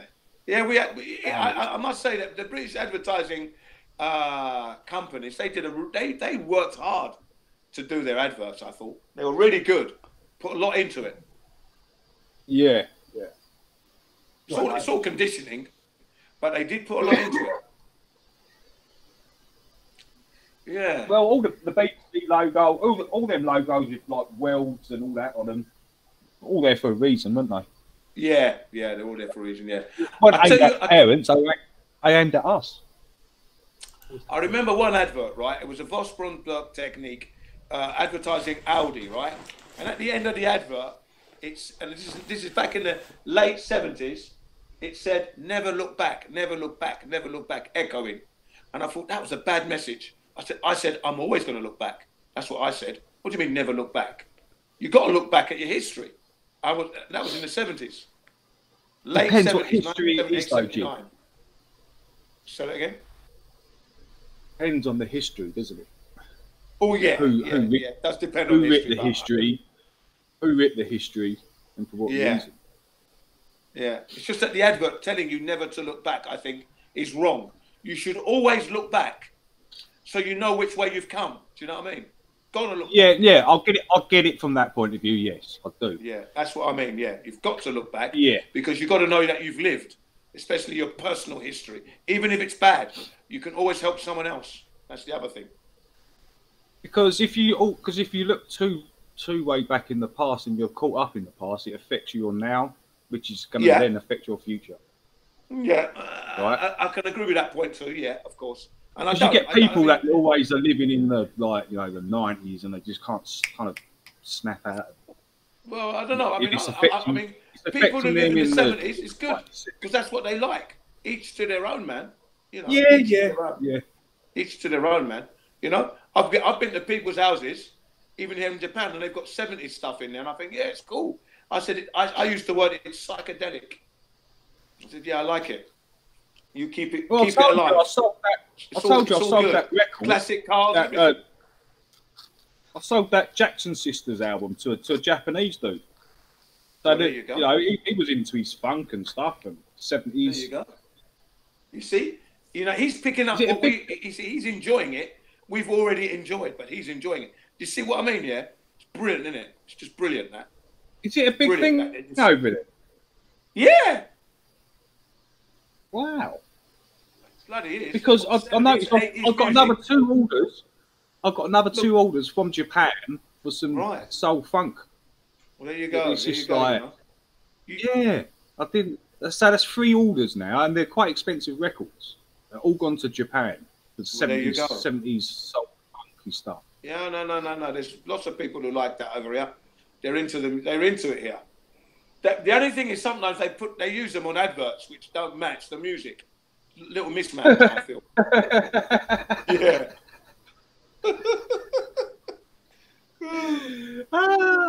Like the Chinese Elvis. Yeah, exactly.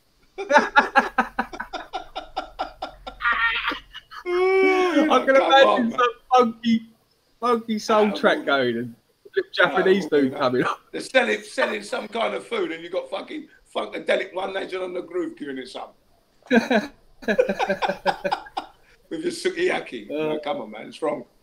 Yeah. Sometimes there's a mismatch, and sometimes they get it right. But yeah. Wow.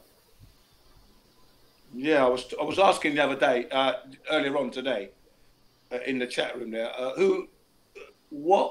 how can you tell that the Earth is not moving? How do you know the Earth's not moving? I just know it. I can feel it. I can look up and know that I'm not moving. Yeah, you know, you could. It's you are not moving. It's the ground that we are on is stationary. 100%. Yes, I don't really need any proof. I really don't. Yeah, I just know it. You don't exactly. You don't. You know you're not moving, man. Come on. I don't know if anyone else feels that way. If they need proof, but to be honest with you, I don't. Need proof. No, I don't need proof. I know we're not moving. For me, the time lapse of stars proves that we're not moving. Yeah, exactly. And it doesn't change. Because if we're meant, it doesn't change. Yeah. No, we've said it before. You know, there's got these four motions. Pete's explained it loads of times. You've got these four motions, and you never see any parallax in the stars, in any sort of movement or any. What is going on? Nothing, so nothing at all. So, you know, you've got to come down to the conclusion that you're stationary and they're moving. It's pretty simple. It's not hard to work out. Exactly. It's not hard because if you had those four movements, you wouldn't have perfect circles. You'd have they look like bloody like messed up spider's web in front of you. That's what it'd look like. Exactly. Yeah, you would. You wouldn't see it. It'd be just a load think of about spaghetti. it. You had four movements. If you're spinning 1,000 miles an hour, going around another object at 66, and that's getting pulled through space at 660 or whatever, then the whole thing's going through space at 1.3, and the stars ain't moving at all. Come on, man. Exactly. And then if you try and do the time lapse of all that, and you time lapse them when they come out perfect round circles. That proves you wouldn't that. have perfect round circles. You wouldn't. You'd have spaghetti, man. Yeah. It looked like a messed up spider's web. That's what it wouldn't be perfect. Exactly. It would, like all like bits coming around and. Yeah, it would definitely.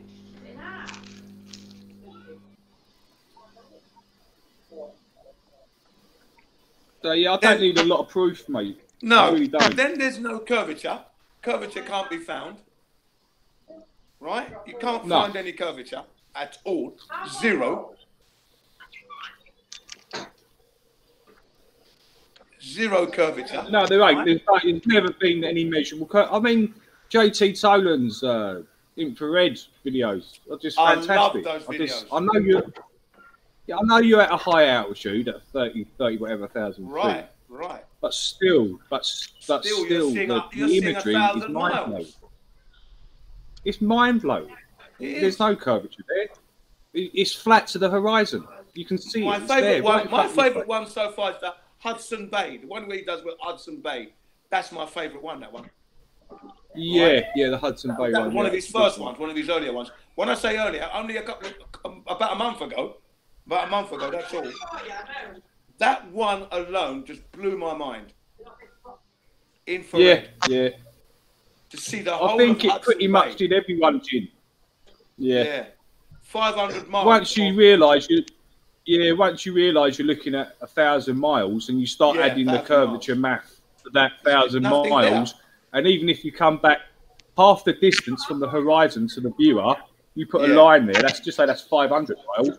Yeah. Then look at the object at that 500 mile mark. Do the math.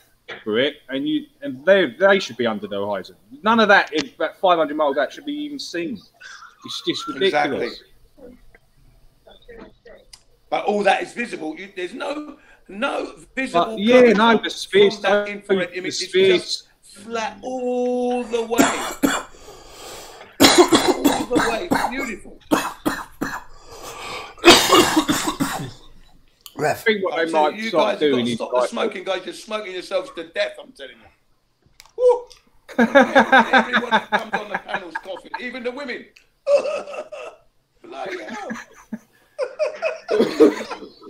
You got me going, Jim. The flat Earth people are dying on this channel. Everyone.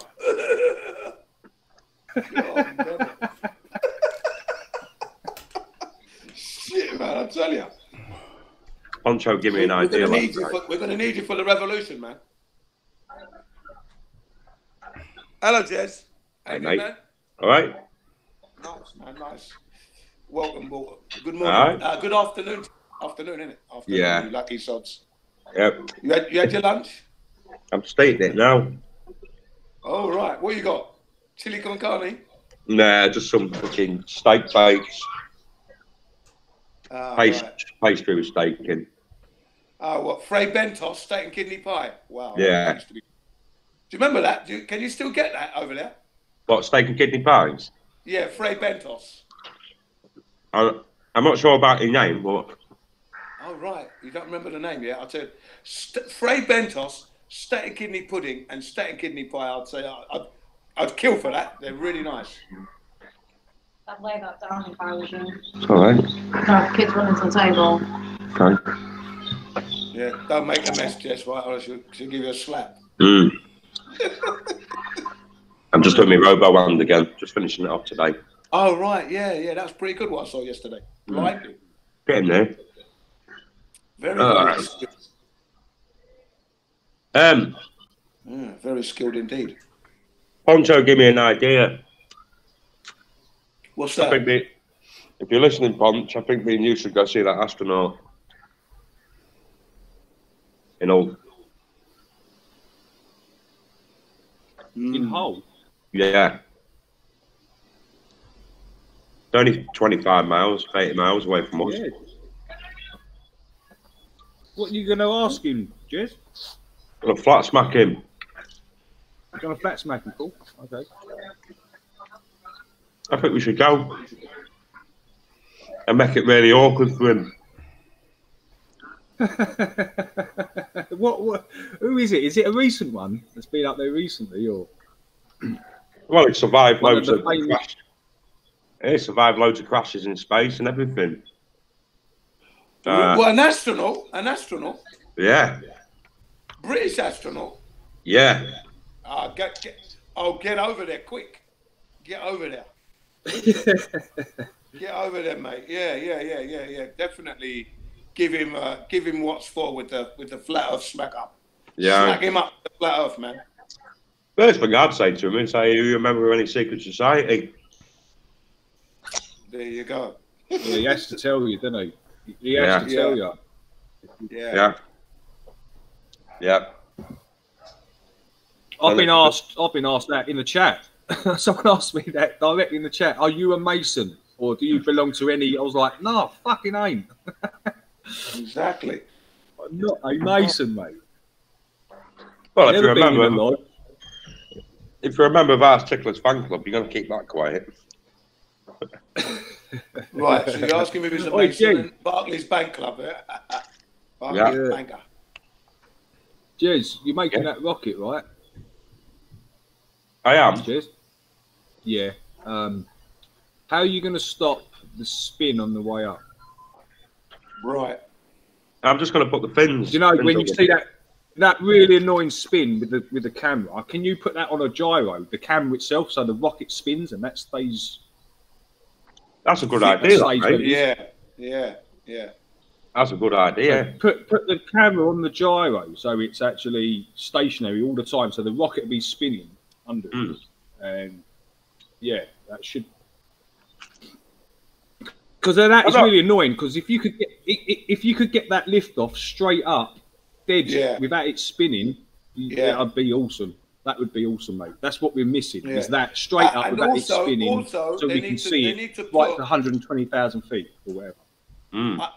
What about this incorporated into the design? Anti-spinning fins, so it can only go straight up. Do you see what I mean? Right. Yeah. Well, I'm looking into it. I am actually looking into it now. Yeah, because I'm sure that would be incorporated into design. A camera at the front of the I'll rocket, try, and a Anita. camera I'll at the try. reverse of the rocket.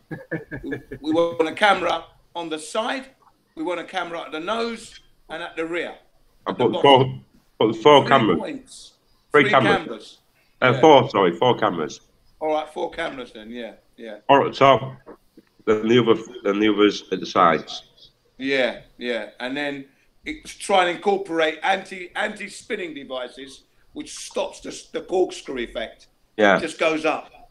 Yeah. But that's why I wanted to put a gyroscope in it, so it can control its flight going up. So it Yeah, that would be the best thing then. Yeah, that'd be good. Incorporate a gyroscope, and then we'll get the pictures we need perfectly. So it can't drift off to the left. We know it's flat. We know it's flat anyway. It might start getting expensive though, Jez. Start incorporating all this stuff into it. Right. It will do. Gyroscopes are not cheap, for starters. I'll just make one. And then you've got to work out a way to fix it to the gyroscope, some sort of mounting. Right. So you're going to be looking into von So Braun's you're going to be busy. You're going to be busy in your garage working all this out, probably for months. Yeah. I'll just looking into von Braun. No, I'll just 3D print a gyroscope. Oh mate, yeah. Oh. You know what I mean? Yeah. You've got a 3D printer, right? Yeah. Yeah. Sweet. What, you got your own 3D printer, your own one? Or is it company? Yeah. No, mine. Why much to pay for that? I think it's about 500 quid, something like that. Wow. Well, that's pretty cheap, isn't it? It's a good printer. Oh, that's pretty cheap. You know what? My image is like they're in the hundreds of thousands.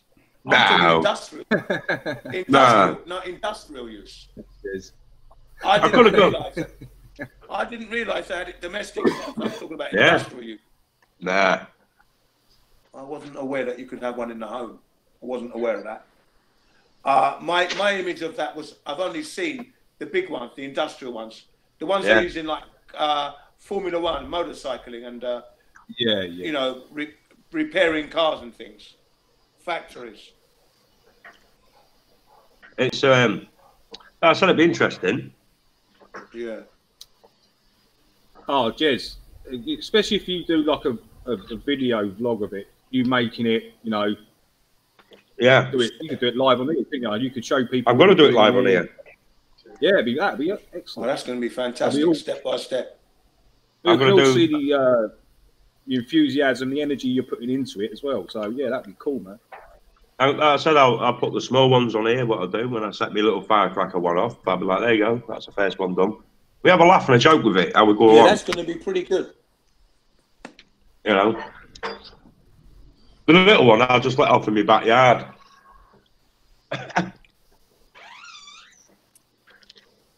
I mean, look at what we've got to do, yeah? Look at what we've got to do just to get a rocket image going up. And NASA's been up there. How many times they gone up? How many times? And they ain't giving us any pictures? How many times? Fucking, excuse my French, lying dogs. Hundreds of times. Hundreds of times, right. And they haven't given us one image from the nose of the rocket, leaving Earth going into space. Yeah. Not once. But yeah, on the Formula One cars and motorbikes, you get all angles, don't you? Yeah. Yeah. I mean, doing the projector, the tower, that's easy enough anyway. It's just some scaffolding poles welded together. Right. Yeah. And then it'll just put it on a little tiny bit of an angle. Yeah. About 2 degrees or something. And then at least it's got a run to run off to go up. Right. You got your own MIG or arc welder. Yeah, I got a welder here, mate. You got some equipment there, dude. I know. I'm building the car, aren't I? You must have metal cutting discs and everything. Everything, mate. Lathes, Well, no, not a lake. I've got a small lake, but not a big lake. You got a lathe, have you? Got a lathe? Yeah, only a baby one. Right, yeah. Use those myself. Drills. I've got big tower drills. Got 2 of them. Yeah. Grinders. And you must have thread cutters as well then. Thread cut. Yeah, I got thread cutters. Just your general bollocks. Granddad's shed. Brilliant. Sounds. Well, no, I think it's a bit more than your granddad's shed with the 3D printer in there. Come on. Yeah. Your granddad would have loved one of those back in the day. Oh, I bet. But it's easy though. Do you know what I mean? It's all right. Like I said, all I'm doing is an aluminium body. Aluminium body, and then I'm just going to bang 5 8-foot PVC pipe and tube straight in it. Okay. I've got some news. Did anybody see Elon Musk's new rocket? No. Look it up, all right, guys. Look it up. Yeah, I saw it today on D Marble's channel today. It looks like something out of 1900. You know. It doesn't look high tech at all. His latest rocket. He's got to keep it basic. Well, then it must be real. Keep it basic. Send it. Hello, Deb. Send it up. Morning, Deb. How you doing, Deb? Long time no see. Afternoon, Deb. You may as well do the Truman Show on here. It must be real because it's real. In case I don't see you. It Good morning. Good evening. Good night. Yes, I've got a place. I've got a place for you to astral to. Oh God, go on. Oh God. It's called Kailasha Temple. It's in India. I know where it is. I've been. Oh, you've been there? You went there? Yeah. All right. Yeah, I've been there a long time ago. I got chucked out there, Dave. Really? It's Yeah. a temple cut into the rock, Jin. It's cut out. Oh of the yeah, rock. I know it now. Now you mentioned. Oh yeah, I know what you're on about. You're on about that looks like it's done with laser. Yeah. Oh, I thought you was on about Mount Kailash. Yeah, no, yeah. That place as well was phenomenal. But Kailasa, it's Kailasa Temple. Kailasa Temple. I don't know if I'm pronouncing. Are you it going right, there? but, Are you going there, Dave? No, I've just been looking at it lately. It's quite intriguing little place. It's just the way it's been designed and the way it's been cut out of the rock is quite. Yeah, it's all one stunning, piece. really. Yeah, right. It's phenomenal. There's no joins or whatsoever. It's all one piece, and it's all. And it's perfectly cut, lined, and it's facing. I can't remember which way it's facing, but it's perfectly lined up, facing west, or is it west or north, whatever it is. That kind of position. That kind of position smells like machinery. It's machinery, surely. Come on. You want to have a look at it? All the little steps going down and the It's support. nuts, yeah. I'm saying it, Is mate. it done by hand? Well, this is the thing. Cheers, be the ones asked for that. I don't know. I couldn't tell you. But, and doubles might be a change in frequency. Thank you. Like if you go on a corridor and it gets bigger, and then big like a telescope, you pull it out from itself, or something gets bigger and bigger and bigger, or smaller. Right. Changes the sound. So, Dan, do you reckon it's done by hand or by machine or what? What aliens? I don't know. Aliens. Well, I'd rather think people, not aliens. I mean, no. But you can call people aliens if you want to. It is amazing. If it's done by hand, it's amazing. I Like doubt Mount it, though. Picchu, yeah. Those buildings up on the mountains, that's amazing. That is amazing. Yeah. Right. That high up, that altitude. Yeah, I thought Dave was on about. With such precision, no cement used to join those bricks together. Those blocks. Amazing. Getting the It is material up there amazing. is amazing. All them ancient structures in South America are like that. They're, Bolivia, Peru, they're all joined together with no cement. They use multi-sided blocks. Yeah, but it's crazy some of the shapes of them blocks they put together. Some of them are massive. Done by hand. Yeah, but you know, did they have a way of softening the rock, or are they poured? You know, I don't think that personally. I'm just saying, you know, maybe. Well, it could have been poured. It And- sounds oh, logical. Jez, Pouring sounds logical. There's another place in Ethiopia I want you to go to. You might have been to it. I don't know. Go on. It's the same. It's the same, kind of the same as that Kailasha temple, and it's the shape of a cross, and it's cut into the rock. Have you seen it? No. That's got to be man-made. Yeah. It's in Ethiopia. It's Right, cut Ethiopia. into. It's literally cut out of the rock. It's shape of a cross, and it goes right deep down. It's a crazy place. Yeah, I'd like to go there, man. On that machinery. I looked at that. Can't believe one man or Maria two men Trench or out there. Mariana's Trench. Yeah, I see that one. All the military dump all the shit there. I see all war. I see all warheads and everything. Really? What, yeah. at the bottom there? Yeah, I see all that shit. I know, just what it shows me. Or is that the remnants, Jez, of an old war? I don't know what it was. All I was saw was I just seen fucking just bombs and fucking shit getting put down there. Which you're not going to get it, are you? Dumping ground, isn't it? It's a dumping ground. They're dumping it. Yeah. Maybe they're trying to blow it up down there too. Sorry? Maybe they're trying to blow it up down there to see if they can make it bigger or deeper. You know how they try to shoot shit up in the air and bombs up into the air and blow up shit up in the up. Maybe they try to blow shit up down too. Yeah, that's a good point. That's a good point. So you've heard about that then, Jin? Yes, I have. Yeah. How bizarre! I've heard it's a dumping ground. That's what I've heard. How bizarre is that, innit? You know what I mean? I go travel it, come out with it, and then he's heard about it. Spooky. Yeah, well, it's the deepest part, Would you throw isn't your it? garbage? So it makes sense. Yeah. The deepest hole. It makes sense to dump stuff. I've seen all sorts, you know what I mean? Fucking all sorts. But I guess I don't know, it's like a fucking jigsaw puzzle to me half the time. I just go in, have a look, come out, and I've got half a jigsaw puzzle. Yeah, exactly. I'm always looking for answers. Yeah, we are. But you have to think for yourself in this case. And when I heard it was like a weapons dumping ground, I thought, you see, because it's probably contaminated. So they use it. They're trying to keep it secret, and that's why they're dumping it. That's what I thought.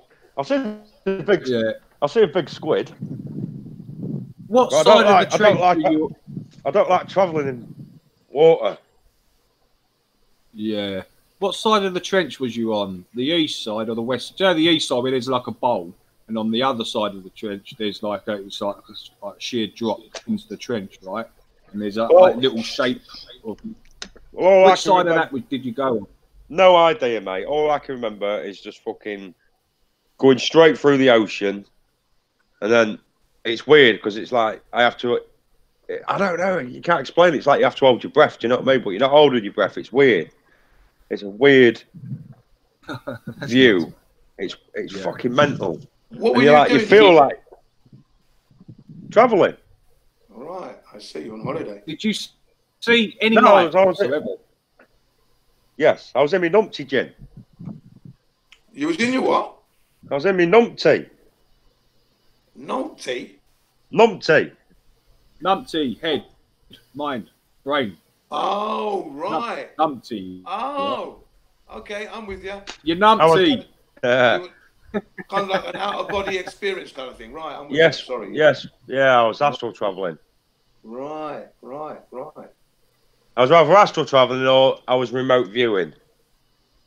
Right. But I hate water. I hate it. It's fucking horrible. Don't mind other bits and bobs. Jace, in that blackness of the ocean at the bottom, did you see light?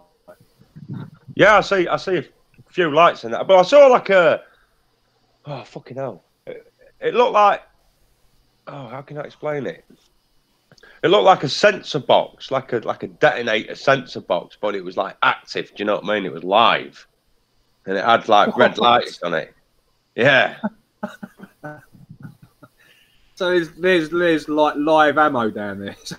Yeah, yeah, yeah. There's No, live ammo. Maybe it's a sensor to see who comes near it. Maybe since it's the Marianas Trench, it might be It was like a yellowy. It was like a yellowy greeny color. Right, but it might be where they put the power line that connects cities or countries or what 7 miles down then? As far as they can. That thing was anchored, mate. That thing was on an anchor.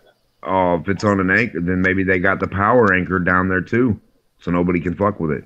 All I just see it, and I was like, right, okay. And I just see them dumping the shit off, just dumping the shit, and just see loads of bombs and all that shit.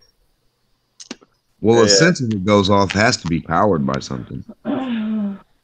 Well, I've got no explanation for it, but I just saw what I saw, and I went, right, I've had enough, I'm going. Right. Just saying. And my idea is they would put the power line to countries as far as they could go, but nobody else could go that far. Right? I do find it quite interesting that Jim's heard about it, and probably you have as well, Dave. I've heard of some kind of I didn't know it was dumping there. ground of weapons. Yeah. I'm not sure if it's the same place you went to. I didn't know it was there, Jez, but I've heard of them dumping weapons in the sea. I didn't know it was actually there. Yeah.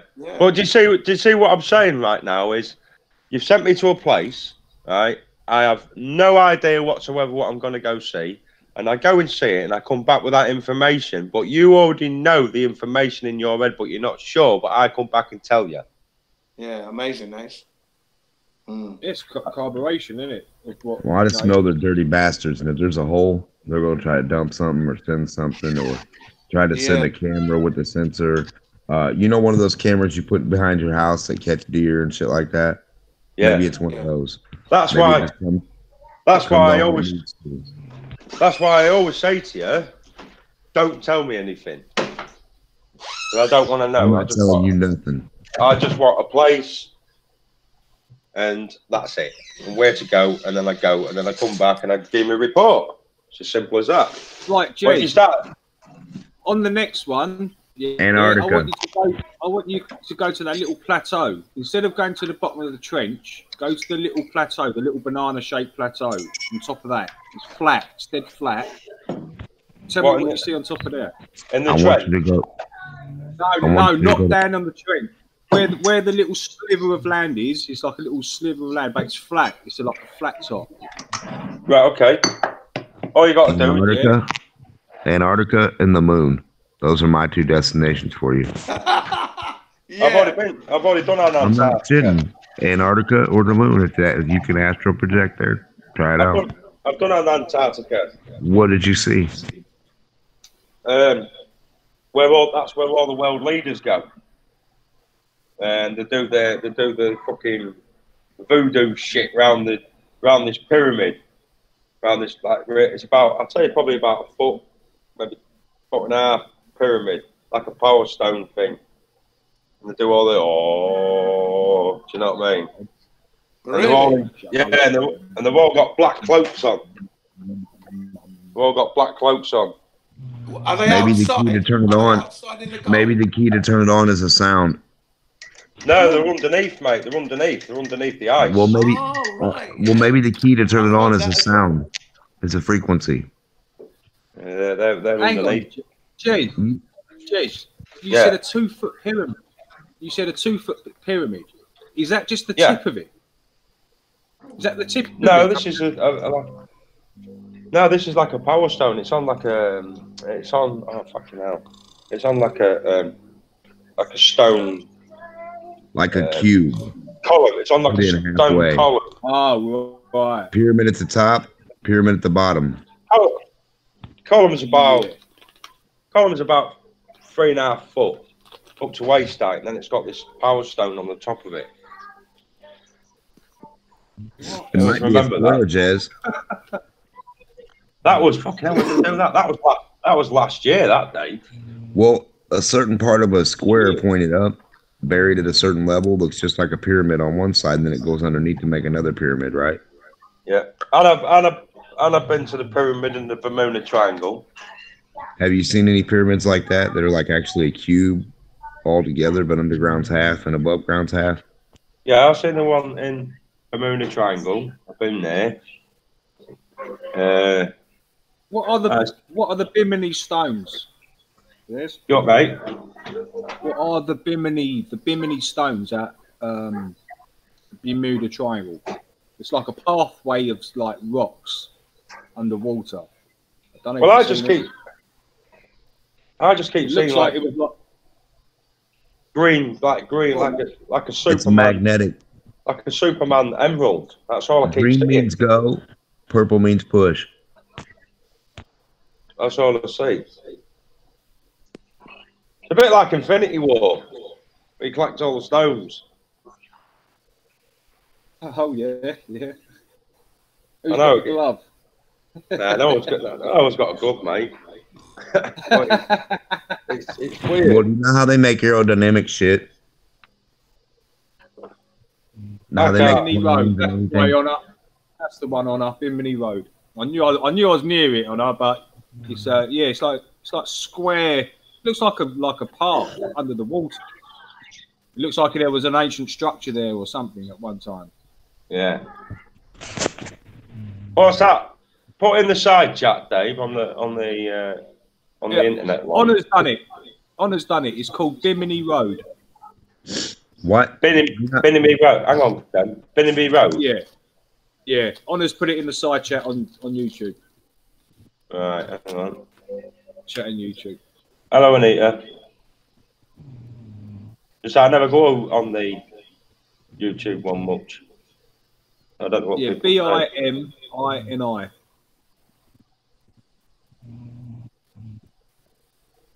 If I'm right, I'm sure it's just off. I'm sure it's in the Bermuda Triangle.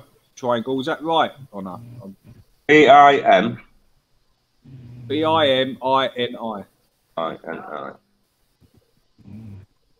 Is that you're on about the pyramid? I don't know. There's meant to be all sorts down there, Jez. There's a pyramid there, mate. It's a bit like It's a bit like Atlantis City. Well, that kind of ties in then, doesn't it? If it's like a road or it's a bit like Atlantis. Bimini Road. Foundation or a road underwater. Because I went in there, and if you go on my, I've got a called Psychic Matrix, right? And you'll see the what I drew. I drew it. Ah, can you put that link in or something so I can see it? Yeah, I put it on. That was. I can't remember when I did it. I know it was last year sometime because my mate sent me there. He said, "Go check Bermuda Triangle out, yes." Yeah. But it was fucking crime. So you're breaking up, Jez. You're gonna break it.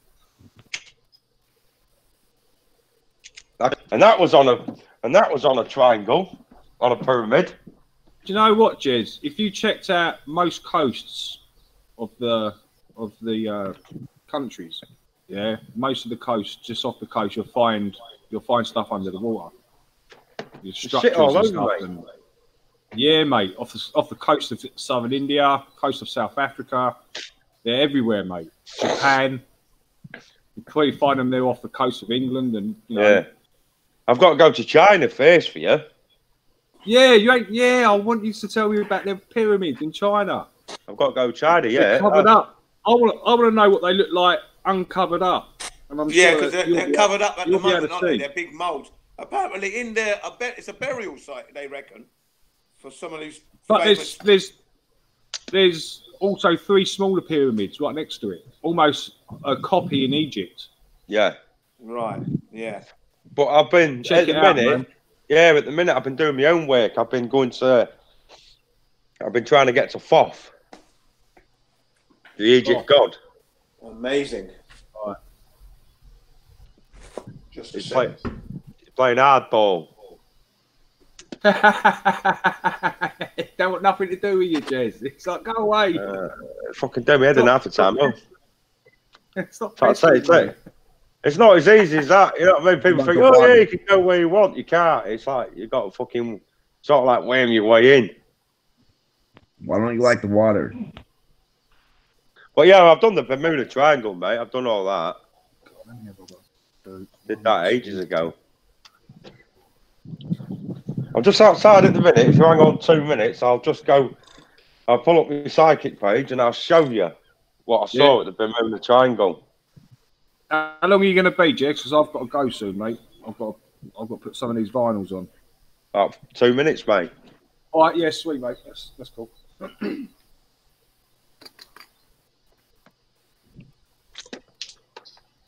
let's have a look. I'll just go on it now. You know how they tell you, you know how a teardrop falls, right? Yeah. And the rounded part is at the bottom, and the pointed part would be at the top. Why are airplanes shaped opposite of that?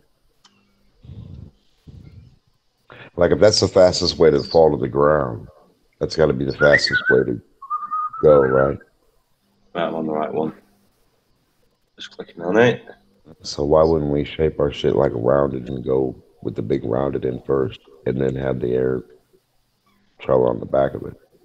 Oh, come on, internet. See more. I know it's there.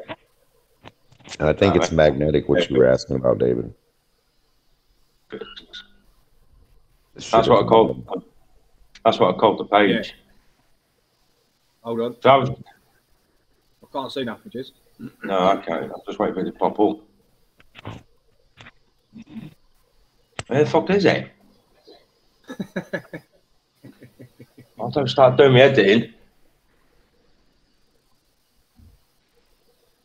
Have you got a screen share? Is it? I will in a minute, as soon as the bloody page comes up. Let me.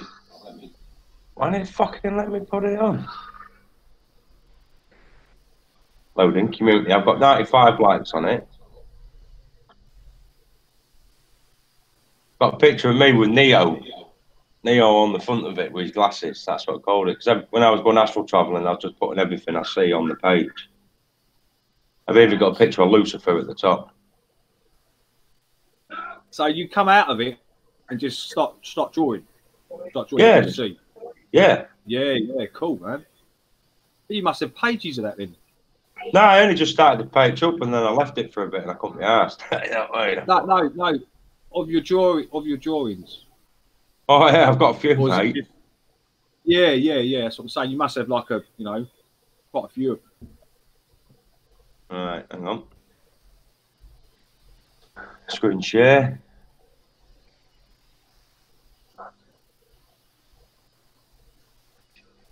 This backs me up. Do you know what I mean? Because you've just asked about it, and I've just told you what I saw, and this was months ago.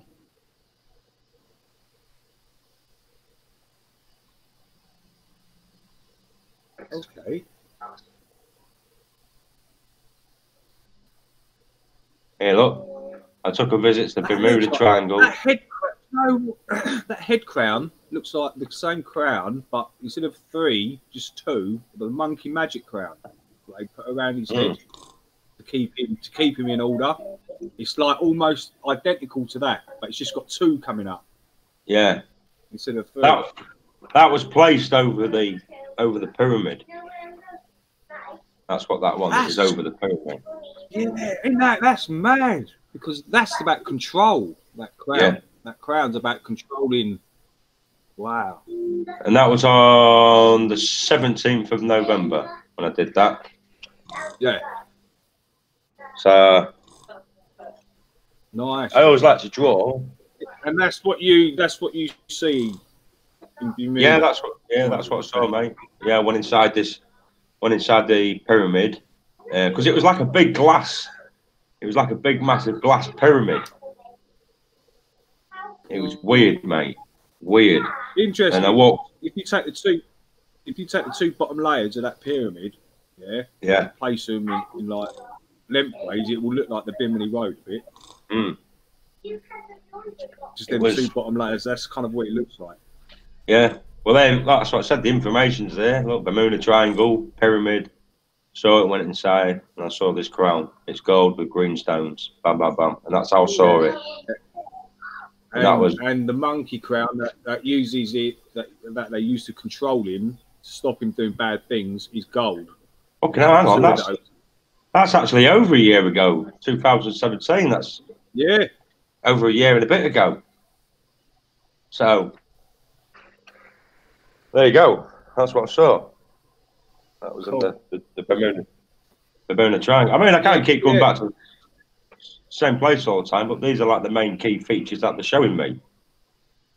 So but yeah, that's the page. So there's structures down there, Jez, in there. Yeah. You know, if there's a road, the road, and you're seeing this, and yeah, there's Lucifer. That's what he looks like. It looks like I was that. expecting a red dude with hooves. Nah, not like that, mate. That's what I was. I know, but that's what everyone expects. Yeah, I know. Hey, it looks just like that, mate. Just like that. That's how he is. Stunning. What? And you fought that dude? Yeah. Yeah, mate. Crazy. Hang on. I mean, I've got my own page. This just backs me up. They're on the way back.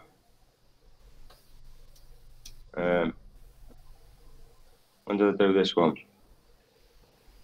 Oh, come on, page. I'll be on community, won't it? I haven't really done out with this page for a bit. I should do, really. I might do. Yeah. Quite interesting. There's some interesting stuff on there. That's what's coming back.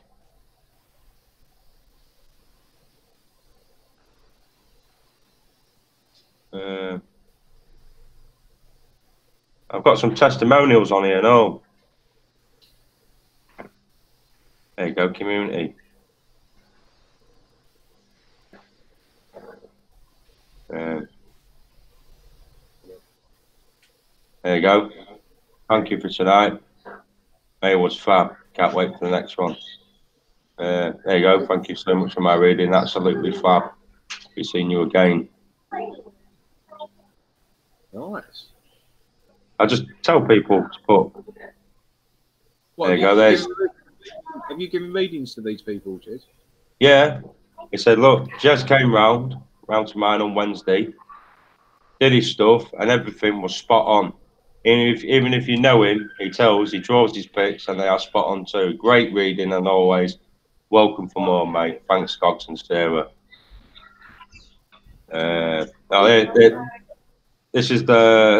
That's the show I did. Brilliant night, and too many right answers to have been fake. No nonsense, no bullshit from Jez or Sean. Sean bottled it. It was me running the show, and that's all you ever ask. Drawing what he sees, a new one, and worked really well. Well done, lads. Sean needs a microphone. Yeah. Where is this thing, Jez? Where do you do this? You just go around people's house? Yeah, I go around people's houses, and then I did. When I plucked up the courage, I went, sod it, I'll do a show. And I did it in a non-swap tavern. And there was fucking loads of people there, mate. Fucking loads. You recorded it, right? No, I didn't record it. There was about, I think there's about 200 people. Did someone record it? I'm not sure, mate. I'm not sure. I would like to see that. I would have done. Yeah, it was funny. It was a funny night. Yeah. But like I say, you can get a much better feel for it, Jez, can't you? If you can visually see him doing your thing. Yeah, that's why I draw pictures, so it's easier for them to see. And like I say, I went in there, first show, bang. I've done shows loads of shows now, but I'm not really interested in them. They don't fascinate me. That's why I said I just stick to my astral travel. Yeah, I like it more. I get something out of it. I don't get out readings. and people really like to try and debunk them shows, don't they? You know. Well, say yeah. Cold They reading do. and all this, and you know. But I don't come out with. I don't do all the love and light shit. Do you know what I mean? I don't do all that crap. I just say as it is. And like I said, I went up to my mate. I've known her years, and I sat there giving it. She went, "Come on, then, Jazz, come on, you funny bastard." She was going. And I went, "Right, cool." And I gives you hand, Jazz, and I'm sat at the table in the pub, and I went, "Right, yeah." I says, "You just give a settee. You got a new settee? I'll give one away." She went, "Yeah." She went, "I'll just give it to her," and I told her the colour and everything. She went, "Fucking hell!" And I went, "Oh, did you fall over in the bath, Shazza?" And she sort of paused, and she went, "What the fuck?" She went, "You're freaking me out now, Jazz." She went, "How the fuck do you know that?" She went, "Yeah, I slipped over in the bath." And I said, and she went to me, "Do you know when you're in your numpty?" I went, "Yeah." She went, "How do you see it?" I went, "Like I'm looking at you now." She went, "Fuck off." She went, "What, you see me? You see me with jewelries and all that?" I said, "Yeah." So I see everything. She went, "Fuck you now." Yeah. And I turned around and said to her in front of everyone, I said, "I've just got one thing to say, Shaz." She went, "What's that?" I said, "You need to get a fly mode down there. It's a bit bushy." So you can imagine what I'm like on the night. Oh. And like I said, there's this other woman. You need to get. This other woman. Yeah, this other woman. She came up to me. It was her mate. She sat at the side of me, and I gave her a reading. I said, "You just lost your dog, haven't you?"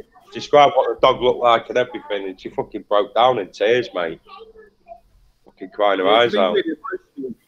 Be really emotional for some people. They've got emotional attachment to stuff, and you're bringing that emotion back to them, aren't you? Yeah. Oh, it's funny because there's one girl, right? Hayley, her name was. I said, "I've seen candy sticks with you, Hayley. Candy sticks, fucking candy sticks." I said, "It's not adding up." He said, "Oh yeah, I'm having a big Christmassy thing for Christmas and that." That's probably what that is, Jez. Fucking wasn't. She went in the toilet with her sister and she went, "How the fuck did he know fucking that?" She went, "What are you on about?" She went, "I nicked a load of candy sticks from the shop." Oh, I was laughing. Well, it can get a bit personal sometimes, though. Yes. Some people must be like, "What the fuck? How does he know that?" Yeah, because that's quite a, something that happens to me on my own. How does he know it? Yeah. And there's this one girl in there, right? I said, "Oh, I'm seeing somebody, and they've been slitting their wrists. They want to kill themselves.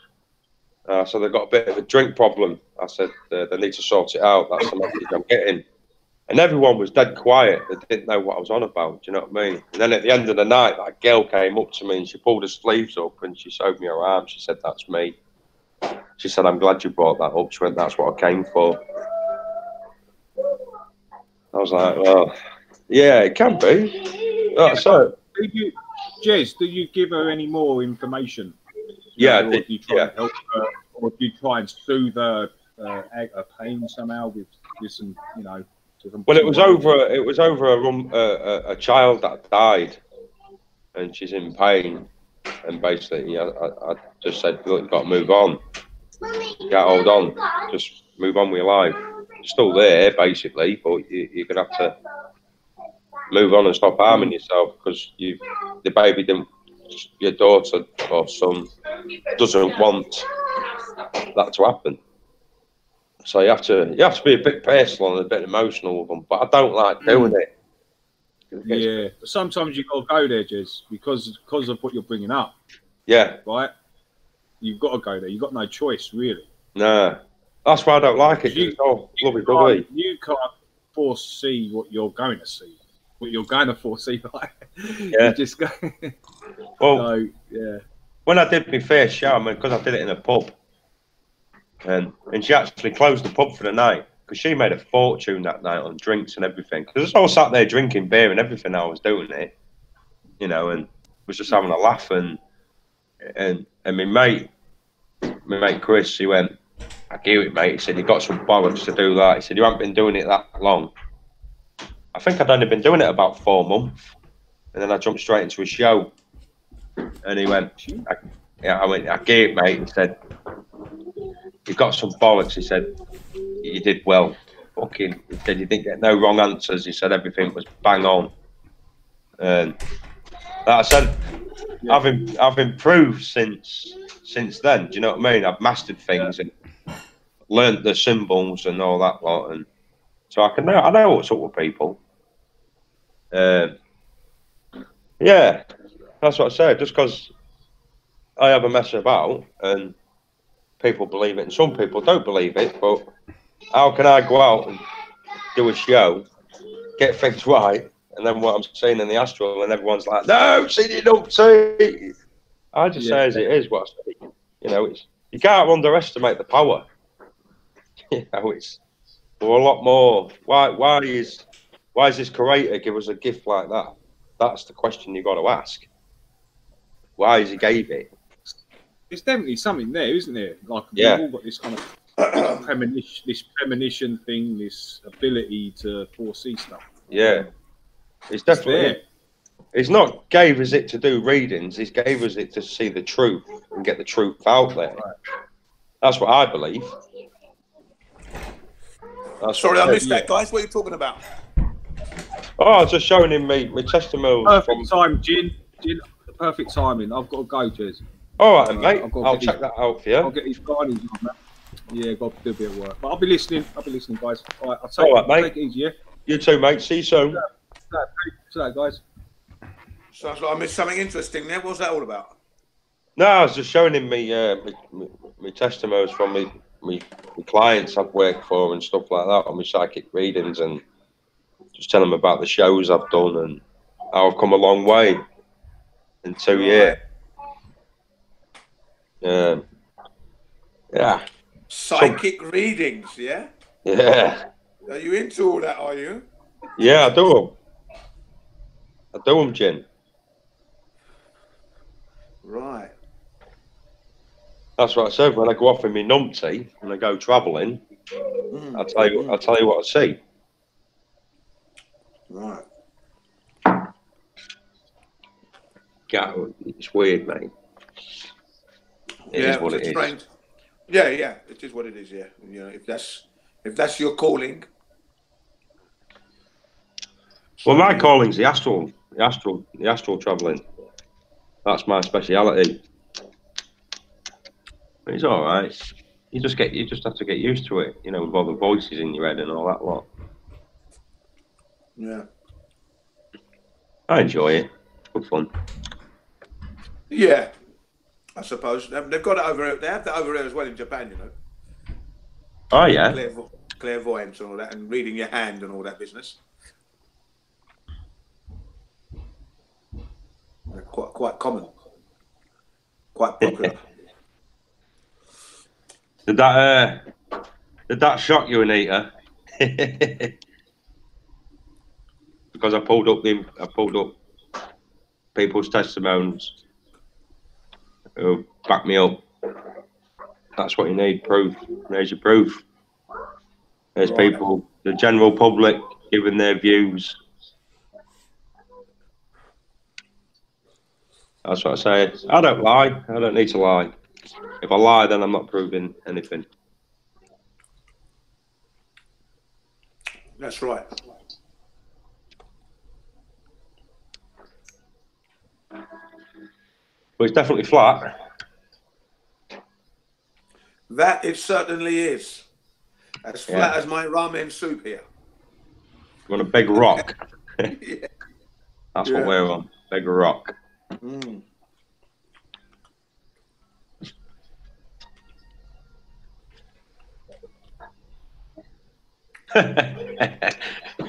Riddles is right. Don't need to be kicked to no Poncho sat on his couch.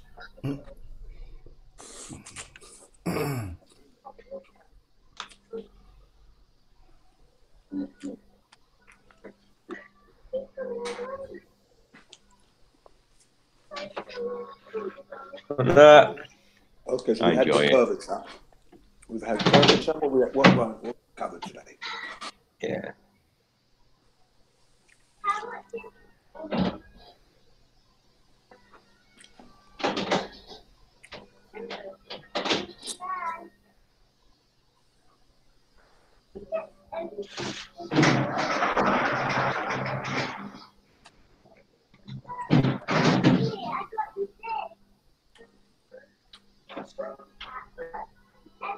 And Poncho's asleep. Yeah, he's tired, isn't he? It was good that allegedly Dave asked the pilots about their flying the plane. Do you remember that? Did you see that video recently? No. Ah, all right.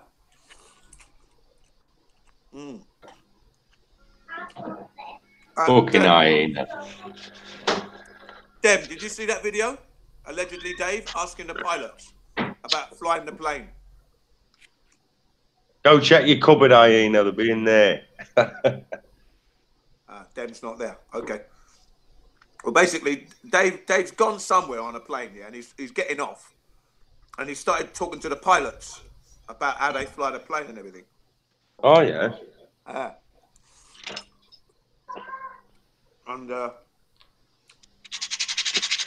you obviously asked them about navigating the curve of the plane and that.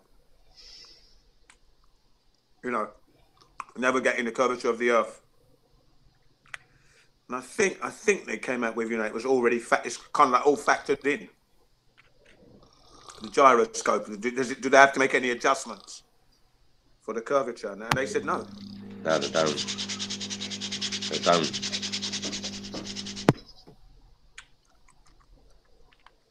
No.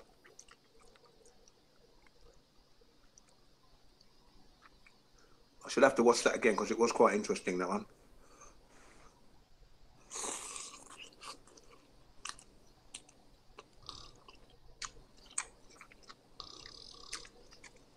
What are you munching on?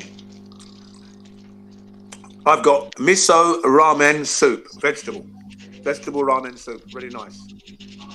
You live on soup over there. Yeah, in the winter time, I think it's very healthy. It keeps your body warm, and it's low calorie, isn't it? Yeah.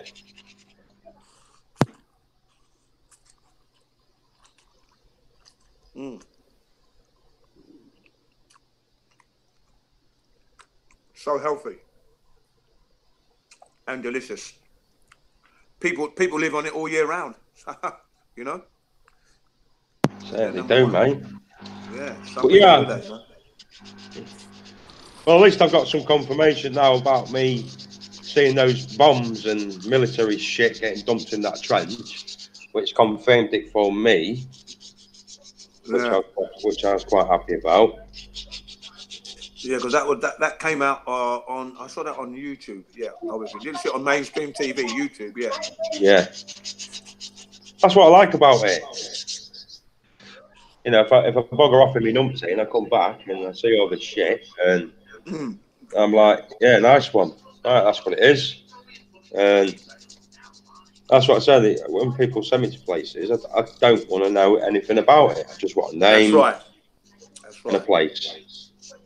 That's it. And then I bugger off. Then I come back and I say what I see.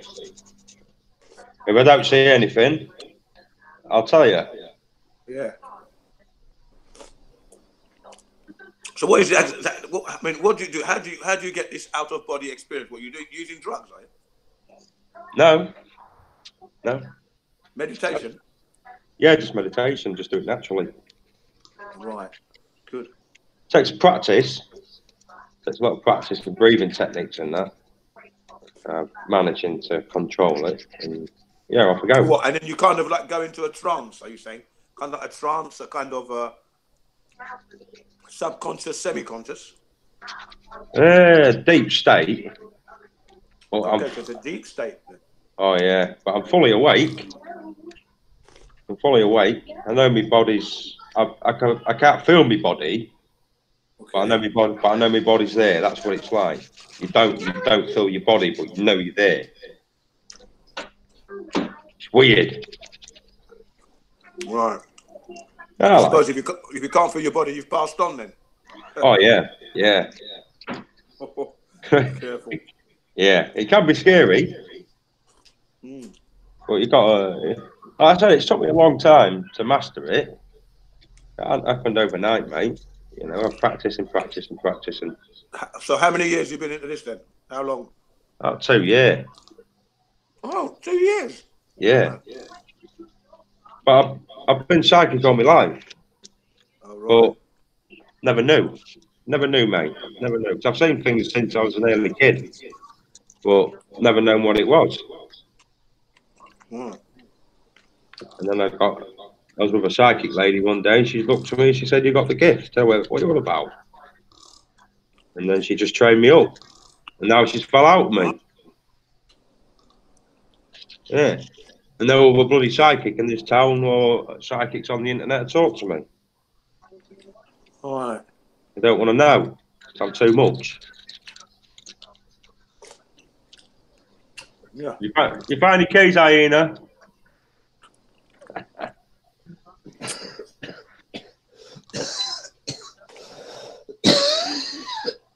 Yeah, I've met a few clairvoyants in my time.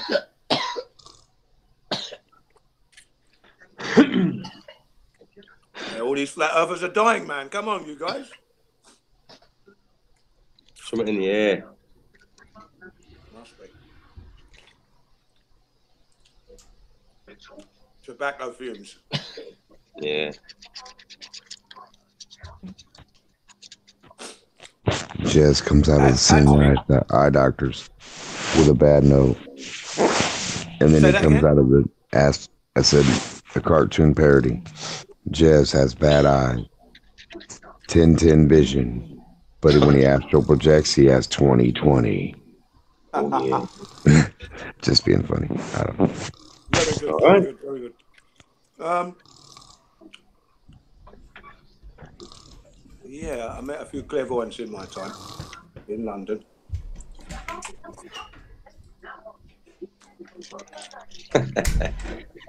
Hey, I found the keys. It was in the cupboard where I told them was.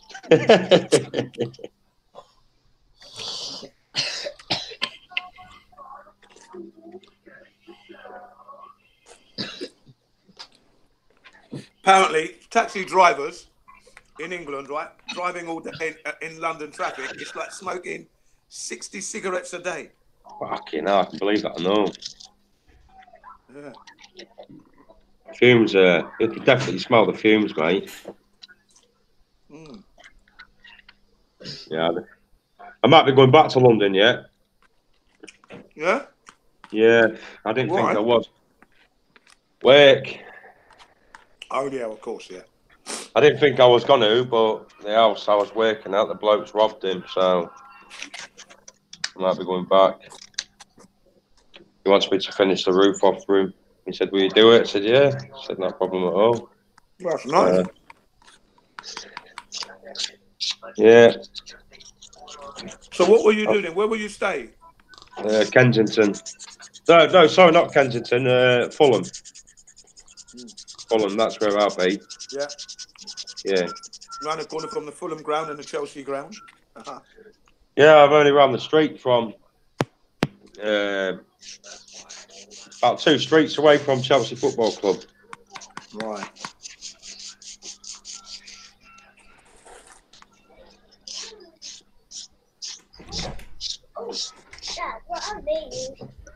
Just don't ask me for the bloody lottery numbers. I ain't giving them. I'm not allowed. Yeah. I always get that one. Can I have the lottery numbers? Fuck off.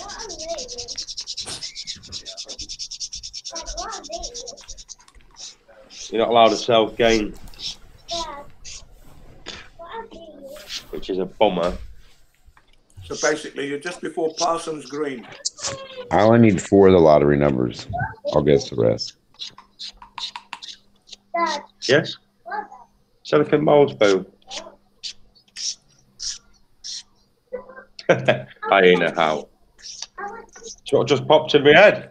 I just told you what I said in my head, that was all. If your keys were there, nice one. He said, "Where's my keys?" It just popped straight at me, and I went, go look in the cupboard. I don't know how. It just said, go look in the cupboard. That's all I told you. So the keys were there, nice one. If you're playing games, bollocks. It'd be interesting if you won that lottery, wouldn't it, eh? You'd be well until the Oh, fucking hell, yeah. disappeared. You'd be disappeared. It'd be interesting. Very interesting.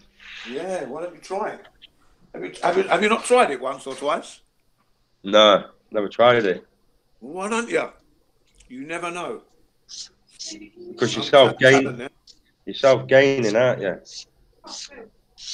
You're doing it. Oh, self-gaining is not allowed then, yeah? No, you're not allowed to do it. Okay. Sometimes you have to respect it. I'm afraid. Yeah, I suppose it makes sense in that sense. In the grand scheme of things. Yeah, I just fucking crack on with it. You know what I mean? I just get on. Yeah, because at the end of the day, you know, you might end up just doing that all the time, and you know, and then you end up in another place where you shouldn't be. Yeah. Is it? So yeah, kind of like makes sense in the grand scheme of things. Yeah. Yeah. I just like the travel. I just like the astral travel. Yeah, if you're doing the astral traveling, that sounds like, you know, it's like you're traveling without a ticket. Yeah. I just like doing that. And like I said, with people sending me to places and I go check them out and then come back and see how it is. See what That's you can it. Yeah. Like I say, this is what pisses me off with other psychics and that, because they've got the gift to do it and they just don't do it. And it annoys me. I'm like, you'd rather give a shitty reading to someone when you should be putting it.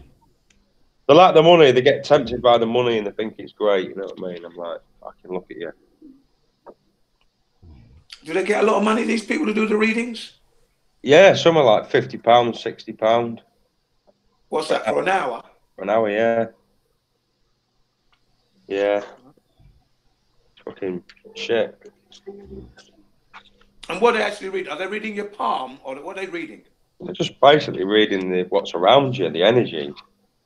Right. That's all. You know, if you've got a past one, you know, that's passed on. It's basically that, you know, like your mum and dad or a relative or whatever. Yeah. And that's it, really. It's funny, Well, it's funny how they don't pick up on the flat Earth, though. That's a strange The- one, I think, as well. I Why don't they pick reckon- up on the flat Earth? No one's picked up on the flat Earth.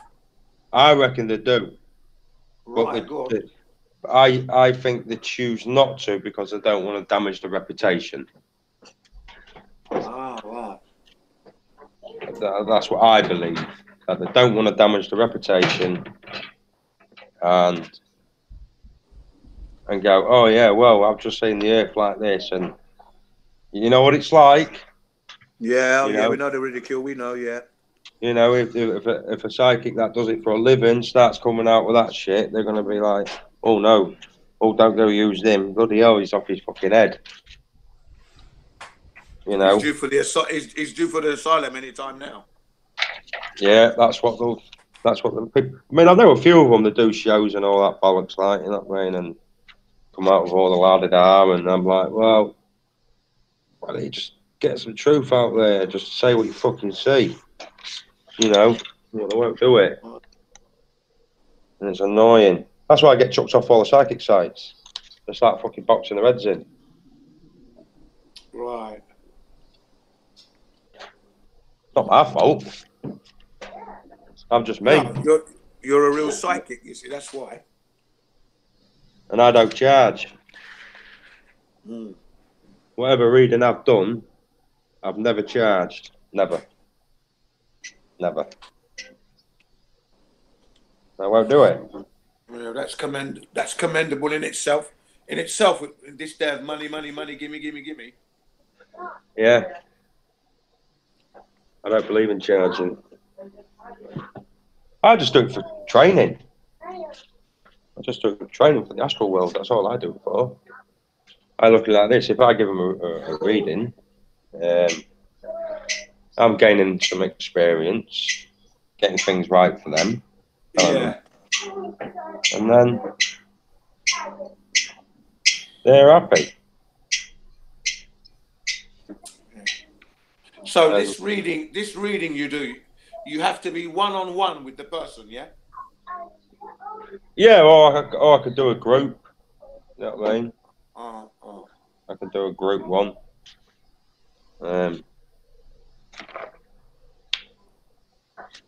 Get a group one in, and they have to be in your presence, yeah? yeah, you have to be in my presence. I could look at pictures on the internet and read a photograph. You know, I just say what I see. Right. And that's it. I remember one woman, she made me laugh. It was on the internet because it was through my other mate. She was a psychic, and she gave me this photo. Yeah. And she was like, "Here, read that." So I read it. I said, "Oh, I see two doves, two birds together. Look like." I just said two birds, but look like two swallows. I read it. I was getting all this other information. And she says, I inboxed her. She went, I get the information with the birds. She said, I know what the birds are, the two birds. She said, I know what they are. She said, you got that. She said, you got that absolutely bang on. I went, right, okay. I said, what about the other stuff? She said, oh, I don't know about the other stuff. So I inboxed my mate. I said, what's your mate on about? I said, I've got the two birds, right? But I don't. I said, she gave me this photograph of this old lady. And she went, oh, for fuck's sake. Right, I'm going to have a word with her. She's doing my fucking head in. It was Robbie Williams' nana. Yeah. And the two birds is what Robbie Williams tattooed on his body. Okay. Right? Robbie Williams, the singer we're talking about, yeah?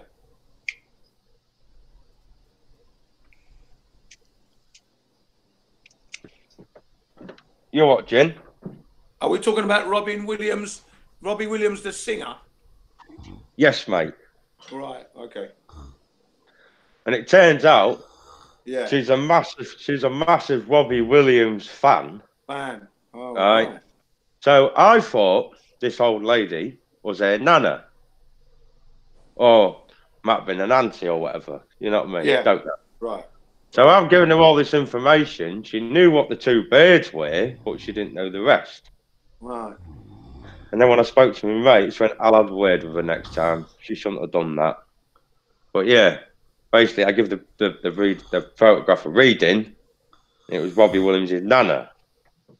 Really? Yeah. Oh, brilliant. That was all from a photo. All right. So what's Robbie Williams doing now anyway? Robin Williams. I don't know. No, yeah. We hadn't heard from him for a while, have we? No. Last time I seen him was on the X Factor, wasn't he, with his missus? I just had a quick glance at the TV when I see it. When was that? Last year. You talking about Robin Williams? Robbie, the singer. Robbie, yeah. Oh. English famous musician, singer. Yeah, not the actor, Robin Williams. Not the actor, because he's gone now, isn't he? Yeah. Yeah, so, like I say, Jin, I just look at photographs. You know, I'm going to have a look at I'm going to have a look at FOSS tablets. I'm going to have a look at them. There's loads of things I need to be looking at, but there's so much out there. It's like, fucking hell. Where do you go? Yeah, exactly. You're drowning in it. It would seem.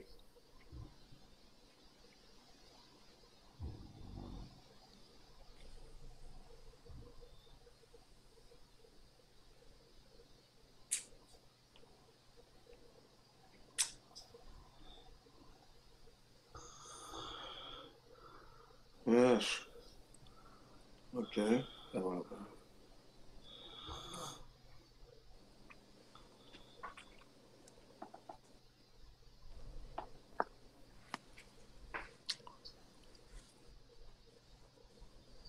was thinking of something just now. I can't remember. So,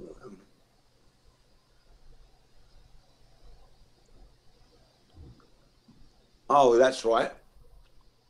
What's it called? The Fulcrum pendulum. Anybody know what I'm talking about? The pendulum. The Fulcrum pendulum. Anybody know about that?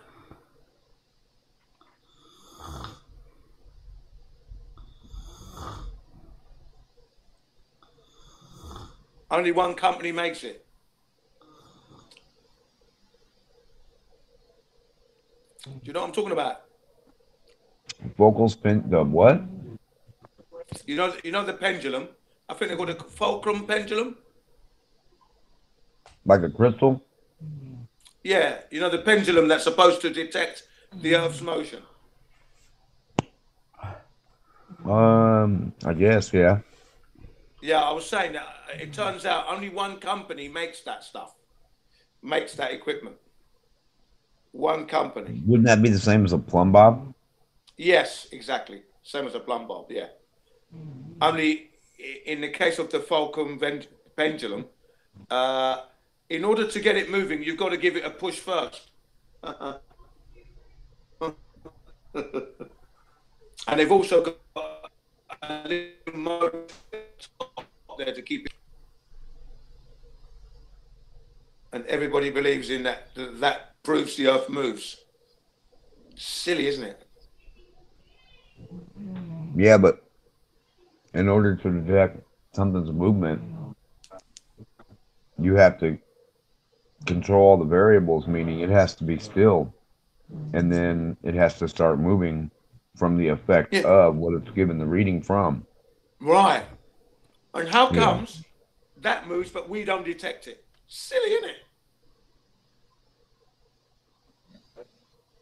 We get motion sick in a car. We'll throw up in a car, in a boat. Get on a boat. First time on a boat, people usually get motion sickness, seasick, right? Right. Okay, so we couldn't detect any movement. What the fuck is that? Car sickness. When you drive over the hills and over tracks and stuff when you're a kid, you drops. Yeah. You get that little feeling when you're a little kid, like, ooh, oh shit. Yeah, you know, like, yeah. You know, that slight Yeah. feeling of lightness and then back again as you go over the hump. Yep.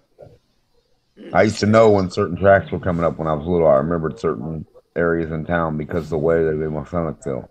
Like, Yeah, yeah. You knew the topography this of track the land right here, from the yep. car. Yeah. Yep.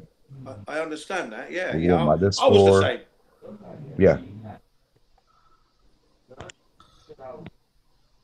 But the funny thing is, right, the Fulcrum pendulum, it moves to and fro, but we don't detect the motion ourselves because that kind of motion is the same as being on a ship, you know?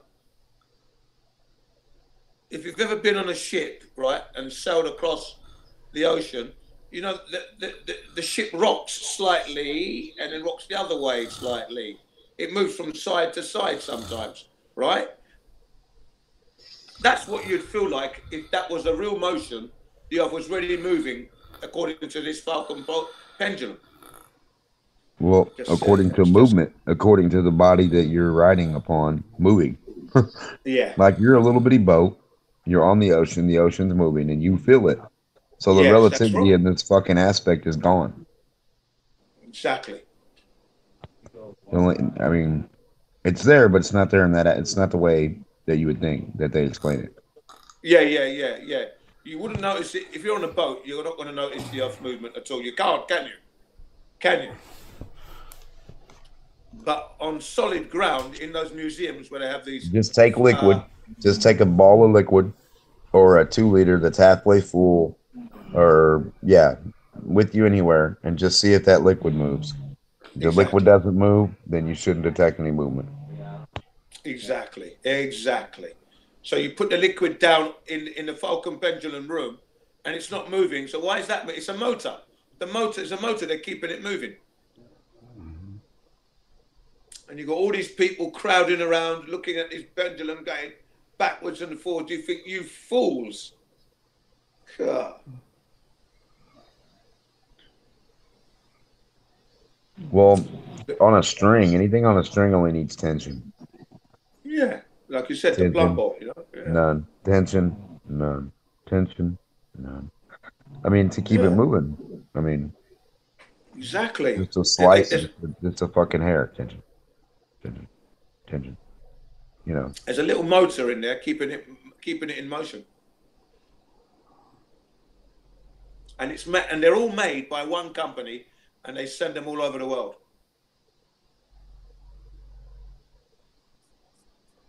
Four-coon pendulum. They'd do anything. They've done so many lies just to prop up this heliocentric model. It's unbelievable. Really is. Childish. It's just childish what they've gone and done.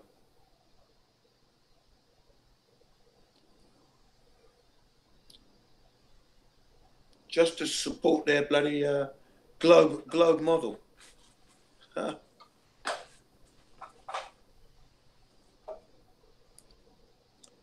No proof.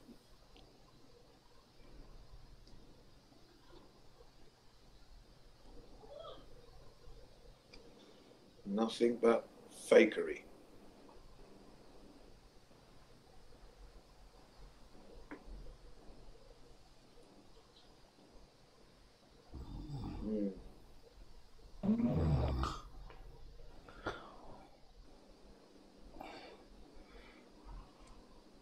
Everything is relative. Everything's a everything's a lie. You wouldn't even need a motor inside the actual pendulum itself. You just need the rim in which, like, it's measuring, like whatever perimeter that, like, it's swinging in between left and right. If you put a magnet on anything with magnetic property on the right and magnetic property on the left with the same property, like plus or south. Yeah. You got it, and that will just keep it in motion. Right. Yeah. Now that's probably what they're using, but I've heard that they've got a little motor in there that keeps it moving, and at the beginning it wouldn't move at the beginning, so it needed assistance. You know, you'd think it would move straight away if the Earth is moving. But you really wouldn't need a motor. You just need a magnet on the left, a magnet on the right. That's right. You're right. It's south to south or north to north. I mean, the simplest thing is what I would use that, and a magnet doesn't die out. You don't get it hot. It's still going to work. I mean. No need for maintenance as well. No maintenance. Right. Yeah, absolutely. Bang on. And like I'm the sure. The string itself can have a little piece of metal in it. And probably what you said is probably being employed somewhere around the world, probably. Right, or the crystal. Well, a lot of things have magnetic properties we don't know about. Yeah. It's just the fact that they say it doesn't have to be.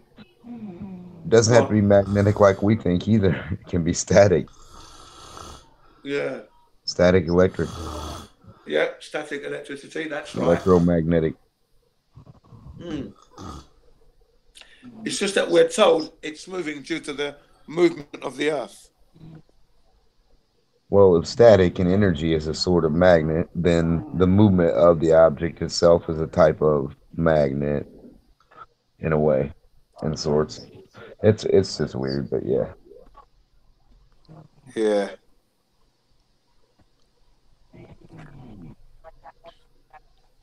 I don't know. I was having a weird dream about a fucking teardrop that was like stretched for like 3 feet, but the bubble part of the teardrop was upward instead of downward. Yeah, what was that dream about? Teardrop. Oh, teardrop. Drop of rain. Right. Yeah, stretching for like 2 foot. But the idea in the dream was just showing me that the teardrop the other way. Right. Like when an object, a craft that you want to make go fast, instead of using the tip or the needle point, like the tip of a rocket, use the back, like a teardrop, like the back of a teardrop aimed backwards, and then the air will go around the biggest part first, and then the back. See, because then you could like push something. Yeah, magnet. yeah. it can Like push the itself reverse forward, thrust like looking thing. boom, boom, boom, boom, boom. Yeah, the same way Me water and- tries to fall. My internet went off. Oh, It did it did? really? Yeah, I went outside. All right. Sounds interesting, Dem, that dream of yours. You had a wet dream, Dan? No. No, it was just about it just I don't know, right before I woke up I saw like a teardrop stretch like for like real long. And then like I just imagined a teardrop falling the other way.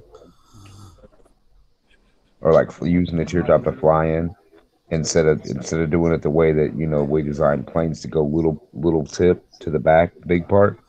Go from the big part rounded to the back little tip first.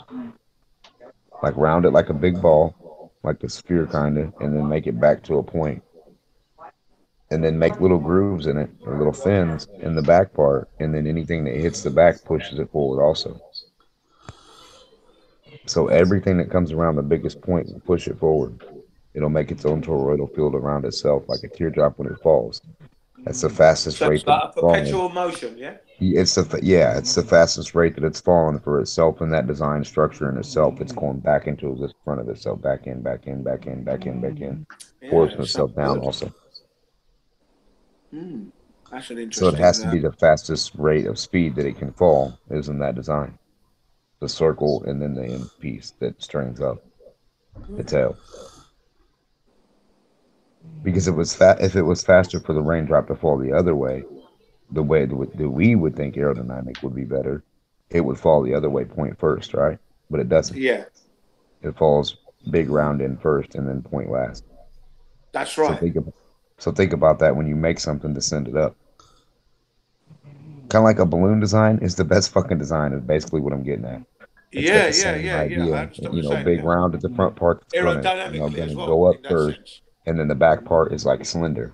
So actually, the air, as soon as the air comes around, it's automatically forcing the object up. Yes, it is. It's pushing it along. Yes. Yeah. It's like it's opening a void, and then the void is shutting behind it. Yeah. Yes, sir. Yes, sir.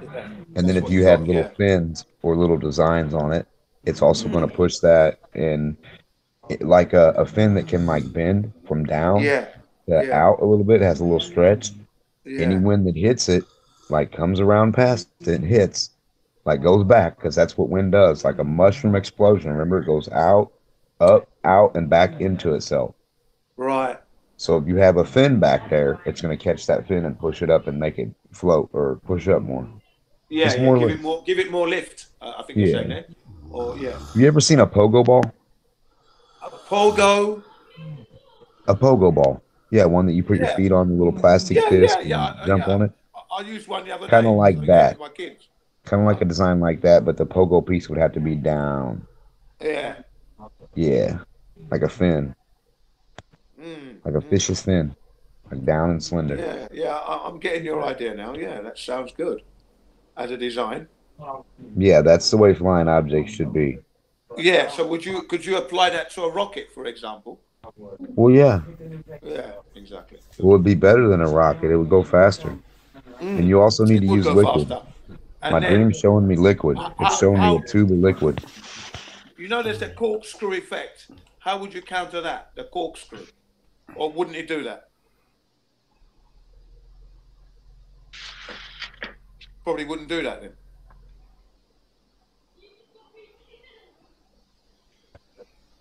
Deb. But liquid. Yeah, liquid. It just, I don't know. Just a long tube. Would there be a corkscrew effect? No, as it's going Well, a up. long tube with liquid.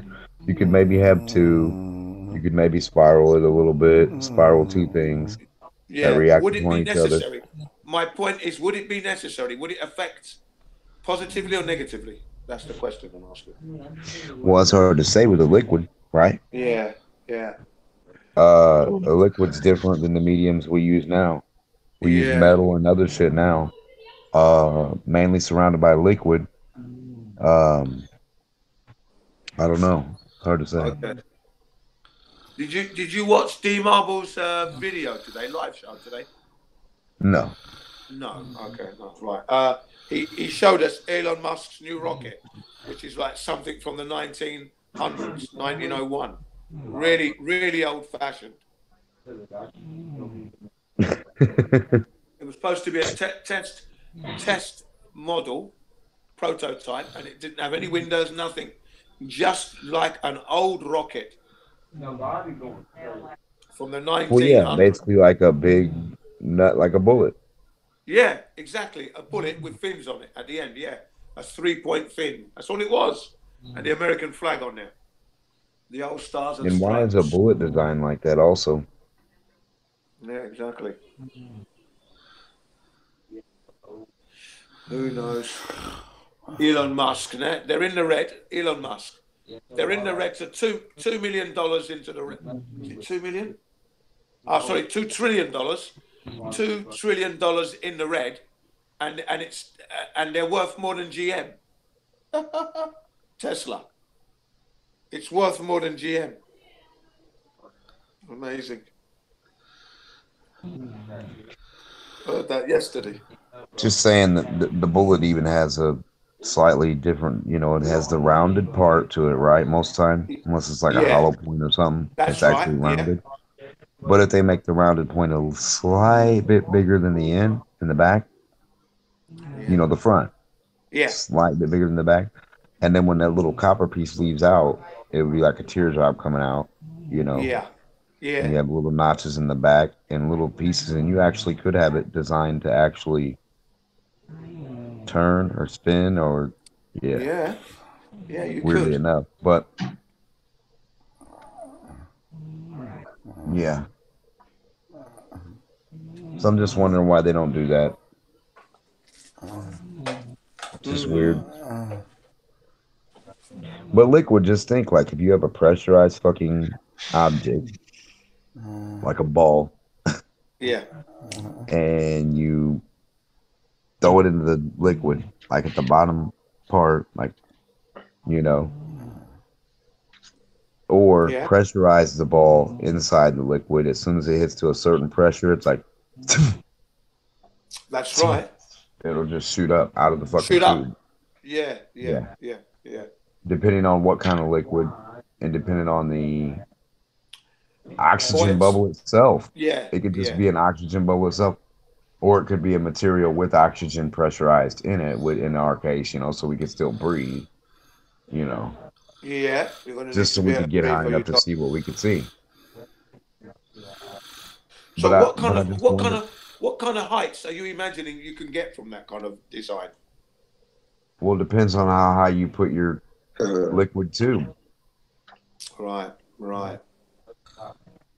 And what's the most practical design and the longest length that you could get to for propulsion? At what point does a propulsion start to slow down when you shoot it through a tube? Like a round or a straight or an up. You have to calculate all those and experiment with all those. Yeah, and if it's just a straight tube that you need, then so be it. At the very bottom, you would have your thing, and you would fill your tube with water, and then you would pressurize your shit, and then you would release it. Pull the brake out of the way. You're talking similar to what the nuclear submarines use, almost. I don't know. They use something like that, don't they, when they let off their nuclear missiles, supposed nuclear missiles. Well, you can, when pressurization is almost like a vacuum or opposite of a vacuum, right? So, yeah, like maybe you can decompress. Yeah, because I think nuclear submarines employ that kind of thing where it's being pushed out, and then the engines fire once it's out of the water. Yeah, if you vacuum compress, right? Like vacuum, like I'm with you. Vacuum compress. Clear everything out of the fucking thing and have like something in there that's gonna like react to that. Yeah. I know. And add heat. So now you not only you're down below and that you're below the like the medium, you want to go out anyway. A balloon wants to release from the water anyway, right? Now you have it directed. You have it directed in a tube. It can't go left. It can't go right. It has to go straight. It has to be pushed fast. And you heat it up also. Right, and you heat it up. So heat rises along with the design itself. Yeah. So you're there you go. aiding it with its own buoyancy kind of thing, and then you're heating it as Right, well. right.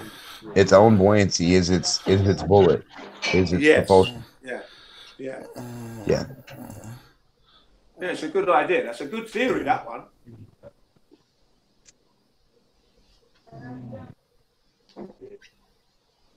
Yes. And I wonder what gases or liquids you could use, like a Nitrogen, hydrogen, maybe. Helium.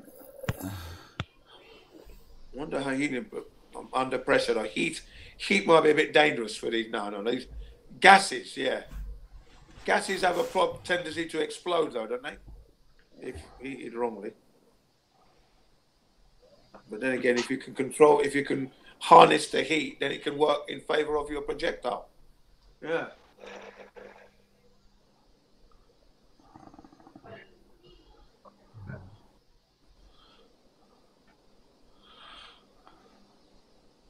Oh,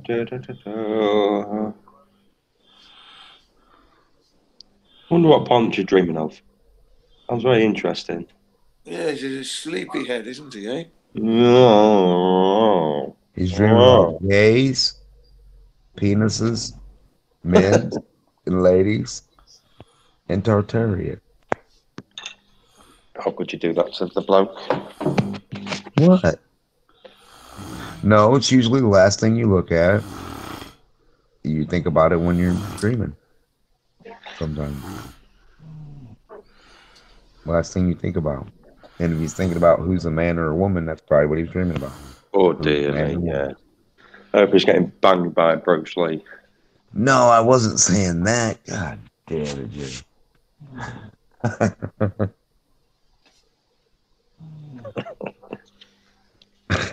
You said, why do I do that to him? I didn't even say nothing bad. Oh,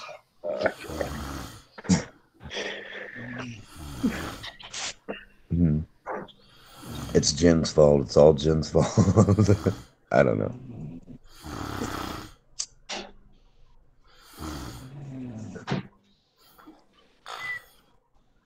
Got about a foot of snow over it.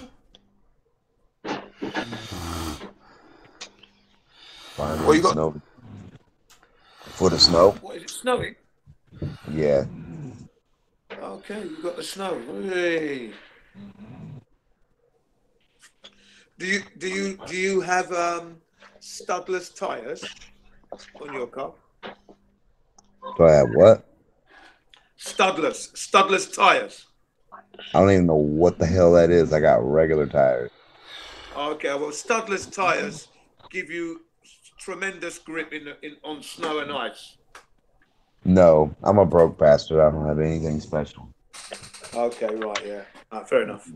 Yeah, I've got a set of studless tires that I put on. I only put them on when the snow hits, then I'll swap them over. Oh yeah, it's charge the battery up. Yeah, Oh, in England so- they don't do that in England. I know that for sure. No one has studless in England. Hardly ever snows. But in Sweden, Norway, and that they have it. Here in Japan, we have it as well. They all use it. I remember I was surprised. Why do they call it studless?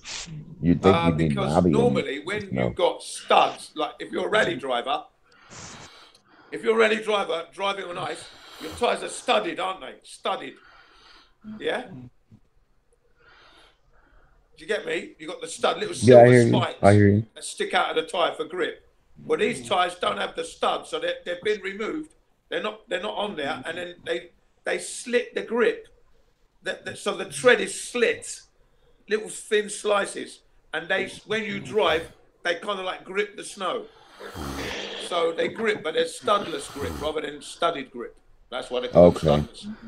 Well, I'd rather have the studded. Yeah, but then again, when you get the tarmac, you'd be ripping the tarmac to shreds, so you couldn't do it. Forget the tarmac. I'm just kidding.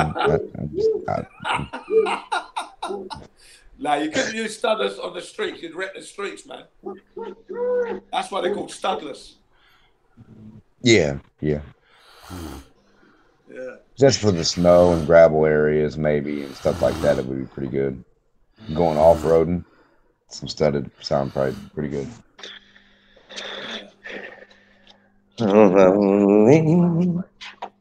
What tire brands do you have in the US? Can you give me a couple of names of tire brands? Firestone, Yeah. Michelin, Yeah. Goodyear. Goodyear, yeah. That's probably basically what you get, Jin. Yeah, yeah. I've got Goodyear. I've got Goodyear tires, studless tires on mine, which I haven't got them on at the moment. I'm running. What am I running? I'm running generic. Yokohamas at the moment. Yeah, we get those studless. kinds too. Yeah, I got. Those are supposed to be good tires. Yeah, Goodyear. They're brilliant. Good guarantee. Studless, fantastic tire. I've had them for about 6, maybe 7 years now, or more, maybe more. God damn, I can't keep a tire more than 2 years, 3 years. Get a roof and nail. I'm only using them in the winter. I only use them in the winter, and I take them off. So I use them, and I haven't put them on at the moment. So, and it's now January. I haven't had any snow yet. I haven't gone snowboarding as yet, so I haven't put them on. I haven't had to put them on this year so far. I only put them on. I only use them for about 3 months a year, 4 months at the most, and then I take them off. So and cover them up.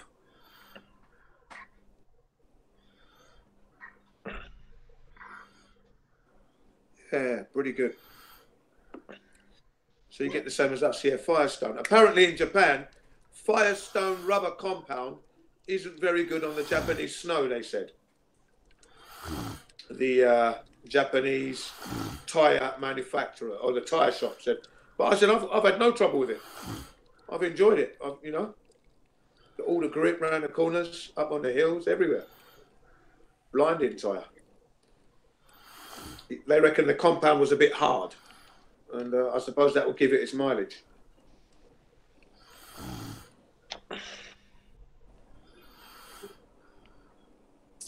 And that'll explain the long mileage you get. Something crazy like 50,000 miles guaranteed, I heard, when I looked it up on the internet. It's a lot of miles, isn't it? Not for here. What for a set of studless tyres? You get more? No, I mean that's not a lot of miles. What, 50,000? Yeah. I mean tires like that. I'm just saying the roads here, you go through that shit like cheese. Right. Yeah, that tire ain't gonna do shit. Over here, the rubber just don't hold up, man. It'll rip through the rubber. It'll start to crack on the edge, and it goes through the steel belts or the little steel pieces or ribbons or whatever. You know, little steel that goes through the tire. What, hang on. How long do your tires last in where you are? I bought one about 6 months ago, and then I had to replace it. Oh, that's not good, is it? Shit. Well, it wasn't brand new; it was slightly used, but still, I mean, still had good tread and everything on it, you know. Yeah. It just depends on how the roads are and what the roads are made out of, how they patch it, what kind of holes you go through. You know. Yeah. Also, your tire pressure as well. That would help. Tracks, all that shit. Any kind of bolt, the little manholes, any of that shit that sticks up out of the road. Curb, you hit a curb, you rub a curb, that'll eat your tire. Oh no, I'm getting fantastic mileage out of my tires. I'm getting years. I'm getting.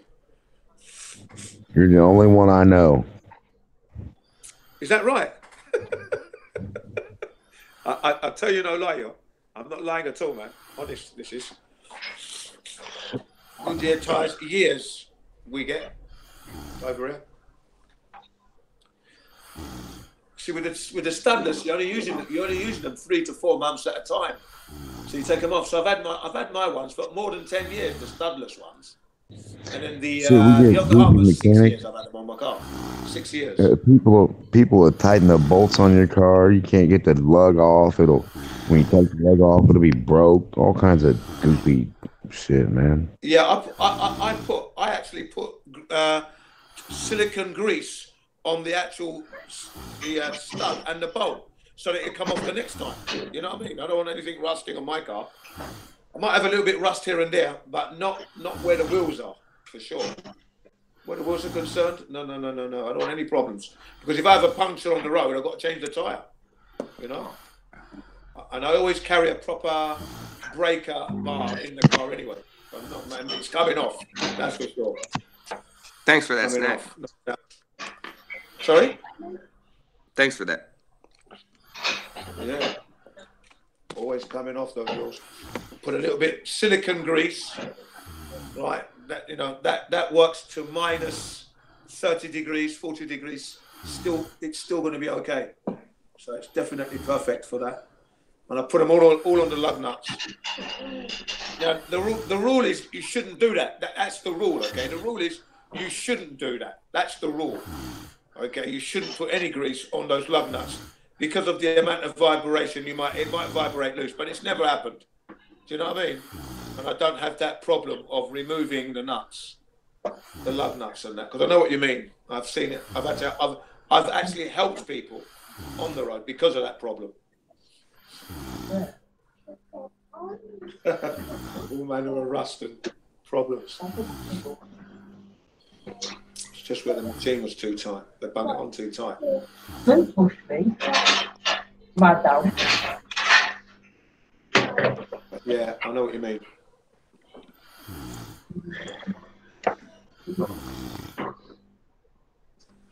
Careful mileage.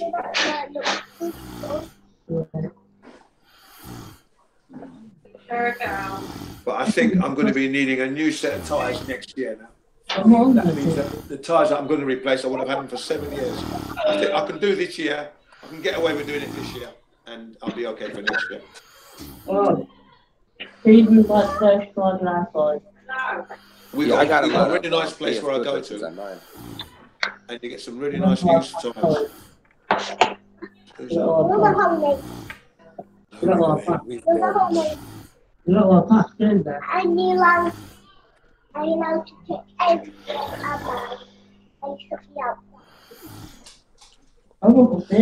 How you doing? Flat lines? Doing pretty good over here. Just rolling up a J, drinking some coffee, enjoying. It's 8:54 this morning. I kind of woke up late. Woke up late? It's early. I'm usually up at like 6:30 though.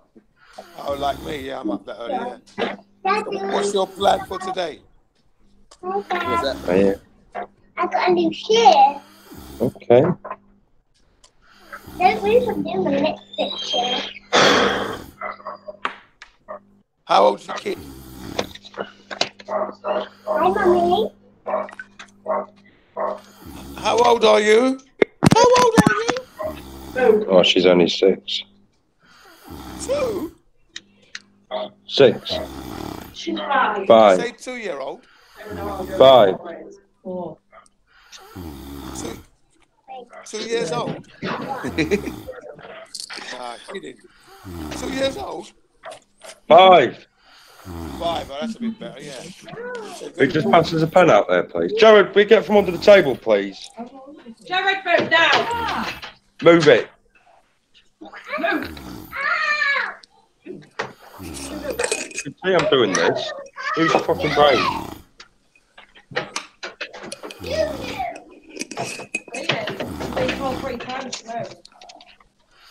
Yeah, 8 o'clock in the morning over your side.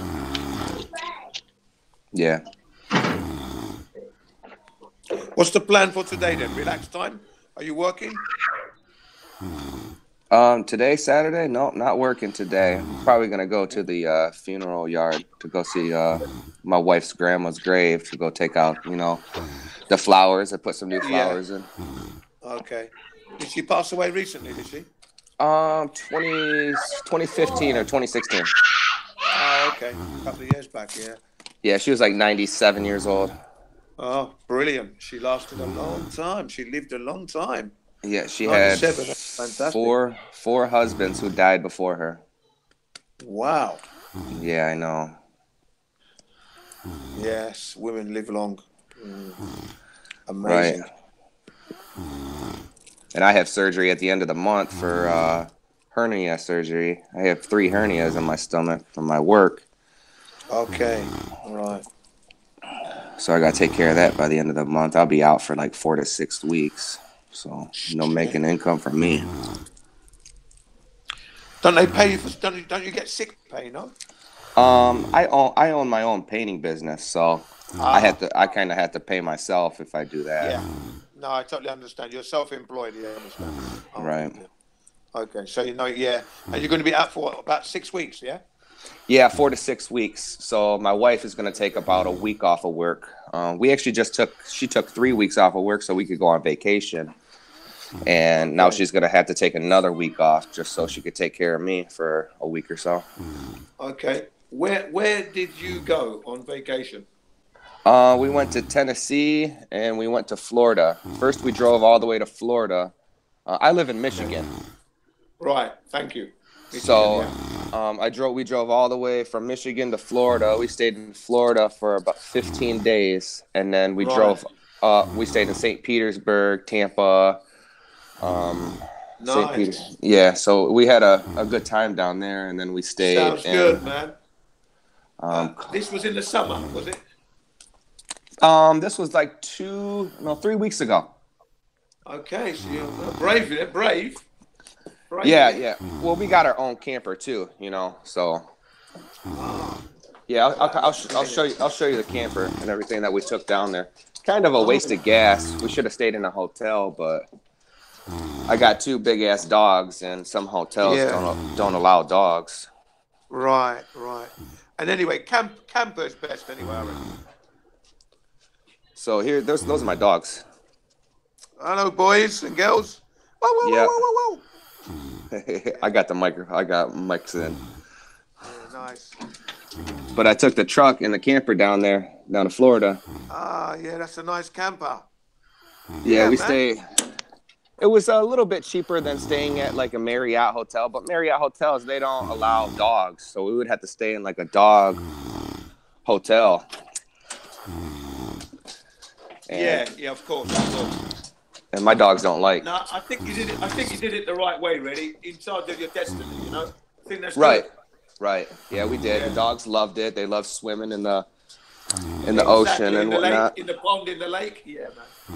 Yep. I'm switching around here, showing my drugs. Yeah, thanks for that. That was a good insight there. The camper van thing is fantastic as far as I'm concerned. Yeah, it is. Yeah, my buddy has one of them camper vans, and he goes down to Daytona for Bike Week every single year. Well, there you go then. You see, I myself, I like camping, so I do the tent thing, but we do it in style. My wife and the youngest kid in one tent, me and the big boys in the other tent, and then we got the dining tent in the middle for cooking. Oh, good.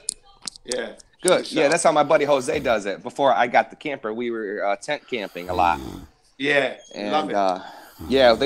We bought this one tent. It's like a 12-person tent, and we use that as a dining area. Dining, exactly. Big enough, isn't it? Yeah, it is. It's for all the food. You got your coolers, all your food, snacks, and everything you could put in there. Yeah, tables set up, big tables, all the seating. Yeah. I love that. Yeah, I've got 2 tents, which are 2 six berth. So it's 2 6-berth tent, and then the dining can seat 6 people, 8 people at the most. And and I cook in there and everything. It's brilliant, man. So you don't use the middle one for people to sleep in, right? No, the middle one is the dining one. That's the dining tent. Okay, good, cool. Dining, sitting down. It's got a mosquito cover all the way round because my wife doesn't like the mosquitoes. Right. So they all go in there. If it rains, we can cover it completely. You can zip up the cover, zip it back down, and you're back as a normal tent. Oh, if nice. It's hot, you zip it up, and then you've got the mosquito. So you've got the air coming around, the air circulation. It's nice. Really comfortable. Really, Yeah, really comfortable. I gotta fix my camper. It's leaking a little bit at the we have like a little sunroom inside the camper. It's like a plastic sunroom, and it's leaking in that plastic over the master bedroom. Yeah, So that usually goes. That always goes because it gets the heat. Hot and cold, hot and cold, hot and cold. So it goes. right, it cracks, and I gotta repair. I went to the Camping World. They're like 170. I'm like, oh, okay, well, I'll take care of that next year. Yeah. Yeah, they tend to go because they're exposed to the elements all the time. Yep. Yeah, I mean, if you had it and you were putting it into a garage, then it would last longer. But if it's outdoors all the time, then yeah, it's gonna go. They go commonly. Common place to go, you see. Yeah. Sometimes people patch it over with tape. You know, you get this special kind of like transparent tape you can get. Yep. Yeah, some people use that as a part-time repair, temporary repair. Yeah, I put the clear tape over it for now. Yeah, I thought you meant, I don't think it's leaking, but when water gets underneath it, that tape just flies up. It doesn't stick well. No, I totally understand. Yeah, I've got to. Yeah, so you're gonna have to get a new kind of like plastic. What is that? A skylight thing, isn't it? Yeah, it's just like a skylight. I just have to replace the skylight. I don't have to replace the motor inside it because it has like a little fan that takes the moisture out. Yeah. Just a little dome piece. Okay. Yeah, just a little dome piece I have to replace. Yeah, the dome. Yeah, that's it. Yeah, that tends to go first. Yep. But it's a good life. It's a good life, man. Yeah, we love it. Our dogs love it. You know, they love going camping. Yeah. Like you said, it's a bit expensive on the gas, but when you work it out with the dog hotel and everything else, it's a lot of money, man. Right. It was like $700 of gas just to get down there, and then like $700 to get back, maybe a little bit more because we stopped at Cumberland Falls in Tennessee. Right, yeah. You couldn't do that in a hotel, though. In a hotel, you're limited to one place. So really, it's good value for money when you travel like that, to be honest. Oh, yeah. Yeah, because we stayed in... much more. You're just seeing so much more. You're in touch more, you know? I went to, I'm in the UK here, right? London. Sorry, I'm in Japan. When I was in the UK, I went from UK to Africa, Senegal by motorbike. It was cheaper than going from the UK to Japan. Oh, wow. Yeah. UK to the Japan back in 1992, it was going to cost me £2,000 to go to Japan for 2 weeks, hotel, no transportation, nothing. That's just hotel fees, flight and hotel only. Oh, wow. That's like nowadays prices that you were paying back then. Yeah, right. So now I'm saying to myself, fuck that. No, I'm not going to do that. I'm going to go on my motorbike and go to Africa instead. And it was cheaper. We're in Africa. I went to Senegal. So I went from England, France, Portugal, Spain, Morocco, Western Sahara, and back. Purely because I love the Dakar Rally. Oh, yeah, nice. I bet it was beautiful, the whole ride. My girlfriend at the time, we went together. It was fantastic, man. She said it was the best holiday she's ever gone on. And even when we split up, right, she said, if you ever go on that trip, please call me, she said. I thought that was funny. But she really enjoyed that. You know, it was an eye-opener for her, you know? Oh, yeah, women always enjoy it. My mom just got back from Mexico. She drove all the way from to Mexico with her buddies, there you go. with her friends. There you go. I made sure she was okay on the holiday, you know? She was worried about clothing, and I said, well, listen, don't worry about clothing because wherever you go, people are going to set eyes on you for the first time. So they're not to know how long you've had these clothes. And I did the washing, so I'd washed the clothes anyway. So, you know, it wasn't a problem. She just had to get used to the idea that when you're traveling like this on the road, you can't do a fashion parade. You can't. No, you can't. You can't. You've got to dress down a little bit, you know? And then she understood it, and then she got into it. After the second week, she got well into it. How long did you go for? 2 months. 2 months. Wow. Yeah. 2 months out. Best time of my life. Oh, I bet that would be great. Yeah, we didn't stay in hotels. We stayed in hostels. Okay, They yep. were really cheap, next to nothing, Just want to put your head down, don't you, Yeah, I stayed in a hostel when I was in Amsterdam. Right, yeah, I went to Amsterdam. Nice there. I went from Amsterdam. We stayed there for one day. This was back in the 90s. I was born in 1990, so this had to have been 1998, 1999. Okay. I went to Germany, so we flew in. So we would be your parents together, yeah? Just my father. I was visiting my father. He's in the military. Okay. Yeah, And so I was visiting them. They've got an American base in Germany, I know. Yeah. Yep. And the hostel was pretty nice. There was probably 10 or 12 people sleeping in the same room. That's right. But it was cheap, It was I think it was like $10 or something like that. I remember. Even cheaper than that, probably $5. You know what I mean? Because the last hostel I stayed at, I saved 50% after they harvested my kidneys. Hello, Jimmy. Good morning.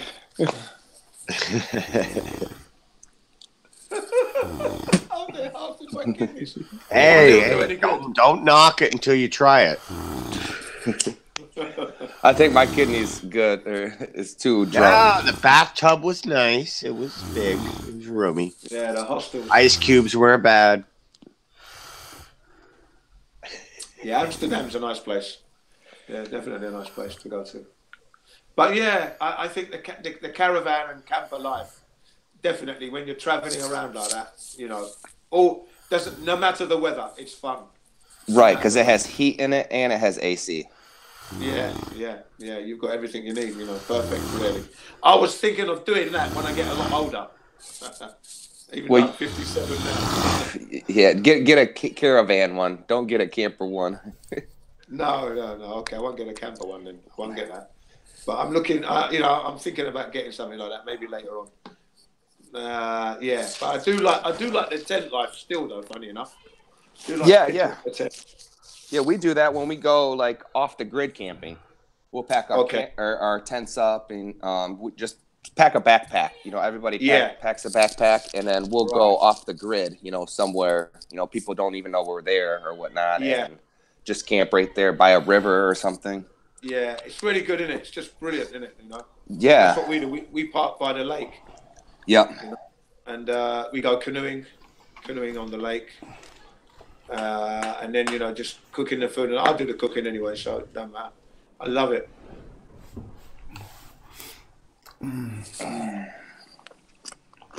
Just a wonderful. Oh, yeah, right. So you travelled around. Anything interesting happen along the way? Not really. I mean, I got pulled over on the way back, but just everything interesting there, because all the things Crystal hasn't been to Florida, and that Crystal's my wife. She hasn't been to Florida in years, 20 years. She's 8 years older than I am, so she's 36. I'm 28, and she hasn't been there in years. So I was like, well, let's just drive there. Don't worry about the money, because I got a F-250 diesel. And that thing just guzzles down gas or diesel. So we drove there. Find a Crystal who's that young. I mean, Crystal will be an age in an old folks' home long after we're gone. Yeah. You won't find too many Tiffany's and Crystals in old folks' homes. No. I try to take care of her. She's gonna have to take care of me the next, in a few weeks. Yeah. Older lady there, huh? Yeah. She's 35. She's born 83, so 35. She'll be 36 this year. So basically, you are going to go to. You were talking about traveling, and what happened? She hadn't been to Florida for 20 years. So yeah. So she hasn't been to Florida in 20 years. So my buddy lived there in Tampa, but he was in an apartment. So, he was like, you can come stay with me. I was like, nah, I got 2 dogs. So we ended up pulling up at the camping resort over in St. Petersburg, right on the Gulf Coast. Yep, I know where you are.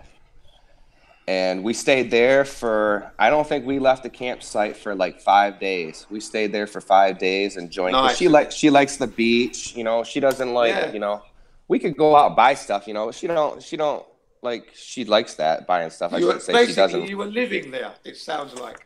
Yeah, I love living there, you know. Like, Yeah. man, I love the weather. I wish we could just sell our house here in Michigan or just find somebody to rent it out for like $1,500 a month, you know. That's and the idea. Renting is better, I would say. Make your money. then go down there and then just enjoy it because, you know, she works in the hospital. She works for University of Michigan.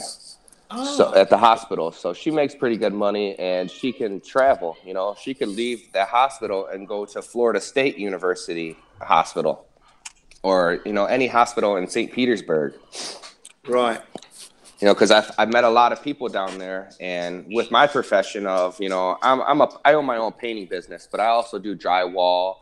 I hang drywall. I finish it. So I could do pretty much everything when it comes to painting and drywall and framing. Okay, so is that interior and exterior? Yeah.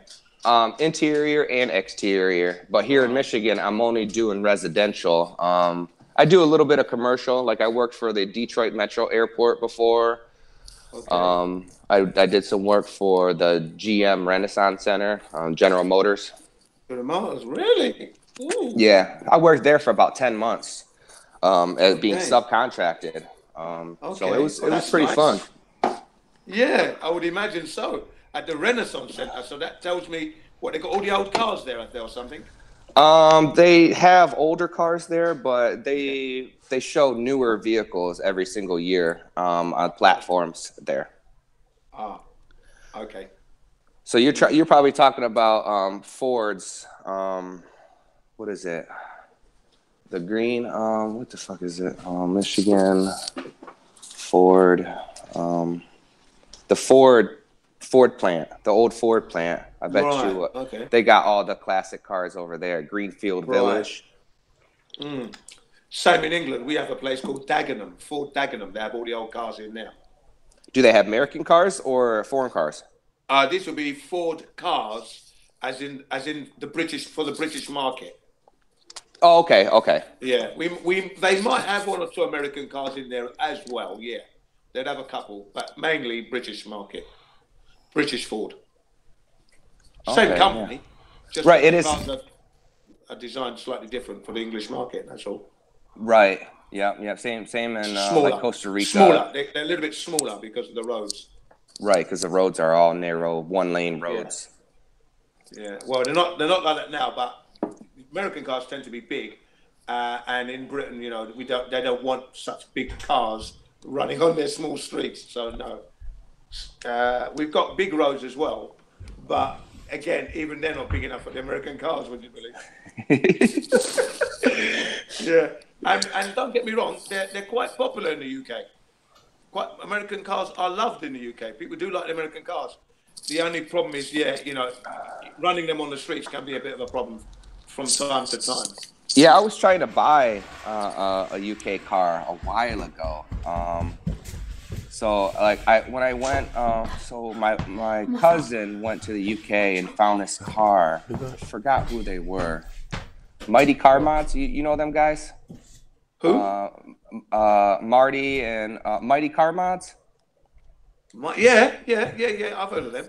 So they were selling a car. I forgot what kind of car it was. It looked like a Scion, XB, one of the box cars. Yeah, I know the Scion. Yeah. But it's the British kind. It's the UK kind. It wasn't the Scion XB. It was something different. And yeah, it's a smaller one. It's a smaller version, I would have to say as well. Yeah, and so he bought it for like $2,000 or 2,000. I don't know how 2,000 pounds. I think it was. They call it. Wow. 2,000 pounds. Okay. And yeah, go on. And then it was $6,000, $6,000 US dollars to ship it back. So man, after all said and done, he ended up paying like 10 grand for the car. Oh, that's a sad one there, man. Yeah. But at least he's happy. I mean, he got the car he wanted. Yeah, because it was rear-wheel drive. And what he did is took the frame from that car and put it on his Scion XB, and now his Scion XB is 5-speed rear-wheel drive. Okay. So the one he had before was a 4-wheel drive, was it? It was a front wheel drive. Ah, okay, front wheel drive. Yeah, Yep. yeah. Front wheel drive's a little bit not all that, is it? Really? No, it doesn't handle well in the snow. I mean, it does handle well in the snow, but even rear wheel drive sucks in the snow also. Yeah. Now you got to have 4-wheel drive and studless. Yeah. To really get benefit of that. Yeah. Sorry, I didn't catch the make of your car. What's your car? Is it an SUV, isn't it? I got a truck. It's a F-250, a Ford F-250. Okay, Ford F-250. That's a pickup truck, yeah? It's a pickup. It's a pickup diesel truck. Yep. Okay, all right. And engine size? 5 litre? 7.3. Oh, that's why it drinks. It's a drinker, and it's 7.3. Right, what's your favorite color? 7.3. Last 4 your social. Yeah. What's the colour? Black. All right. Hard work. Those are like living rooms. Those F250s, 350s, depending. Yeah. Very comfortable. You could get a good picture of it now. Oh, thanks. Yeah, nice one. Oh, yeah. It's a hauler, man. Yeah, I just went and picked up some trash from the. So I buy storage containers, right? Yeah. So, and America was built with the pickup truck, man. America was built on the pickup. I love them. Yeah, I love them. You know, I won't ever get rid of it. I talk mad shit about getting rid of it because it cost me $120 to fill that son of a bitch up. Yeah, man. And I'll fill it up twice a week sometimes. Fuck. Yeah, it's a lot of money. They're big head. Mine is a Pathfinder, 22-year-old Pathfinder. Okay. 3.3 litre. That's it. V6. Yeah, that thing will run. That thing will run forever. Yeah, it's running forever, man. I'll tell you. I Baby engines. Yeah, I ain't getting rid of it, man. Got a big boy engine. Say that again? Got a big boy engine. Yeah, you've got a big man's engine, man. 7 litre. Shit. 8.3. 7.3. 8. Shit. So you got an 8. So you got a Chevy? No, I got a Dodge Viper. Dodge Viper. Woo. Yeah. Oh wow. That's a nice car. I like the Dodge Viper. Yeah. Nice. Shame it's not in the car though. Sorry. It's not in the Dodge Viper. It's in me Batman. Oh right. Batman car. They're nice cars, huh? Have you really got a Dodge Viper, really? Yeah. Yeah, it's a nice car. That's a nice car, man. Yeah, I got a Dodge Viper. Yeah, wicked car, man. I told you, in England, American cars are popular, man. Oh, there they are. They are in England. Popular. Nice, styling. Do you guys see a lot of like Japanese cars, like any Acuras or Hondas? In the UK, they used to be like number one in the UK. The Hondas. Not anymore. They kind of died out. No, I still think they're there because they're economical to drive, ultra reliable, never break down. Right. So the American cars, they're there because people who love America love those cars. Okay, love the culture. There's not a lot of that there. I mean, don't get me wrong, they're popular, but not as popular as the Japanese car. I mean, most people are driving cars for economy. Do you know what I mean? Not for the style. Yeah. Right. So when you see American cars being driven in England, the geezer loves America, loves the style, and is a fanatic. That's why. Yeah. Yep.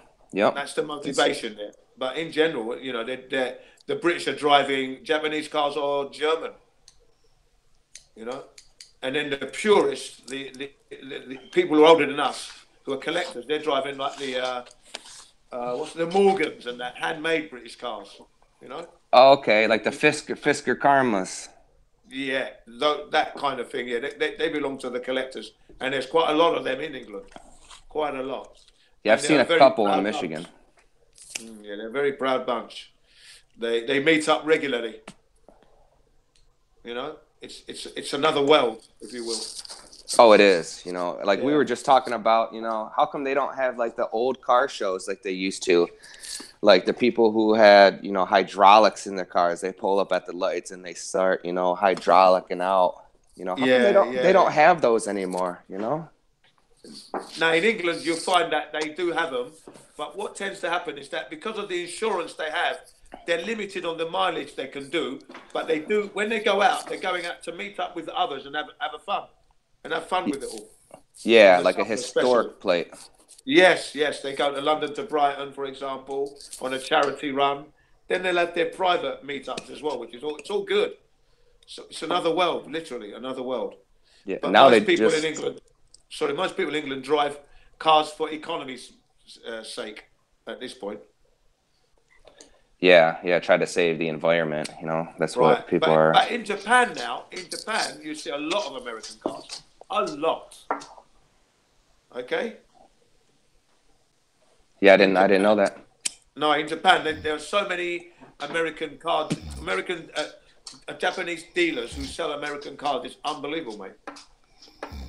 All in mint condition. Oh, I bet they love them American cars. Oh, they do here in Japan. They love them. Yeah, my buddy Sai, he has a 1993 Acura Integra over there in Japan. I'm not sure where in Japan, Japan, so down Hong Kong maybe. I'm not sure. But he has he bought it here in Michigan and he shipped it out there to Japan and it's in mint condition. It's a 1993. Right, there you go. See, here in Japan they pride themselves on keeping their cars mint, and especially if they've got like a foreign car like a Mercedes Benz or BMW, Audi or American. Yeah, the American car market is a big market. Again, for the enthusiasts. Okay, but I think you've got they're rivaling with the Germans. That would be the Porsche.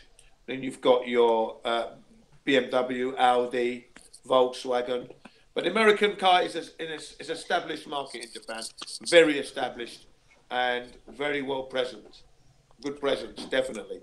Yeah, a lot of Americans, they don't like American vehicle. You know, you get some people, you know, like, oh, buy American, be American, you know. But, you know, you got the other Americans, they love foreign cars. Like my uncle, he loves all foreign vehicles, you know, Mitsubishis. Right. Yeah. Even the terrorists like Mitsubishi. Yeah. Yeah, they'll get them trucks and them SUVs. Yeah, I think. Does anybody remember that program called Top Gear? Yep. Okay, well, the Top Gear in the UK, they tried to destroy a Toyota Hilux, and it didn't die, and they did everything to it. They drowned it. They dropped it from the top of a building, right? The top of a building. They collapsed it. You know, they did everything to it, and it still ran. Yeah. Which one was that? The Nissan Pathfinder? No, Toyota. It was a Toyota Hilux pickup truck. Oh, the Hilux. Yeah. Okay. Yeah, very popular in Americans going to the beach to have fun on that. It was a fun car, but they tried to destroy it and they couldn't destroy it. They set it on fire. They burnt it. They drowned it. They dropped it off the top of a building. They put it on top of a building, and then they did a controlled demolition. 9/11 all over again. All those, you know, and they still started the engine up and drove it off. Yeah, man. 3 weeks. 3 weeks of punishment. It still ran. So, as a mark of respect, they put it in the studio and left it there all through the series. Technology. Just to show them that this will never die. But it was a state, though. I mean, it was in a state, though. I mean, bloody hell, it was ugly looking by the time they finished with it, but it still ran. It was still running. That was the thing. Yeah. Yeah, the Japanese, they know how to make it. Don't get me wrong, the American cars are good, but I tend to find things break down not so long, things start to go wrong with them. Oh yeah, as soon as that car leaves the lot, 30,000 miles later, boom, this breaks. 50,000 miles later, this breaks. Yeah, something's going wrong. Yeah, which is scary. And they make everything, a clusterfuck. When they put everything in there. Yeah, you can't put your hand in. You can't get a spanner in there. I know what you mean. Yeah. So you have to take things out like power steering pumps, reservoirs, just to get to one little bolt. Just to get to your spark plugs. You know what I mean? Right? Yeah, exactly. Yeah. But then again, that's the same with British cars, actually, as well, and Japanese cars as well. Now, they're becoming so complicated, and you can't get a spanner in there. But they're ultra reliable. That's the other thing, though, with the Japanese cars. You can go trouble free for at least 50, 60,000. Probably 100,000 in Japanese. Well, there you go. You see, so careful driving. Yeah, definitely. But if I was going to buy an American car, and I was wealthy enough, I would be buying the Ford GT40. I love that car. From my childhood, I've loved that car. Ford GT. Yeah. The supercar. Yeah, the supercar that won the Le Mans. Yeah, love that car. That's my favorite car. That's the American supercar. Yeah, that's my favorite one. That one. Did you see the new one? Yeah, seen the new one. Yeah. Oh yeah. Yeah, that one looks badass. Yeah, it does look badass. Yeah, it looks the business. I want the original looking one, the one that looks like the original, because that's the one I fell in love with. You see. Okay, yeah, okay, the older body style. Yeah. Just love the lines, love the history of it. It won the Le Mans like 3 times. Yep. Yeah, and I also like the game called what's it called? Sony PSP game. What's that? Gran Turismo, right? Gran Turismo, yep. Yeah, and I often use the British one, the British Ford GT, right? The handling's good. It's just bad on the brakes, okay? The brakes weren't so good. But that was very characteristic of the original. So they captured the car properly, right? And I won the Le Mans with it. Oh, no shit. And I was like, well and truly over the moon. Yeah, man. No, I like the Ford GT40. It's a nice car. Definitely a car. That's the car I would buy with my money. Yeah, they want, it's like what, 250? Midnight blue with orange interior. That's the color I like. Whoa, funky, eh? Well, you said orange interior or broke up? Yeah, orange interior, yeah. What color exterior? Midnight blue. Oh, that looked real nice. Thank you. I knew it was. That's the color, man, for me. That's my color. Yeah, man. Ford GT40. Yeah, the Ford GT40. Yeah, that's my favorite car. Favorite American car, that one. Then in Germany, it's a difficult. In Germany, and I was going to say Porsche, but everyone's got one of those. It's difficult, isn't it? German car, and there's nothing. See, there's nothing there for me. It would have been the Porsche. Like a Porsche Carrera GT? Porsche Carrera, yeah. But again, no, I wouldn't want one of those. Everybody's got one. There's too many of those. That's what I'm saying. There's just too many. So Porsche's off the list. They're nice cars, but no thanks.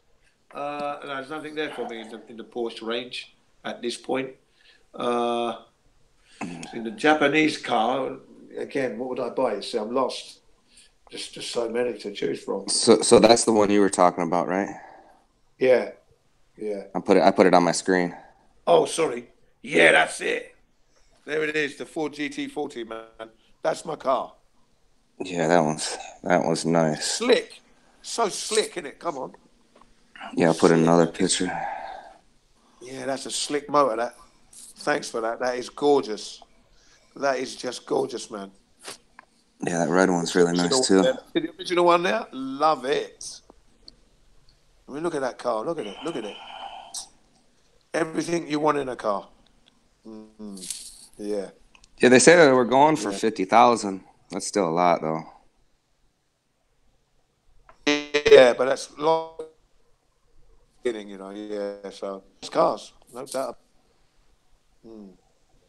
Wonderful motor, that one. Yeah, they are. I think that's one of Ford's best. I think that was Ford's best car ever. That one. And then if I wanted to get a pickup, what's that monster pickup that Ford do? Monster one. The Raptor. Yeah, that's it. That's it. Give us a picture of that. Yep. Those would be the two cars that I'd like to own if I was living in America. I'd like to own those two if I could afford it. The Raptor. I like the sound of it. Top Gear tested one of those in the snow in the mountains in America. I think they were in America at the time. Yeah, it was great. They did a special in the US. I think it was in the US, and one of them had to stay on the mountain and be rescued. And the Raptor was killing everything, killed the terrain.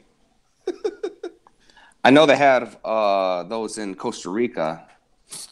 Yeah, Costa Rica, nice country, nice for the off-roading. But then again, US is nice for off-roading. Where's the Raptor, man? There it is. There it is. Monster engine. What size engine is that? I think it's 6.2. Yeah, 6.2 litre. I mean, massive. But twin turbo, too. But when you hear it ripping through the... Yeah, that's it. You see, twin turbo, so it's a bloody drinker. That's my kind of car. Yeah, let me grab my iPad, because this thing... I cast my movies from all these guys. Yeah. Orange and black one I'd like. Orange and black. Yeah, that's the colour that I like. The old orange. The Raptor.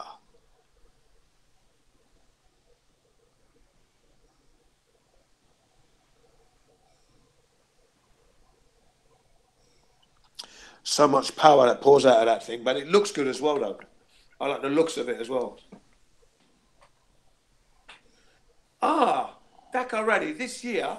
Robbie Gordon is in the Dakar Rally this year. I haven't checked how he's been getting on, actually. I haven't checked at all. That's a bit naughty. Well, let's have a look and see what he's doing. Robbie Gordon. Do you know him? No. You don't know Robbie Robbie Gordon? Robbie, huh? With Thompson? Yeah, Robbie Gordon. His name is Robbie Gordon. His dad was Bobby Gordon, who famous racing car driver, man, American. Oh, yeah, Jeff Gordon. Yeah. Yeah, I know. His dad died a couple of years back. Killed his wife. Oh, wow. Yeah, big scandal there. I don't know what happened there, but Robbie Gordon's dad killed his wife and himself. A couple of years ago, two years ago, I think 3 years ago. Yeah, I didn't know that. Yeah, and he pulled out the Dakar Rally for you. He's just returned, you see, so I've got to check how he's doing. But yeah, man, that was a surprise. And where was this at? In the US, wherever he lives. Orange County. Is it Orange County? I don't know. I think it might be in Orange County or wherever he lives. Devastated Robbie Gordon vows truth will come out. Dad's friend. Oh, wow. See, I'm just looking at something now. Right. What's that? What's that saying? What's that about? What you just read? That's motorsports.com. Former IndyCar and NASCAR Robbie Gordon star says the truth.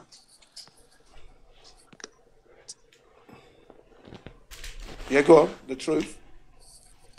Sorry, my microphone dropped. Robbie Gordon says the truth will come out.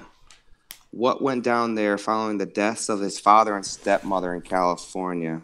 California, you see. Coroners identified the victims as Robbie Gordon, 68, and his wife Sharon, 57, following the double shooting, and confirmed no other suspects were involved. Police were called to the Gordon's house in Orange County at 5 p.m. yesterday and says the investigation is continuing. A Disgrout Gordon Jr., who is also a star of the off-road racing scene, spoke to assembled press outside the family home. Gordon said, "Obviously, we're grieving the loss of my dad, Bob, and his wife, Sharon. I grew up on this property my whole life. I learned all about everything about motorsports at this tented barn over here. When I moved to North Carolina to go NASCAR racing, you probably wondered how did it happen in my house. I gave my house to my dad and his stepwife to live in, because they had a young daughter and I didn't need to be here. Let's see. My father is still my inspiration for motorsports and competition in general. And he was in the horse racing business and taught me at a young age that 1 horsepower wasn't going to be enough, that I was going to do something different, and I was fortunate to do something different. Right. Yeah, so as you can see, there's been some happenings, yeah? Yeah. A big inspiration in his life. Just recall, he won a lot of race with his dad, it says. His dad was by his side the whole entire time. Jimmy Johnson reacts. 6-time Sprint Cup Series champion Jimmy Johnson, who got his start in motorsports driving off-road buggy for Gordon Sr. He contacted Robbie Gordon and his sister Becky on Tuesday to offer his condolences. Robbie mentioned his dad gave me my first ride and that he was always so proud of me, was a big fan and bragged about me. Johnson said Thursday at the NASCAR Chase Media Day in Chicago, "It made me smile a little bit, but it is still a complete and utter shock." Johnson recalled a funny story of riding with Bob Gordon in the Baja 500 race over 20 years ago. Right. Yeah, I didn't know Dad was Yeah. one. Yeah, that's a tragic story. It's a tragic story, you see. Now Yeah. he comes into the Dakar Rally. He wins a few stages and then obviously encounters mechanical problems because it is a grueling race, the Dakar Rally. But he's a star in the Dakar Rally, And then after that tragedy, he stopped racing for a while. So, but this year he's come back. This year, first time back this year. When was the first race? The 6th. This year, January 6th, the Dakar Rally began. January 6th. Okay, so not too a week ago. That's right. Okay, so we're just up to a week ago. You're right. Yeah, not quite a week yet. Right. Yeah, just coming up for a week. You're right. Yeah, just coming up for a week. It's a 2-week event, and in the lead is Quaterian in the cars. This Qatar driver, he's a 2-time world champion, Dakar champion. He's going to try and do it for the 3rd time. Second, Peter Hansel. This man they call him Mr. Dakar. He always wins. He won on the bikes for years, and then he's doing quite well in the cars at the moment. He's in 2nd place. Then you've got this guy called Nani Roma, Spanish. He used to be, he was once, a couple of times Dakar motorbike rider winner, and now he's in the car. He's a 1-time winner in the cars.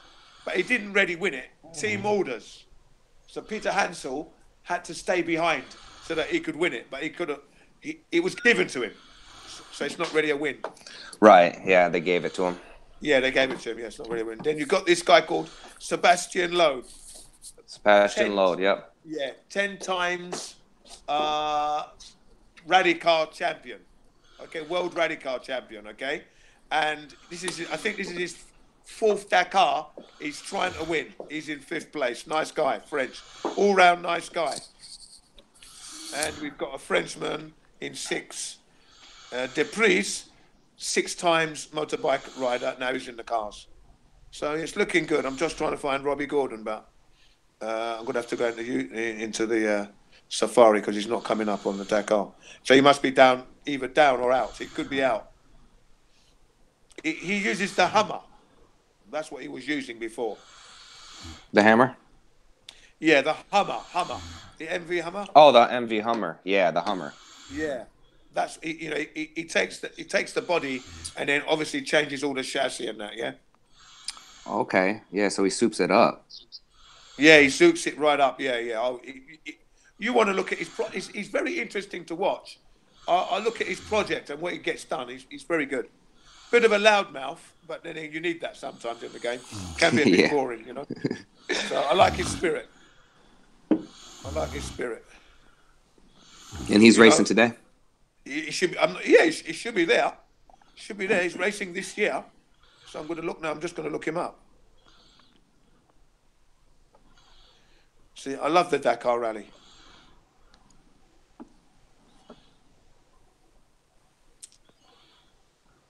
Yeah, Robbie Gordon, 2019. What's happened?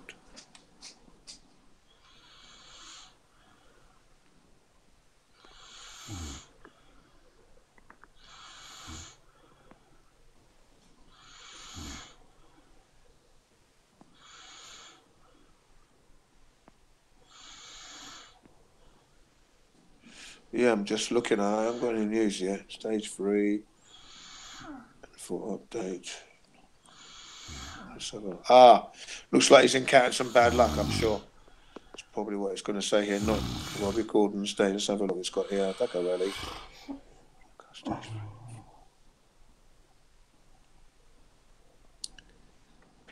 Yeah, 5 days ago. As Robbie Gordon says, the punches keep coming for Robbie Gordon. After suffering from speed restrictions in stage 2 of the Dakar Rally, stage 3 didn't go well either. Gordon lost hours of precious time after differential problems disabled the Textron XXR. Okay, so he suffered some setbacks. Right, with the road racer. Yeah, that's right. Yep. You got it.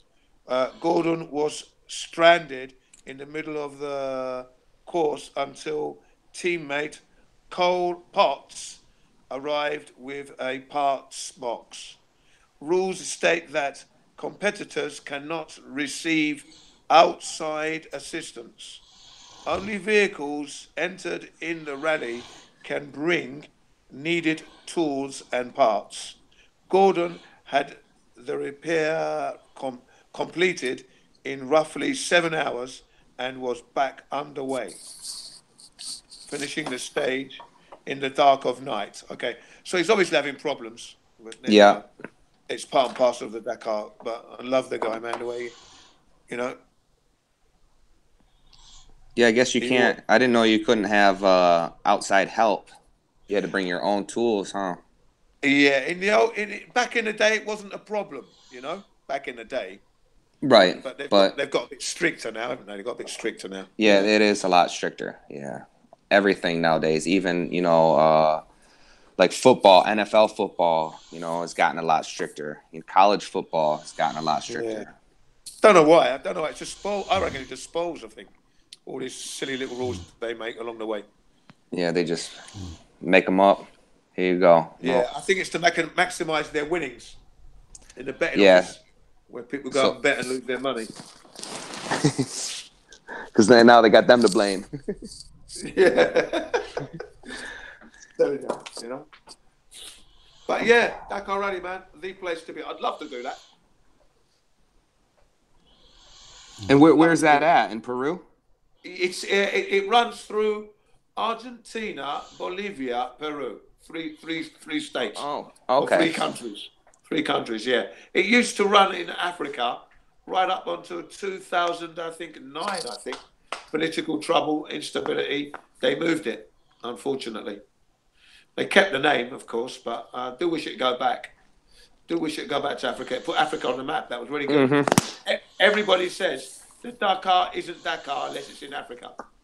So, and they still run other events, still run in Africa. Quite a lot of other events are run there. Just the Dakar is not there now. Well, but it's they'll nice probably to see bring South America. Beautiful place. Yeah, I had the chance to go. I didn't get to go. My buddy's from West Guinea, and he was going there to. He was making his own business, like an apartment complex and ice machines over in West Guinea. Well, they need the ice machine, so yeah, good business. Right. So, and apartment complex, like affordable housing over there also, because his family, he said he had 20 family members over there, and, they're all living in huts, and everybody's living in huts. So if he could go there and put up affordable housing, he already did it. Shit.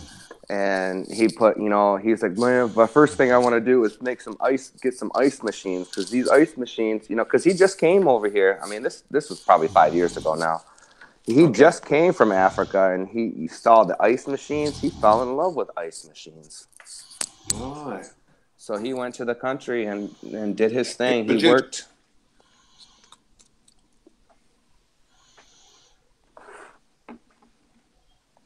What'd you say? So he worked there and introduced. Did he introduce it? I don't know if he introduced it to Africa itself, but into his side in his village over in West Guinea, he introduced it. He built up on his Facebook. I've noticed he has 3 now, Right. three apartment complexes, and Right. I don't know. They probably all have ice machines in there also. Yeah, Probably. that's what I meant. In his local community there, he's introduced it to them. Good. Yep. So yeah. These ice machines, what are they running on? Electricity, solar paneling, what? I think it's just I'm not sure. So he has to have electricity there. So Right. Okay. in order for the ice machines to work. If not, then they're probably running off a solar or battery generator or something. Yeah. When I was in Nigeria, Yeah, maybe I'll look. My uncle used to have the Honda generator. The Honda E2000s? Yeah, the Honda generators that generate electric for the house. Yep. He had farmland and he used it on the farm and he used the same generator for the house. And it was really good. Yeah, the Hondas are, man, they're a beast. Yeah, they run forever. And you know when they're going to break down because you know when the fuel's running out because the light starts flashing. Right, that's what people need to start buying generators and, generators, just in case if something happens, like we lose power for a week or 2 weeks, a month, EMP, if something happens, people need to get these generators. They need to get food. They need to get water. Some you've got to people start thinking on this line. People aren't ready for that. They're just gonna, starve, and then what's gonna happen? Die. They're gonna or walking in the street, and if you steal something from somebody, they're gonna kill you. It's not like it's gonna it's gonna be like a third world country if something happens in America like that or anywhere else in the world. Yeah, exactly that. So the generator. So the light's flashing, then you run out and you switch it on to reserve, and then you top up.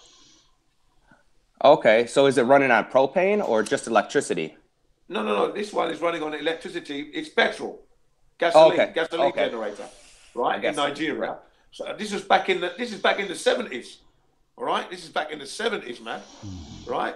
So I used to run out into the shed, switch on the reserve, right, and then top it up. And I used to top it up. I learned off my uncle how to do all that, how to fill it up. I even used to change the oil as well. Do all the oil changes, everything, man. Yeah, so you're keeping electricity flowing constantly, filling that up. And then once that goes down, fill it up again and then keep running it. Yeah. Just amazing.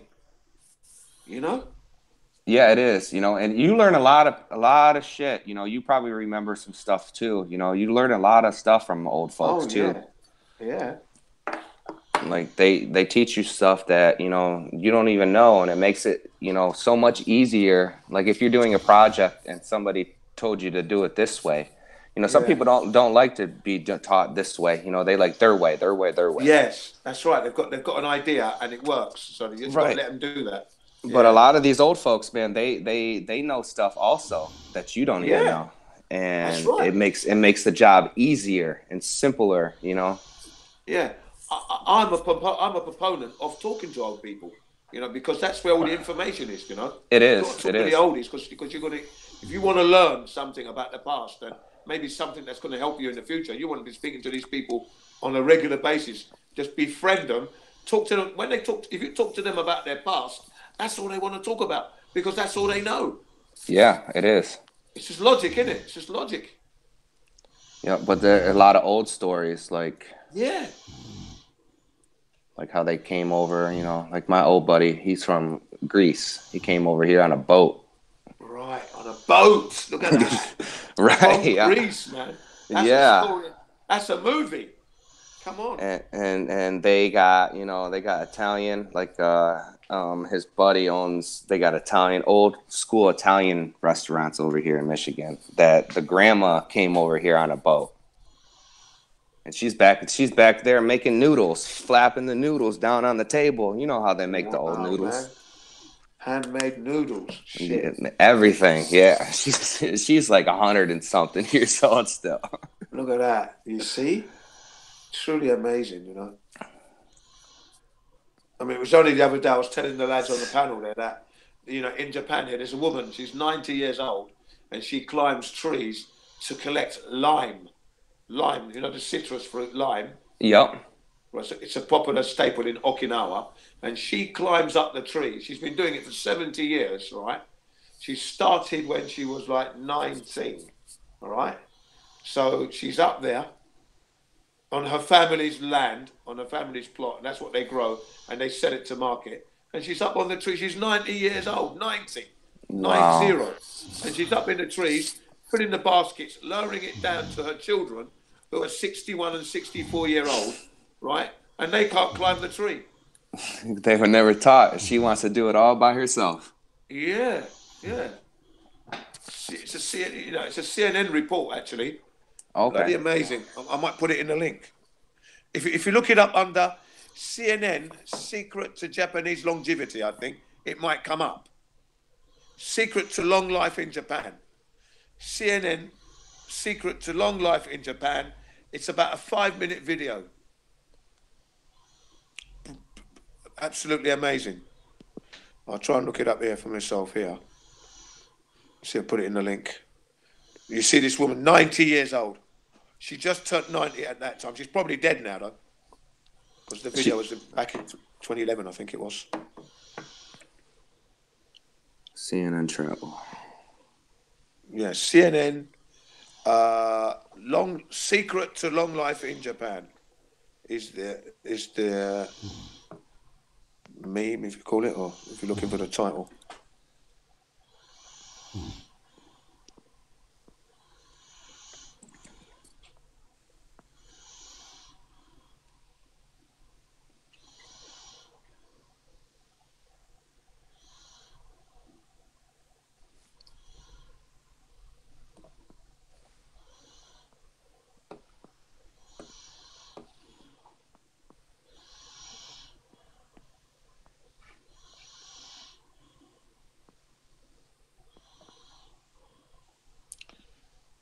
Just looking it up now, see if I've got it. CNN search.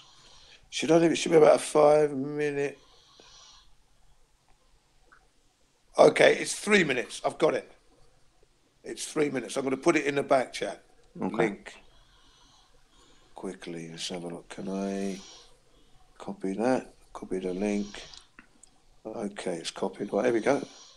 Right, you can watch it. It's only 3 minutes long, actually. So I said 5. 3. But it's really good, you know. You see the woman in the tree, you know, and you won't believe your eyeballs. She's in her 90s. Well, she just turned 90 that day, apparently. And the video is back in 2011, so she must be quite old now. Probably passed away now. Probably. You never know. She might still be alive.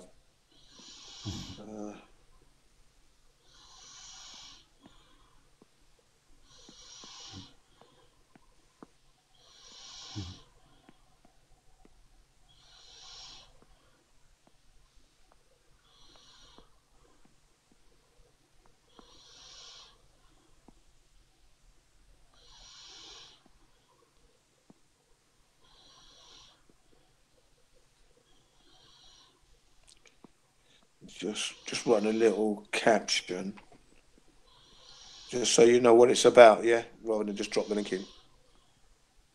You can write a caption. That's what I'm doing. I'm writing a little caption so that you know what it is. Okay. Link to a 90-year-old Japanese woman.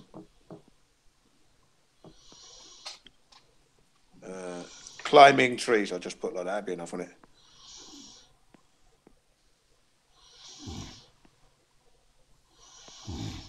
So this was 10 years ago, huh? Yeah. We're 2019, yeah. So 2011, I think, the video. Have you got it? I'm going to put it in the link now. Climbing trees. Okay, here we go. Copy in there. Paste it. Okay, I've done it. So you should be able to click on it. Link to 90-year-old Japanese woman climbing trees. And it's part of her job. So let's see if it works now, quickly.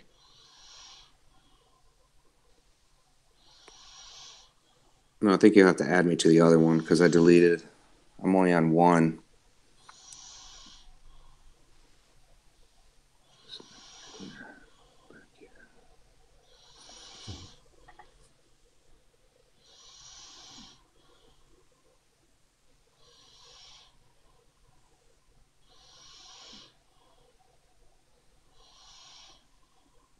Okay, I've made a mistake. It's there. It's working. I checked it. The link works. It's okay. It's 2008. So it's 11 years ago. Huh? Sorry, have I made a mistake there? 2008. Yeah, 11 years ago, isn't it? Yep. Yeah. Yeah, 11 years ago. So she was 90. So if she was alive, she'd be 101. I think she might have gone by now. I went to Okinawa a few years ago. I wanted to go and meet her, actually. I did. But I never. They don't give out private addresses, so I couldn't meet her.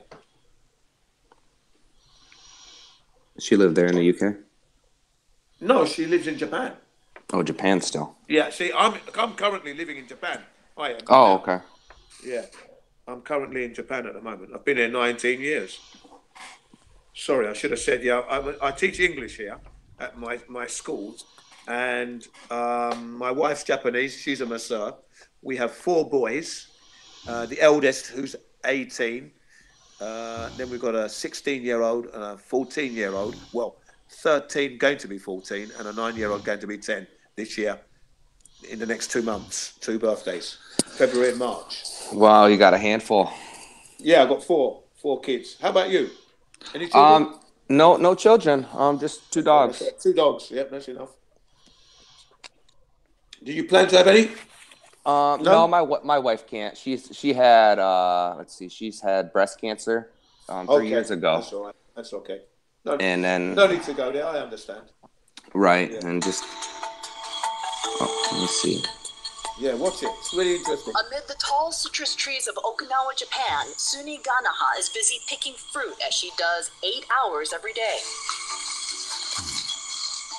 It's not what she does, but who she is that's remarkable.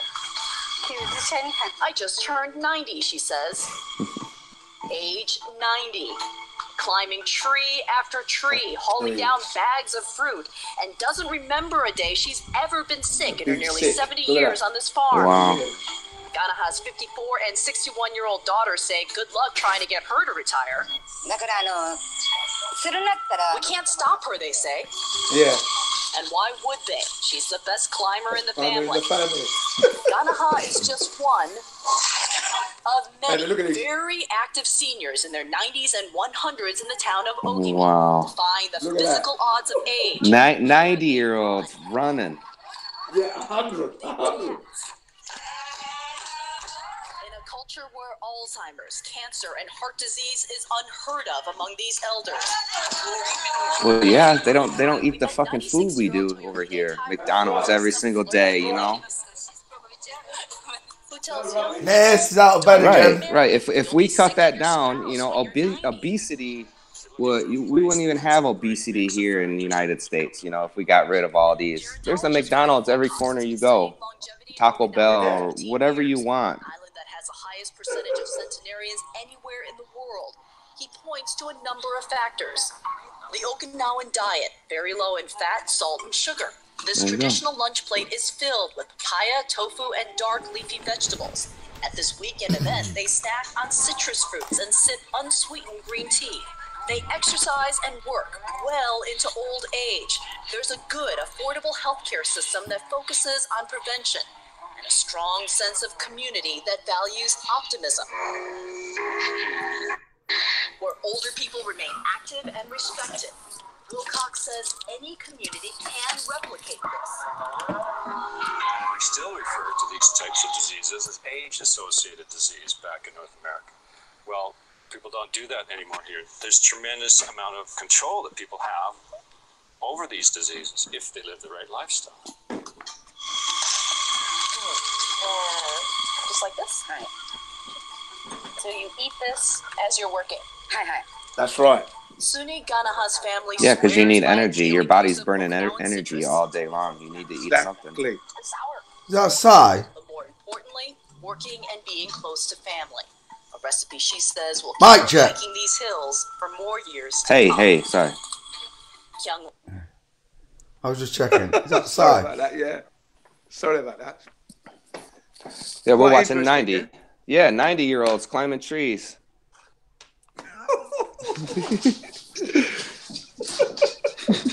It's truly amazing, man. Okay. Yeah. Yeah. All the whole culture over there. It's way different than it is over here. You know. Yeah. It is. Yeah. I'm not sure if you know in the UK. I don't know if they do it over there in the UK as they do it in America. You know, we drink beer. You know, Of course they do. They go get pizza from Little Caesars or Domino's or something. You know, they don't like making Exactly homemade the cooked same. meals.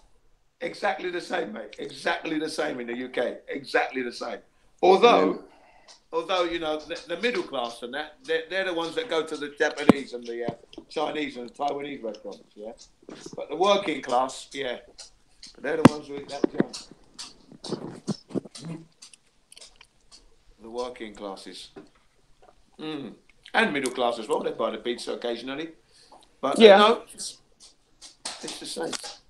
You know, same with me. You know, like we'll do it. You know, we try to do a home cooked meal every single day, but sometimes it gets expensive, man. You know, like this day, because I don't like chicken every day. You know, I like to have steak. I like to have my beef. Right. My pork chops. Things like that. Right. I tend to eat more fish than meat, to be honest. Yeah, I eat a lot of fish.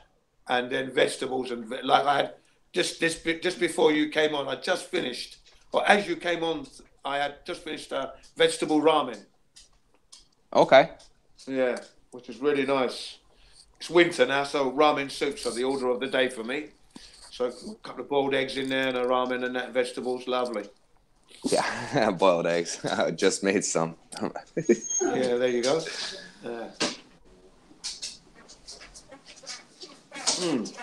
So yeah, longevity is quite easy here in Japan in that sense, because they eat properly. It's all healthy, organically done, And then the other thing is the reason to stay alive. That's another thing, because if you haven't got a reason to live, you soon pass on. Oh yeah, true. No motivation. Your energy is gonna go somewhere else. Yeah, it just goes south. Energy goes south. If you're not giving back, if you don't feel you're giving to society or giving to your family or something, then you just goodbye, innit? Yep, that's true. Some people give up easily. I'm lucky because I drink the green teas, I got the ramen, I eat the sashimi, I do the exercises, okay.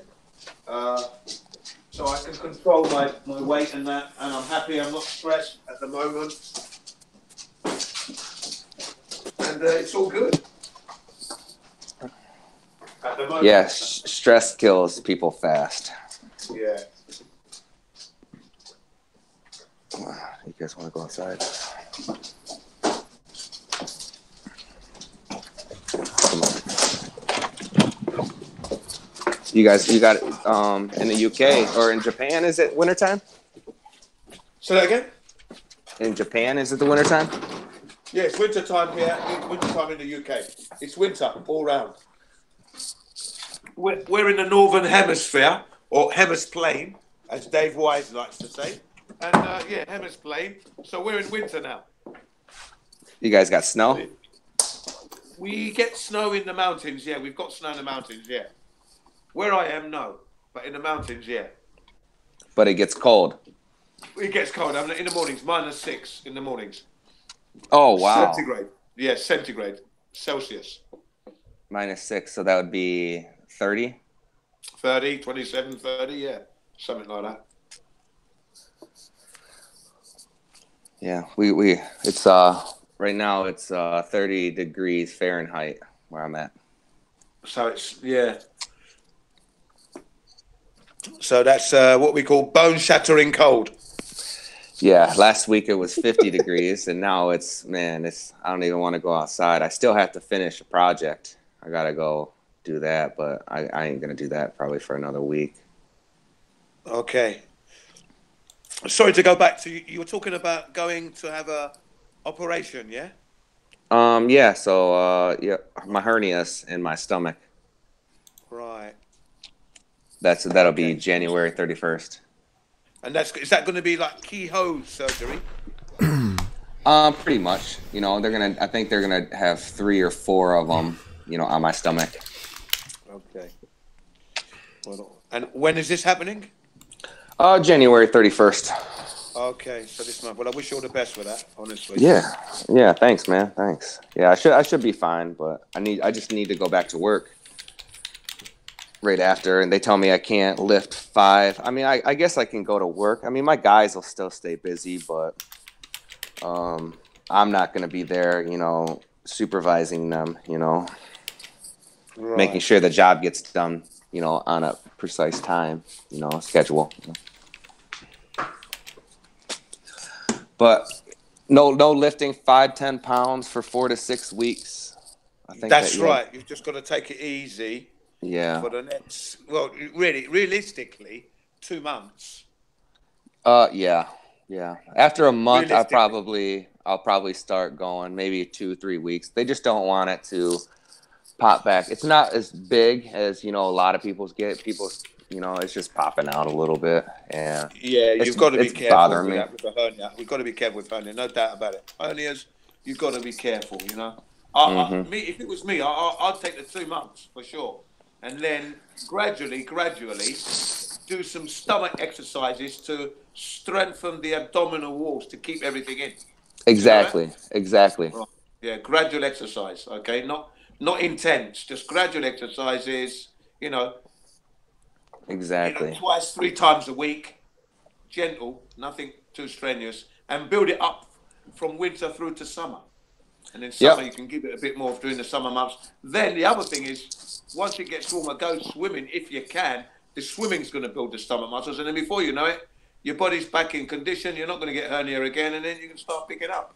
Bits and pieces, not too much though. Take it easy. You're now. How old are you now? 34, was that? I'm 28. Oh, sorry, your wife's 36. 5. Was that? Yep, 5 30. Yep. Yeah. Okay, yeah. So you're young. You're a pup. 24. Oh yeah. I'm 28. 28, and you got a hernia already. Wow, man. Well, I own my own business, so I've owned my own business now for 4 years now. Yeah. And well done to you. So I've done a lot of bad shit in my life. You know, been here and there, and yeah. But, you know, kind of changed that around 5-6 years ago, 7 years ago. Yeah, 7 years ago now. And well done, anyway. So I started my own thing. I worked in the union for a year, and I was like, no, I don't want to do that. I want to start my own thing. Started my own thing. Why didn't you like the union?